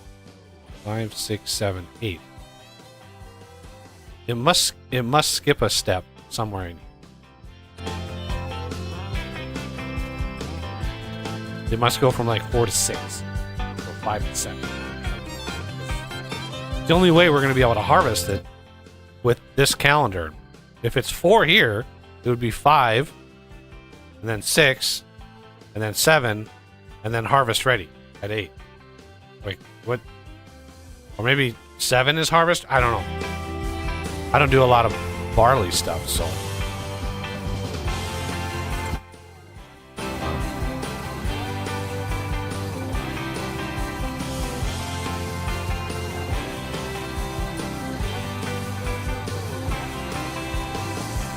This is where the last one got hooked into the tree, so let's watch where this one does.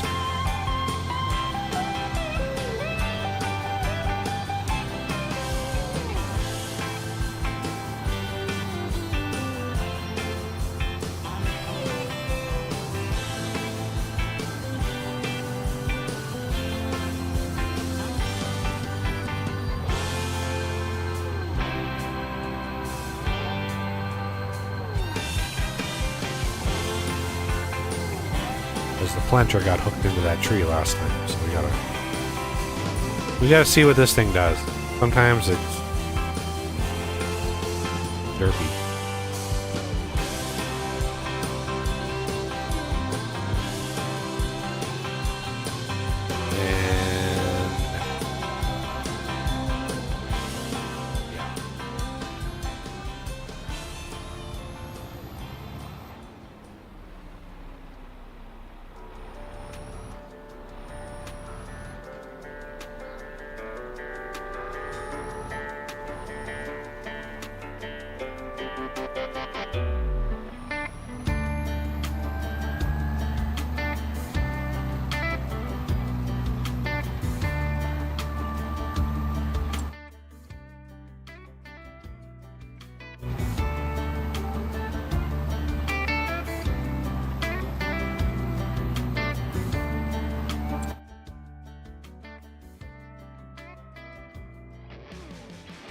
How's this one going? Do we have enough fertilizer? I think it's used 40,000 fertilizer thus far.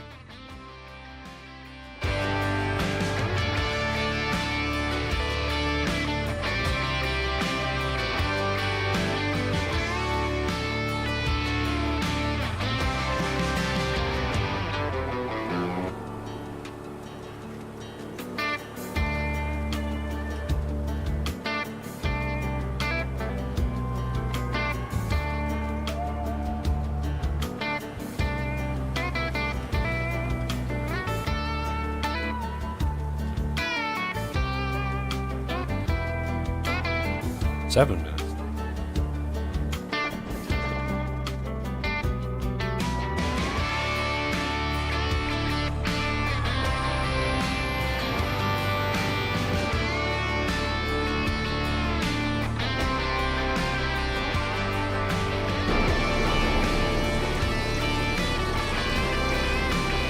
How is there only 100,000 liters of water in this? Like, is there a weird, like, water sink that I don't know about? This thing hasn't needed water in a long, long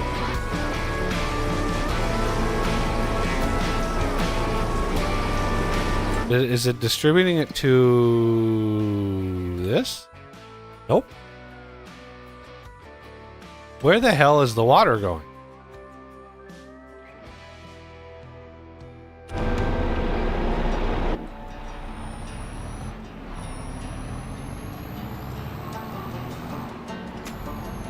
That's bizarre that it's...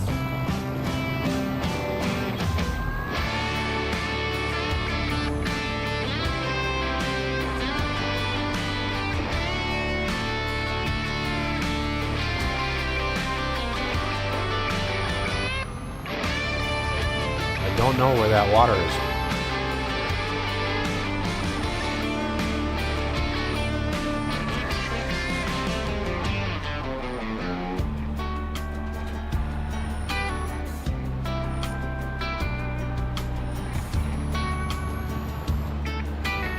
It's like it's constantly shoving it into those silos right there.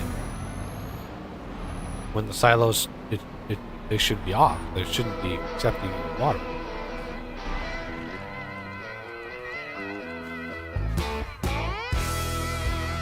Well, this does say no active production, so this forgot this did turn off.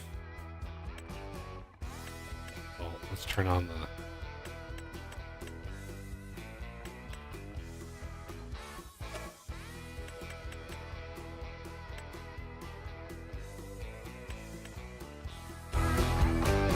That'll build some water up. We have the money.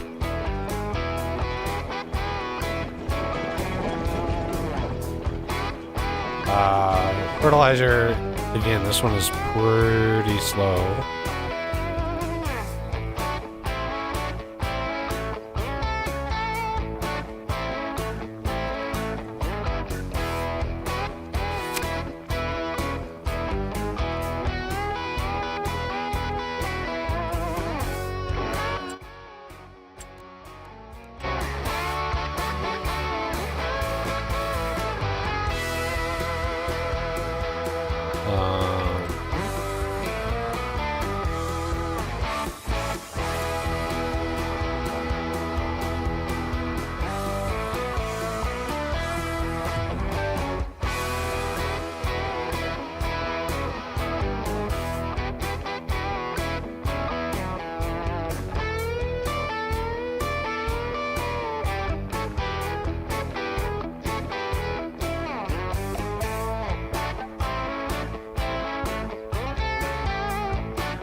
This is a beast. This thing is such a beast.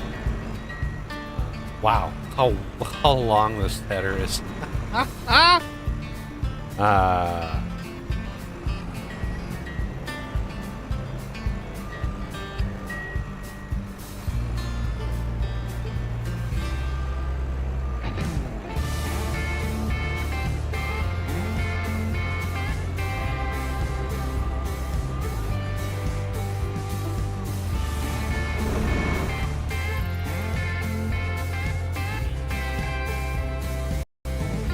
Whoa, whoa. No.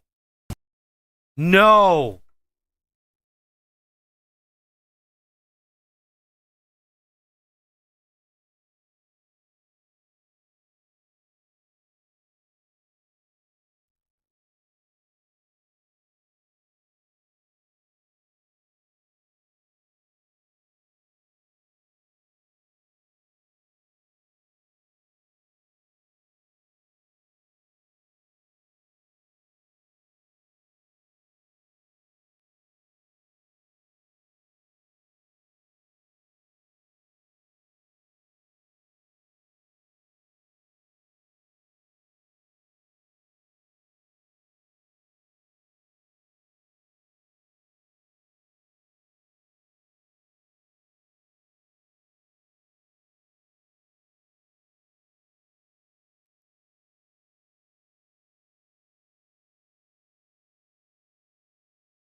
Five hours gone. 5 hours just erased. The game just closed. I mean, it's just. There's not even an error in the log file.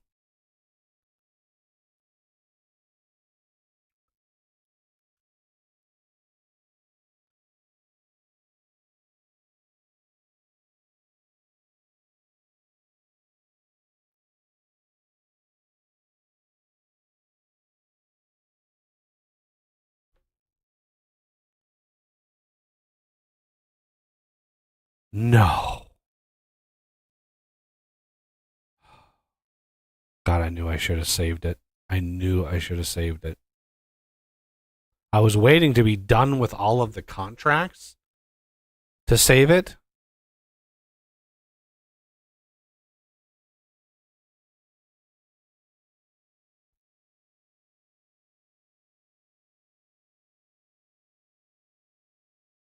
Ah, my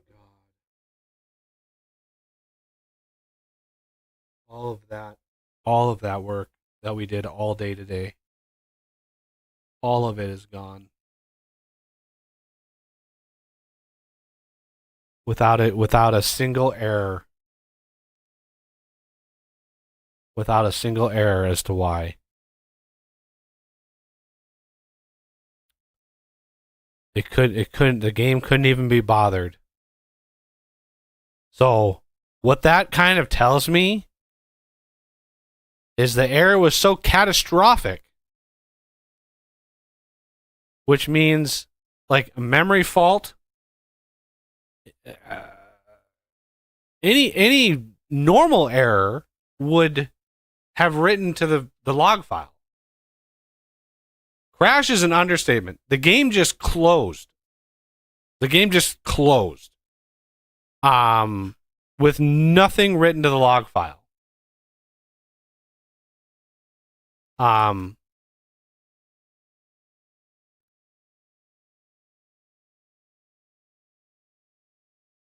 I have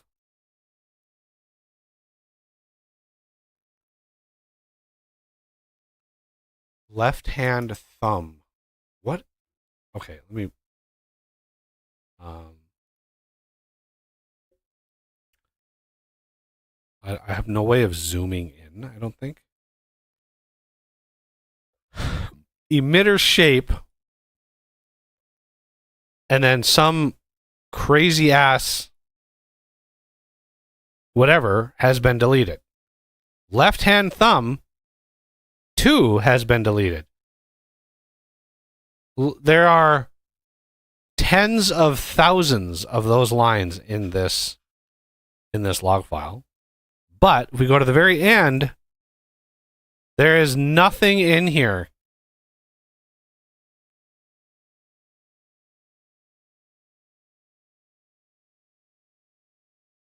There is nothing in here regarding a crash. This is just normal like course play, generating a course. There's a bunch of this stuff in here. But yeah, it's just nothing.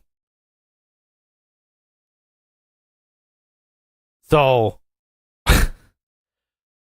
my instinct tells me Windows Event Viewer. I mean, God, I don't want to look at that right now. I just updated Windows. This is not the first time this has happened to me.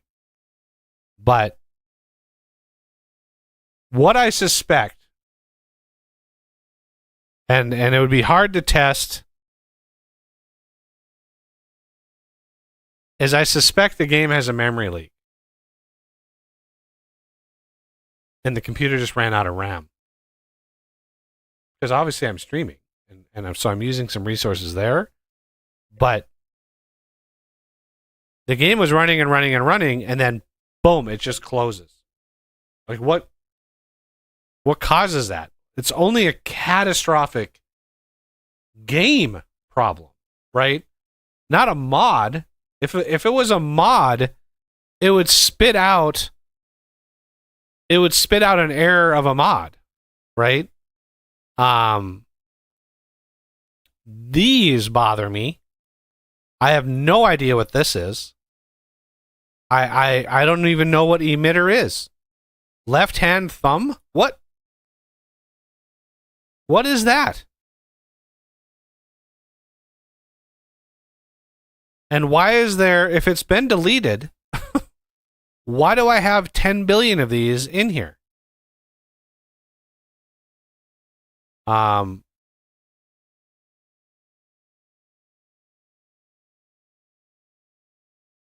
When did they first start appearing?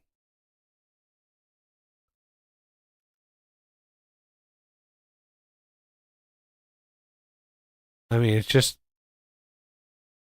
interesting. Player M hairstyles, buzz cut 01. Boom, emitter shape. Hairstyle buzz cut 01. It's the same line, and then right under that is the emitter shape issue.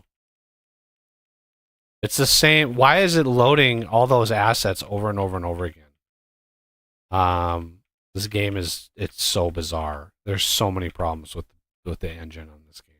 So the same line, precursors, this line, whatever this is, and emitter shape, because this is binary, like, that's got to be, I don't even know what that is.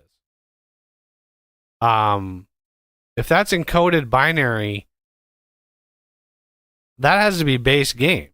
Like, because if it was a mod, it would be text. It would be something like this. So yeah, that was a hard crash. We lost 5 hours of progress. And I think this is the second or third time the game has done this to me.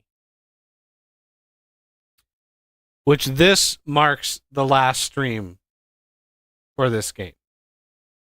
Until or unless they fix this shit. This is a hard crash with no errors. This is the only hint. This line appearing before this line, and this exact same thing, whatever it's trying to load after this, right? Why is it loading this over and over and over again. Do you see that? Over and over and over again.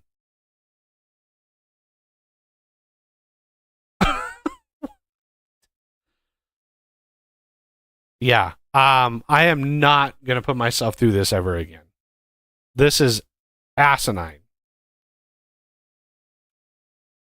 If there was an error, if there was something usable,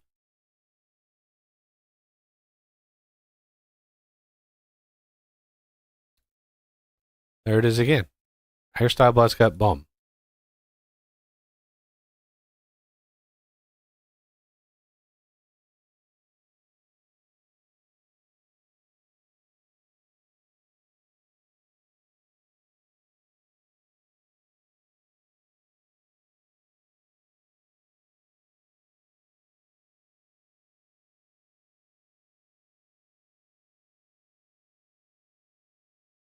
It's like whenever I hop into a different vehicle and the camera is outside and looking at the thing, it's reloading all of the, like my character's ass, it's reloading all of those every effing time the camera changes. It's like, why can't you cache those? Right? Cache those in memory. This is your character.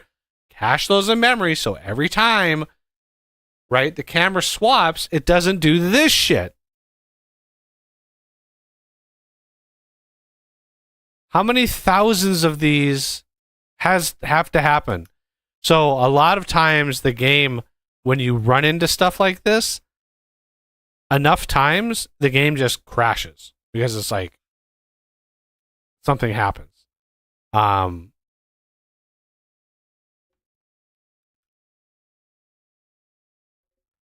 Like 101 versions of the game, 10 years of development,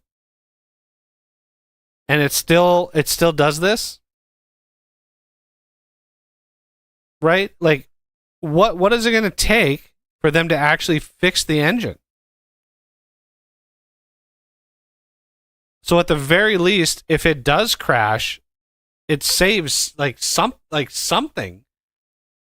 That it's ridiculous. So yeah, this is going to be the end of my streaming farming sim for quite some time. For quite some time. I can't deal with a game that crashes this much. Like I can't sit down for one play session and just enjoy the game without it crashing. Adding in an autosave every 15 minutes, developers, if you're out there, is not a fucking fix to your engine. Right? If your engine is crashing constantly and regularly, the fix is not adding an autosave. That's not a fix. That's not a fix. The fix is fixing the crash. Spend some time testing your game and fix this shit. This is unacceptable.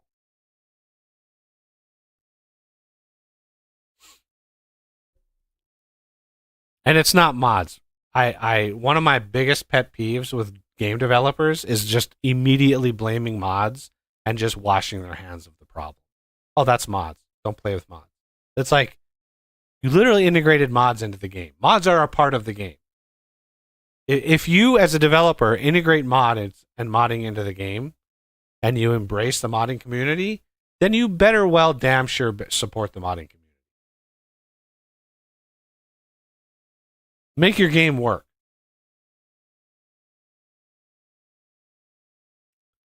Okay, yeah, that's what I have to say about that. I just can't believe. I just can't believe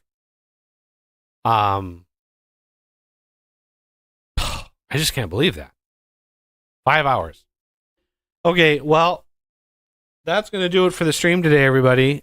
I honestly thought I was going to go a little longer. But yeah, that's going to have to do it. So thank you all for coming by. John, you were awesome. Thank you for coming by. Wednesday we are probably going to do another vintage engineering development stream. At least that's my plan right now. And then Saturday, I don't know. I kind of want to just have a lazy, casual game of like Stardew Valley, having never played through that game. I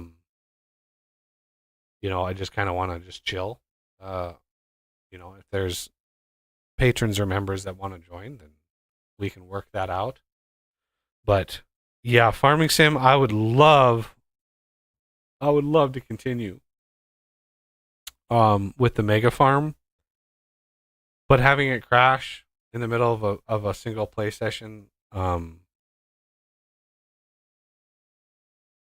it's just not tenable. It's just not feasible. So, thank you all for coming by, and I hope to see everybody back here on Wednesday. If not, next Saturday. Otherwise, have a great rest of the weekend and a great week, everybody. Hope to see you back here.